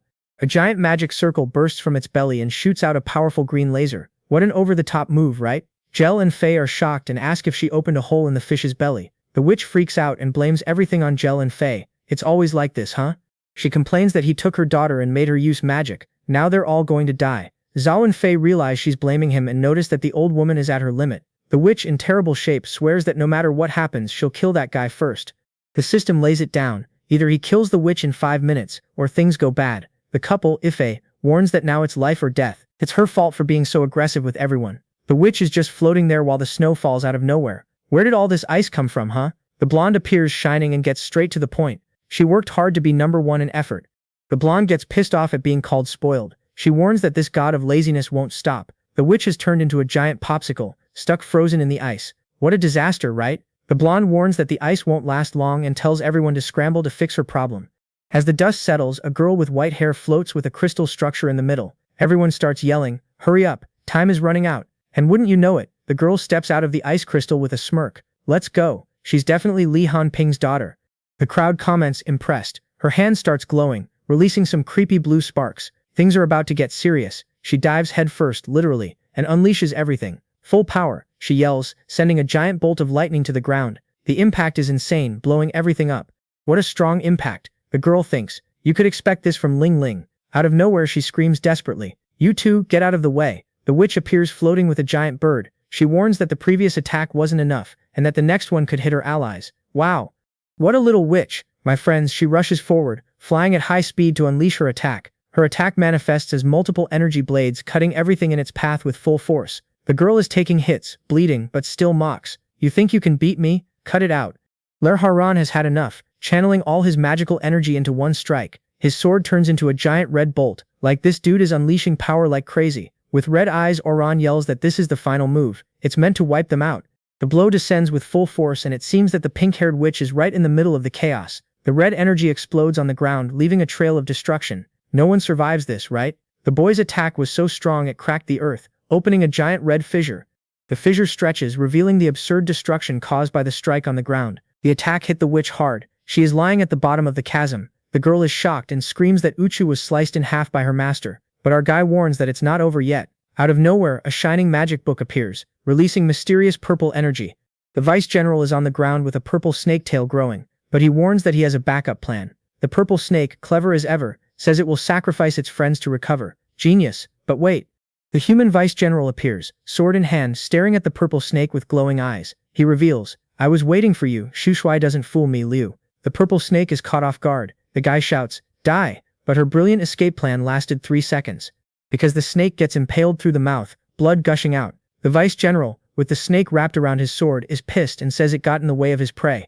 In that moment, the protagonist arrives with a shining aura, ignoring the vice general and announcing that the woman will die by his hand. He keeps leveling up. Mission accomplished. The system gives a title that boosts attack against strong enemies. Lerora, all smiles, feels like the greatest with the new title, thinking he can take on anyone by himself. But the joy doesn't last long, because that thing Rutikua shoved into him starts causing trouble again. The system even paused the resurrection ritual. But if that thing isn't released, it's going to be a huge problem. Suddenly, the scene shifts to a pair of feminine legs running, like someone in a hurry. Then Nicole, with horns and all, shows up and plants a big kiss on the vice general, who is completely confused. Out of nowhere, an intense kiss happens, but the guy already feels that Nicole is sucking way too hard, and it's like our guy realizes that the girl wanted to suck all the dirt out of his body, and we abruptly cut to a kiss. It seems like they are trying to suck each other's calmness away. Get it? The guy is in a panic, trying to push her away while shouting her name. Nicole, what the heck is this desperation, my lady? Suddenly the blonde turns into a succubus and he lays it out straight. Don't hold that in your mouth, that thing is disgusting. And the outcome is obvious. The girl spits that filthy thing out. What a super romantic scene, huh? She apologizes, all seductive, to Lord Haran. She says it's the norm. You know, fine, we believe it. The folks up there are already gossiping, shocked about Nicole's scandalous life with Lee Haran. The woman with purple hair and glasses looks shocked. Succubo managed to get that thing off Lee Haran's body. What a talent, right? The purple-haired witch, after so many experiments, ended up like this. What a tragic end for the invincible. The purple-haired witch just stares, her expression screaming humiliation. In the end, Nicole and the woman with bluish-green hair end up sprawled on the floor, defeated and tied up. The girl with dark blue hair, crouched down, casually remarks that the two guys are still alive. She asks what to do, with a kind of sadistic smile. She offers to finish them off since the so-called wish one was just a waste. But the old man with white hair arrives, angry, complaining that the two little ones should have been saved for him. Then Lord Aurora shows up and crushes the vibe, saying this won't work. He turns his back and explains that he knows the two girls and they're, in fact, victims. The witch Wookiee, when she was young, fell in love, but the guy didn't even notice her. And what did she do? She kidnapped the two daughters of her rival and subjected them to bizarre experiments. In the end, Wookiee and Shane turned those poor girls into abominations, half human, half beasts. They became so messed up that they didn't even know who they were anymore. How sad. Now it makes sense why Ukashwai treated her that way, right? What a torture. The woman with glasses explains that hybrids don't fit into society, but if left loose, they become a huge problem. Then she drops the bomb. Why not take them to your castle and train them yourself, Rara? Even though he gets all excited. My lord is an expert in discipline. While Haran tries to flee from the mess, the woman with glasses makes her decision, resolute. If things go bad, it's your fault, Haran. And just like that, the decision is made in the blink of an eye. With Uchi Shun's exit, La Harona took Ross, who stole, to the Blood Castle. But their past is of course a secret. Meanwhile, the water flows in the shower, setting the stage for a very intimate moment. The blue-haired elf, covered in foam, thinks about someone's death. And surprise, she feels a strange relief. She even wonders if Lee Haran helped her escape her mother's grasp. But just thinking about Haran makes her blush. She decides she needs to handle the situation on her own. Whoa! The vibe in the elf's bathroom is heating up, full of hearts and very suggestive energy. Suddenly Lord Haran appears at the door calling for Rose and ready to lay down the house rules. He notices a strange smell. Nala, unintentionally, gets annoyed, thinking Rose is poisoning the room. The door cracks open a bit, and the pink aura with hearts only intensifies as he peeks inside. Rose, all soapy in the bathtub, screams, shocked. Lord Haran, what are you doing here? Lord Haran with shining eyes warns that he will teach the rules while he himself is poisoned. Haran shoves the elf against the wall. She blushes and, with her hand on the wall, feels the poison taking effect. Lord Haran, with a completely innocent look, talks about erotic flowers and forbids the elf from leaving. What a jerk. Meanwhile, the elf, in desperation, begs Lord Haran for the antidote. What a hassle. The scene starts with a bath happening, setting the mood for the upcoming chaos. The elf, bright red in the tub, admits she only took the initiative because she couldn't handle it anymore. She continues thinking that this passion released a crazy smell. If he hadn't saved her, then horror erupts. He is holding her face, saying that the sexy smell made him mad again. But the elf doesn't care. She plants a big kiss on him, demanding, "Just give me what I want. We can talk later." The elf, filled with desire, clings to Haran and gives him a kiss, thinking he's in control. But suddenly our guy teleports out of his clothes, at a speed that would make Flash jealous. She stares at the protagonist, all blushing, and asks, "Are you trying to force me?" He replies, "Exactly."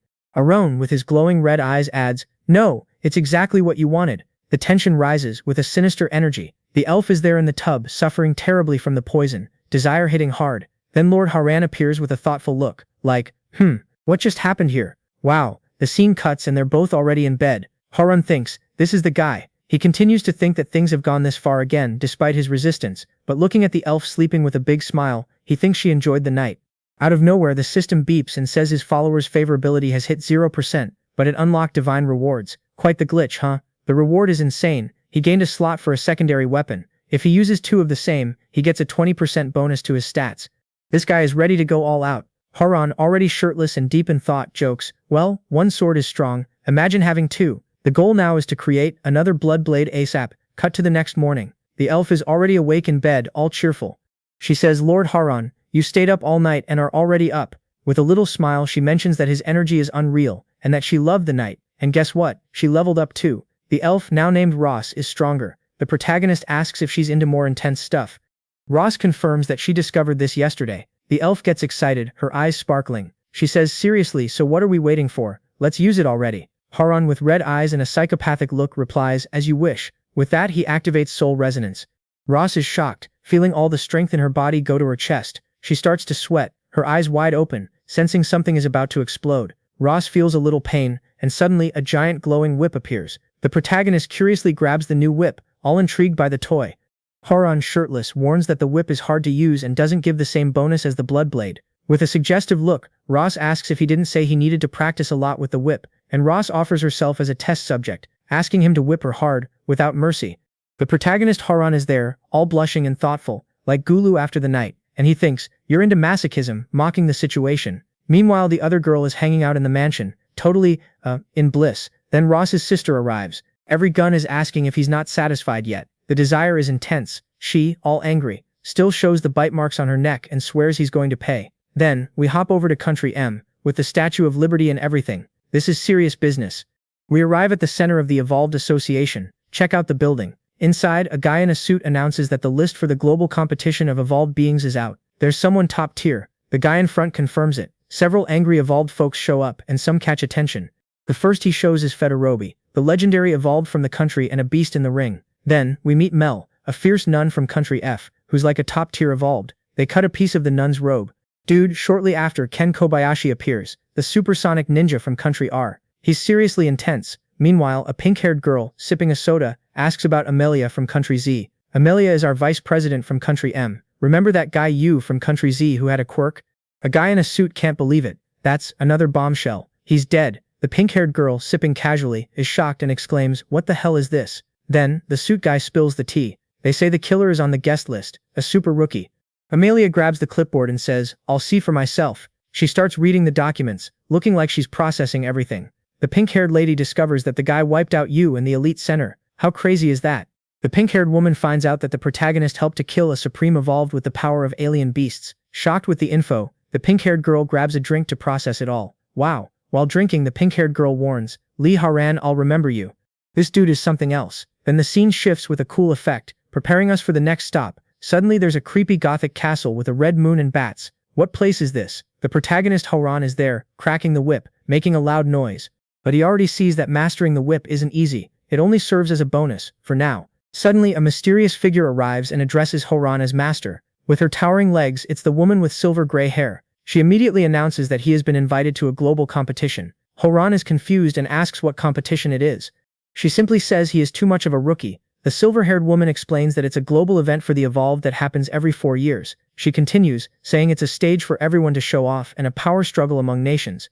She smiles and warns that if the master performs well, he will catch the attention of top-tier guilds. Blushing slightly, she praises the protagonist, saying, "With that beauty and power, master, you'll become a superstar." And then we see her imagination. Roland appears, all suave in a suit with a rose in his mouth. The protagonist, hands in the air, says it's not set in stone and that she's exaggerating. He claims to be a newbie and asks why they're not calling the brave ones, just the legends.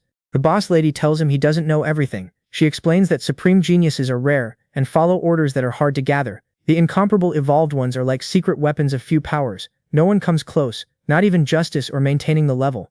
The boss concludes that the legendary is the best choice. Meanwhile, we take a stroll through the Ang Mountains, a sinister place filled with fog. From a hidden house, someone shouts, "Dad, I'm leaving." Suddenly, a pair of fancy high heels stomps firmly, showing that the person is ready to go. It's Zhaoyan, a legendary evolved one who has been training for years and is now happy to get some fresh air. With a serious look, Zhaoyan announces that she is going to the global competition for the evolved. As a helicopter flies by, someone is already thinking about making a name in the competition. Meanwhile, Yan Yan is there with her suitcase, and her father is freaking out about the baggage. Her dad, all worried, insists on taking his daughter by helicopter to the association's headquarters. And the old man gives a thumbs up, asking if he wasn't thoughtful. What a character. But Yan Yan is already annoyed, stating she's not a child and doesn't want to ride. Furious, Yan Yan slams her suitcase down, saying, "Enough of this talk." She stands up, all powerful, and declares, "This time I'm going to make a name for myself." The girl stomps the ground hard, breaking everything. She unleashes some serious energy. The ground explodes with insane force, kicking up dust and rocks. Yan Yan is already soaring high with her suitcase, heading to the competition in style. The boss doesn't mention that the association's headquarters is 680 kilometers away, and takes off quickly. She flies, striking a pose, proud of her power. Now this is real cultivation, and so 10 hours pass flying, or rather the boss is flying. Finally, the headquarters of the Evolved Association in City B comes into view, with a fierce sunset. The boss arrives with her suitcase, beaming. "I was a bit slow, but I made it. What a great feeling." A girl in a red dress looks shocked, like what's going on, with wide eyes. Meanwhile, she pulls her suitcase and feels a strong beastly aura. A serious battle is underway. She looks over and sees, high up, a sinister trio with horned faces. They're watching the chaos unfold. One of the girls in a white dress and crown is already launching energy ribbons in purple.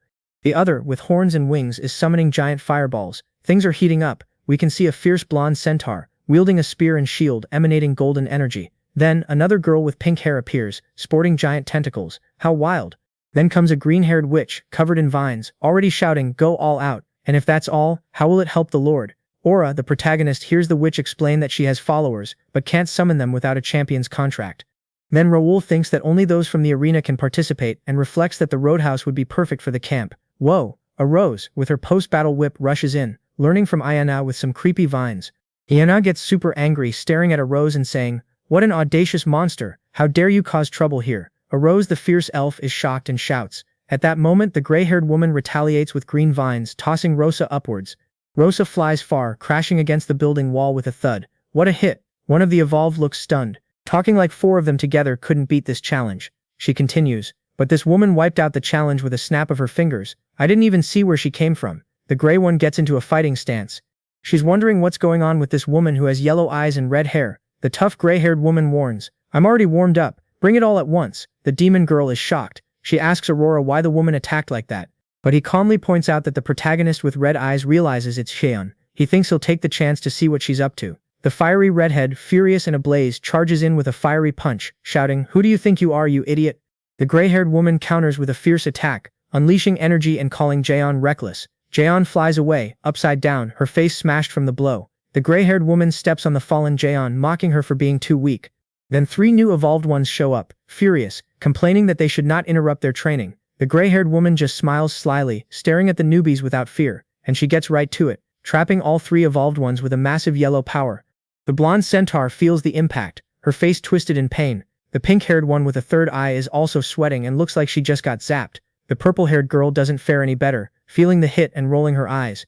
Suddenly the 3 are thrown far away, flying because of the boss's power. The boss unleashes an energy strike, sending out golden waves. In that moment, the mermaid emerges from the cracked wall, furious. "What was that punch? You humiliated me in front of Lord Rao."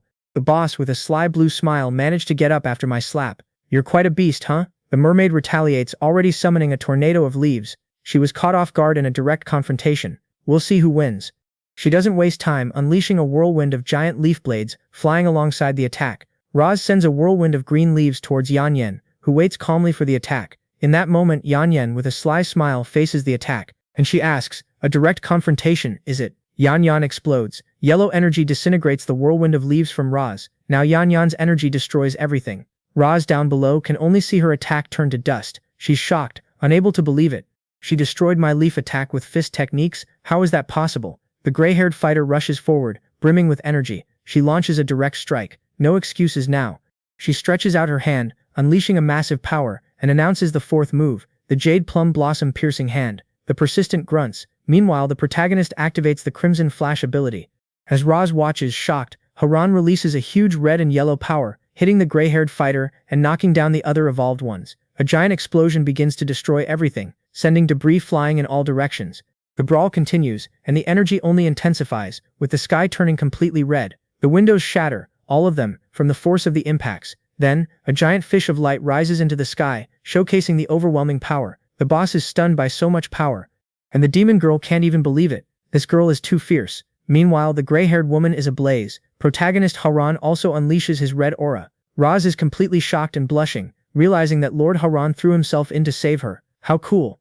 At this moment, the protagonist's aura appears, with the red aura commanding everyone to stop and questioning if such exaggeration is necessary. The brown gray-haired woman, filled with yellow aura, replies, it's their duty to eliminate the mutant beasts. And she turns the tables, asking, oh, are you human? Why are you protecting these strange beasts? Haran cannot believe it, asking if she doesn't recognize him. How could she be so out of touch with society? Oyan, bursting with yellow energy, kicks the bucket. Enough nonsense. I won't tolerate any of this. The protagonist, with his red aura and a smirk, says, what foolishness. You think you can hit me whenever you want? At this point, the purple-haired boss appears and warns, Jolien, calm down. These beasts are Rara's subordinates.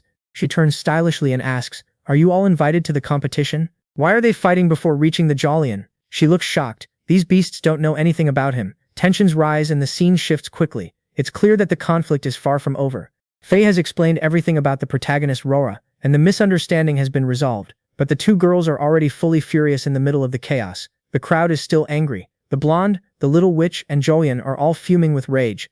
Just then Ayana shows up, glued to Rora, who asks, why are you so close? Chief Ona glares at the protagonist and says she smells a beast, calling him arrogant. She goes on to say he's an evolved one, with the power of mutant beasts, and he controls them too. Chief Ona apologizes for hitting Rora's subordinate, who simply replies, at least you know. The older woman offers her dad's pills as an apology, but the tentacle woman immediately declines. The tentacle woman shows a tentacle and warns that she heals on her own. She doesn't need any questionable pills. The tentacled girl mocks, saying they healed by eating them, but the other cuts in, we don't need your junk. Out of nowhere, someone throws a potion into the air and shouts the name of our protagonist, hey Lyra. And the brave one, with reflexes like a beast, catches the potion in midair without breaking a sweat. What's this, Dad? The girl who threw it explains that since her friends didn't want it, the gift is for him. She adds that it will be useful in the competition. With a sly grin, she says, this resolves our differences. Looks like a truce has been reached, huh? The protagonist can't believe it, asking if the legendary pill is from Joyen's dad. The girl in purple confirms, it's a rare gem, buddy. The pill shines, and she explains that it restores 100% of health, like a dry tree in the rain. It's incredible. Ruran looks amazed by the power of the medicine and asks, but who is her dad anyways? The girl in purple reveals that Shalin's dad is intense, with unmatched medicine and swordsmanship. He's one of the 3 supreme evolved ones in the country. She continues explaining that, after having his daughter, the guy isolated himself in the mountains with his family and disappeared for years. The protagonist Haran can hardly believe it, discovering that the guy had an impressive title before vanishing. And then comes the bearded guy. The Fenyan is the sword saint of Green Cliff. The girl Zion looks at the protagonist who has his back turned. She starts to think deeply. The protagonist can't believe it. He's thinking that her dad is way too much of a tough guy. Haran raises his hand, feeling it going numb. He thinks the girl is too talented for her age. John wonders why the protagonist keeps staring. Does he want more cash? With a whiff of perfume, John notices that only her dad and Oren can tolerate her scent. What a thing! The protagonist Oran gets serious as the system starts beeping. Alert! A really strong creature has arrived, even in the legendary rank. The system keeps shouting. Oran is in disbelief. Who is it this time? With his red eyes fixed, the guy thinks, is this going to be trouble or not? Suddenly someone shouts, Yan, and jokes, you packed light, huh? As a portal opens, the creature arrives with an impact that shakes the ground. The sword saint Feng Mia arrives talking about how her dad is worried about the trip and brought snacks and more snacks. He gives a thumbs up, all proud, asking if she's not excited by all the care. The girl, meanwhile, with Ian frowning, immediately says no and asks why her dad followed her here. She points at the huge bag of snacks, shocked, and the dad still worries she might go hungry. The Sword Saint, all smiles, suggests taking the whole family to cheer them on. Azal and Faye, feeling awkward, try to ease the situation and say it's all good, but they're thinking about the embarrassment. Then there's Feng Man, the tough guy, who takes off his head and says, "So what's going on?" Zhao and Faye, all formal, introduce themselves to Mr. Zhao as the branch manager and ask him to call them Zhao. The protagonist can't believe the humble side of Zhao and Faye, but she tells him to greet the bosses properly. The protagonist moves and we only see the feet of everyone approaching. Zhao Fengmiang, the sword badass, looks at the protagonist and asks if he's the one, and Rara, all respectful, confirms it's him, Lee Rara, and asks him to take care. Then Gelferman calls Rara aside, gesturing, because they need to talk seriously. Meanwhile, the camera rises, and we only hear whispering. The conversation goes on in secret. Meanwhile, the girls are watching, whispering. They see the two talking in the back. The woman with purple hair is gossiping. The one with gray hair explains that the pill is for the protagonist. It's the pill of true origins. It unifies the scattered life energy. The young man's inner voice explains that this pill deepens power and helps the evolved advance. He said he got along well with Aaron from Alpila, but he asks for a little favor in return. The protagonist is already suspicious. He won't ask me to lose the tournament for his daughter, right? Then Feng Mia, Ian's dad, arrives with an indecent proposal. Help my daughter win, you know? But the protagonist isn't into cheating. He immediately refuses. That's not sportsmanship. Suddenly, a sinister glimmer appears, and Horan is left confused. Meanwhile, Fengman, smiling, shows off some hardcore pills and says he's looking for someone destined for them. The protagonist catches on and accepts the pill, proving that old Zhao knows tough people. Zhao Fengmian, the tough guy, arrives with a big smile, praising the protagonist. Teach me, kid, you've got potential. With everything ready, protagonist Horan and Lishwar take a plane to Country M. On the plane, Lishwar is already singing some creepy songs to Horan like, "Don't move. Who's pointing a gun at me?" Blushing, Lishwar thinks Horan is a catch, and that this trip is her chance to take their romance to the next level. She stands up and keeps singing about blood and gunpowder, while Aran just watches. Suddenly the scene changes. A girl glares at Aran lying down and asks what her dad told him at the association. Protagonist Horan, confidently with headphones on, replies, "Don't exaggerate, old Zhao was just praising the new generation." At this, Jala, the tough guy's daughter, warns that she hopes he doesn't take her out in the field. She says she knows he's strong and it's a fantastic fight. Haran responds, "Of course." With a serious look, Haran tells Mr. Zal not to overthink it, because his daughter isn't delicate. As Joel walks away, the woman with pink hair sees and reveals that she's had her eye on the master since they first met. Does she have improper thoughts about my master? And he will do something harmful to him. I'm determined to make my master win the championship. A plane from Inorte takes off, indicating that the story is heading elsewhere. We arrive at a fancy hotel in some country. The place looks really luxurious. The protagonist and the crew are shocked by the giant suitcase. They ask what's going on. With everyone looking on, the guy with the giant suitcase asks if he can carry it. The girl with orange hair, not caring about the stairs, says it's no problem to take the extra baggage. But the serious receptionist informs her that her luggage exceeds the size limit and can't check in. The girl is totally in shock, eyes wide and head exploding with despair. She complains about the ridiculous rule and offers money to get a room, but the receptionist declines, saying she can't change the policies. Suddenly the guy in the black suit appears and announces that the hotel rule has changed. The girl responds, "Yes, young master." Enter the legendary advanced Evo, Calvin, the son of a magnate who thinks guests should be treated well. Oren and Zoyan comment that he's the son of a hotel owner but not just any playboy. Zoyan explains that he's a strong competitor. He even eliminated you in the last competition.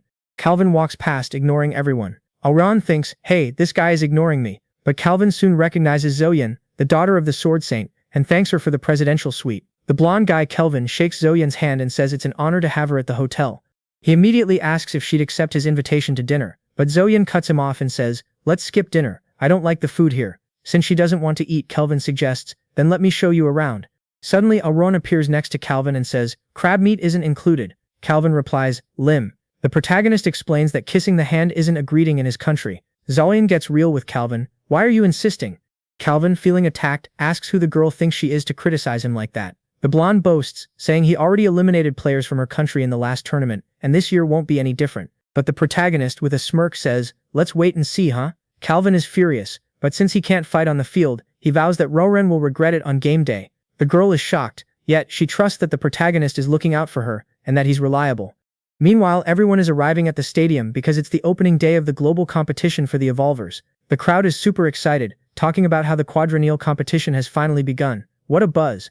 The guy in the beanie is teasing his friend, saying their country Zoa is going to win again since they're two-time champions. And just look at the size of that stadium. The field is ready to welcome the crowd in the brawling. Suddenly a girl with two spinning heads is shocked by the crowd. There's more people than I expected. This is insane. Jonhan is super nervous in the middle of the crowd because she has never seen so many people. At that moment, the protagonist Rowora sneaks up behind her, puts his hands on her shoulders and says, "Chill out." With a cheeky grin, Horan explains he's going to massage her to help her relax, asking her to trust his technique, and wouldn't you know it, Joan closes her eyes and enjoys the massage, amazed by his skills. Horan already wants to massage her back as Joyan thanks him.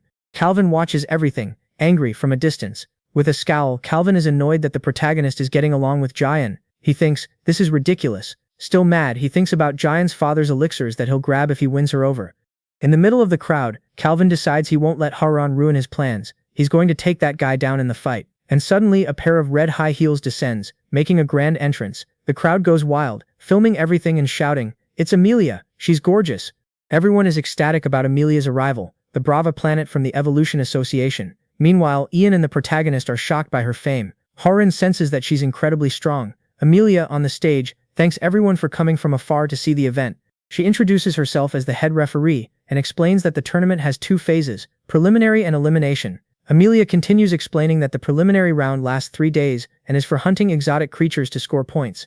The masked guy explains that out of 100, only 16 will advance. He thinks it'll be cooler if it's brutal. Out of nowhere, Amelia shows up at the stadium, radiating a creepy pink energy. She opens her mouth and yells, "End of space-time. It's about to get real." And did she deliver? Giant rifts, like galaxies, open up in the middle of the field. Everyone is in disbelief. The MC and Joyanne see a monster hunt about to go down. The host explains that the rifts lead to different hunting areas and nobody will meet inside. She shows off the mini cameras that will stream everything live, but you can switch them off. Just know, that won't earn you any points. With her arms wide open, the host announces, "The preliminaries are open. Good luck, everyone." Then the crowd starts rushing into the giant space rift, like a portal. Several players zoom in, diving headfirst into the massive purple portal. The competition has begun. The MC suggested they enter the rift together, but Joanna swiftly interrupts. "We can't go in the same one." She explains that the monsters are limited, and splitting up is better for editing. Joanna tells him she'll be entering, and the MC wishes her good luck.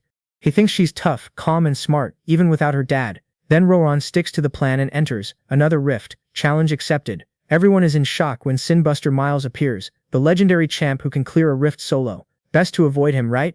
Sinbuster Miles swoops in, almost flying, with his cape billowing, ready for chaos. It's Miles' turn, and everyone is chatting about how he picked the hunting area. This legend is going to put on a show. As Miles stares into the cosmic rift, the question is, who will have the guts to challenge the two-time champ? Two guys are chatting, deciding it's too risky to go in there. Miles' strength is insane. The girl is worried, wondering if Miles will mess up her master's progress. Ian explains that the master has to handle everything, because there are dangerous guys who steal monsters, and someone is already stepping into the rift, ready to kick off the hunt. Chris appears, packing a powerful revolver, and he instantly starts joking, saying he scared everyone the most. The screen flickers, a teleportation happens, and we switch scenes. The new place is a sinister gothic castle. A giant blood moon hangs in the sky. The general is super nervous, waiting for Lord Haran's scene to kick in. Suddenly the protagonist appears. Everyone is shocked. He is underwater, completely disoriented, not understanding a thing. My teleportation landed me underwater. He starts to wonder if the organizers targeted him on purpose, but quickly dismisses the idea. I'm just some nobody. But Haran is fierce. He gauges the water, taking deep breaths and declaring he's a good swimmer. Protagonist Haran emerges, drenched, with a look that says, "What's going on here in the water?" He questions, "Is this the hunting grounds? This place isn't helping at all." The setting is massive. The protagonist is in the deep sea, at the second stage of the tournament. Waves crash violently against the rocks, showing that the sea is rough and dangerous. Then Oren arrives at the shore. Some girls show up, greeting him and asking for orders. The protagonist immediately starts giving commands to everyone. Spread out, hunt the monsters, and avoid other players. With a psychopathic look, he warns, "The rule is simple. Don't start fights because your target's too." The troops scatter quickly, but Haran grabs one of the Samus and says, "Shut it, you're sticking with me." The girl blushes deeply, thinking something else is about to happen. "Just me and you, Lord." He asks her to dry off his clothes, and she's confused. "Wait, was that it?" The presenter sees the protagonist and Samus on screen, shocked. "Is this even possible?" The girl explains that spreading out the Samus increases efficiency, even if it reduces combat power. She even suggests equipping the Samus with cameras to record points. What an idea. The blue sky appears, and the protagonist feels a new energy coming in. Then Haran, fully charged, opens his arms and announces, "Now it's my turn to show what I can do." Protagonist Haran hears a chant from nowhere and is like, where did that come from? But the sound isn't pleasant. He already feels a headache and screams, that chant is attacking my nerves. Then we see the source of the sound, a siren sitting on a rock, in the middle of the water singing. She has huge pink hair and is standing there with her back turned, giving off a sinister glow. Her tail is blue and is in the water, while the song keeps playing. Then, out of nowhere, an angry mermaid appears. It's Ariel, an exotic mid-level creature. The protagonist, perched on a rock, is stunned by the mermaid and already melting at her song. Unbelievable. But the mermaid, with a smirk and those red eyes, thinks, idiot. The loser fell right into the trap. The protagonist, all goofy, is already taking the mermaid's shoulder. Ariel is looking at the sea with a strange smile. Horan asks why she's singing alone. Ariel complains that her sister's song is sad. The mermaid, full of confidence, touches his arm and explains that men are weak and easily fall for her charm. At this point, Ariel stands up, grabs the protagonist, and her enchantment becomes even stronger, like a creepy ooh-ooh. To top it off, the mermaid makes a crying face, saying she's lonely and wants company. Poor thing, what an actress.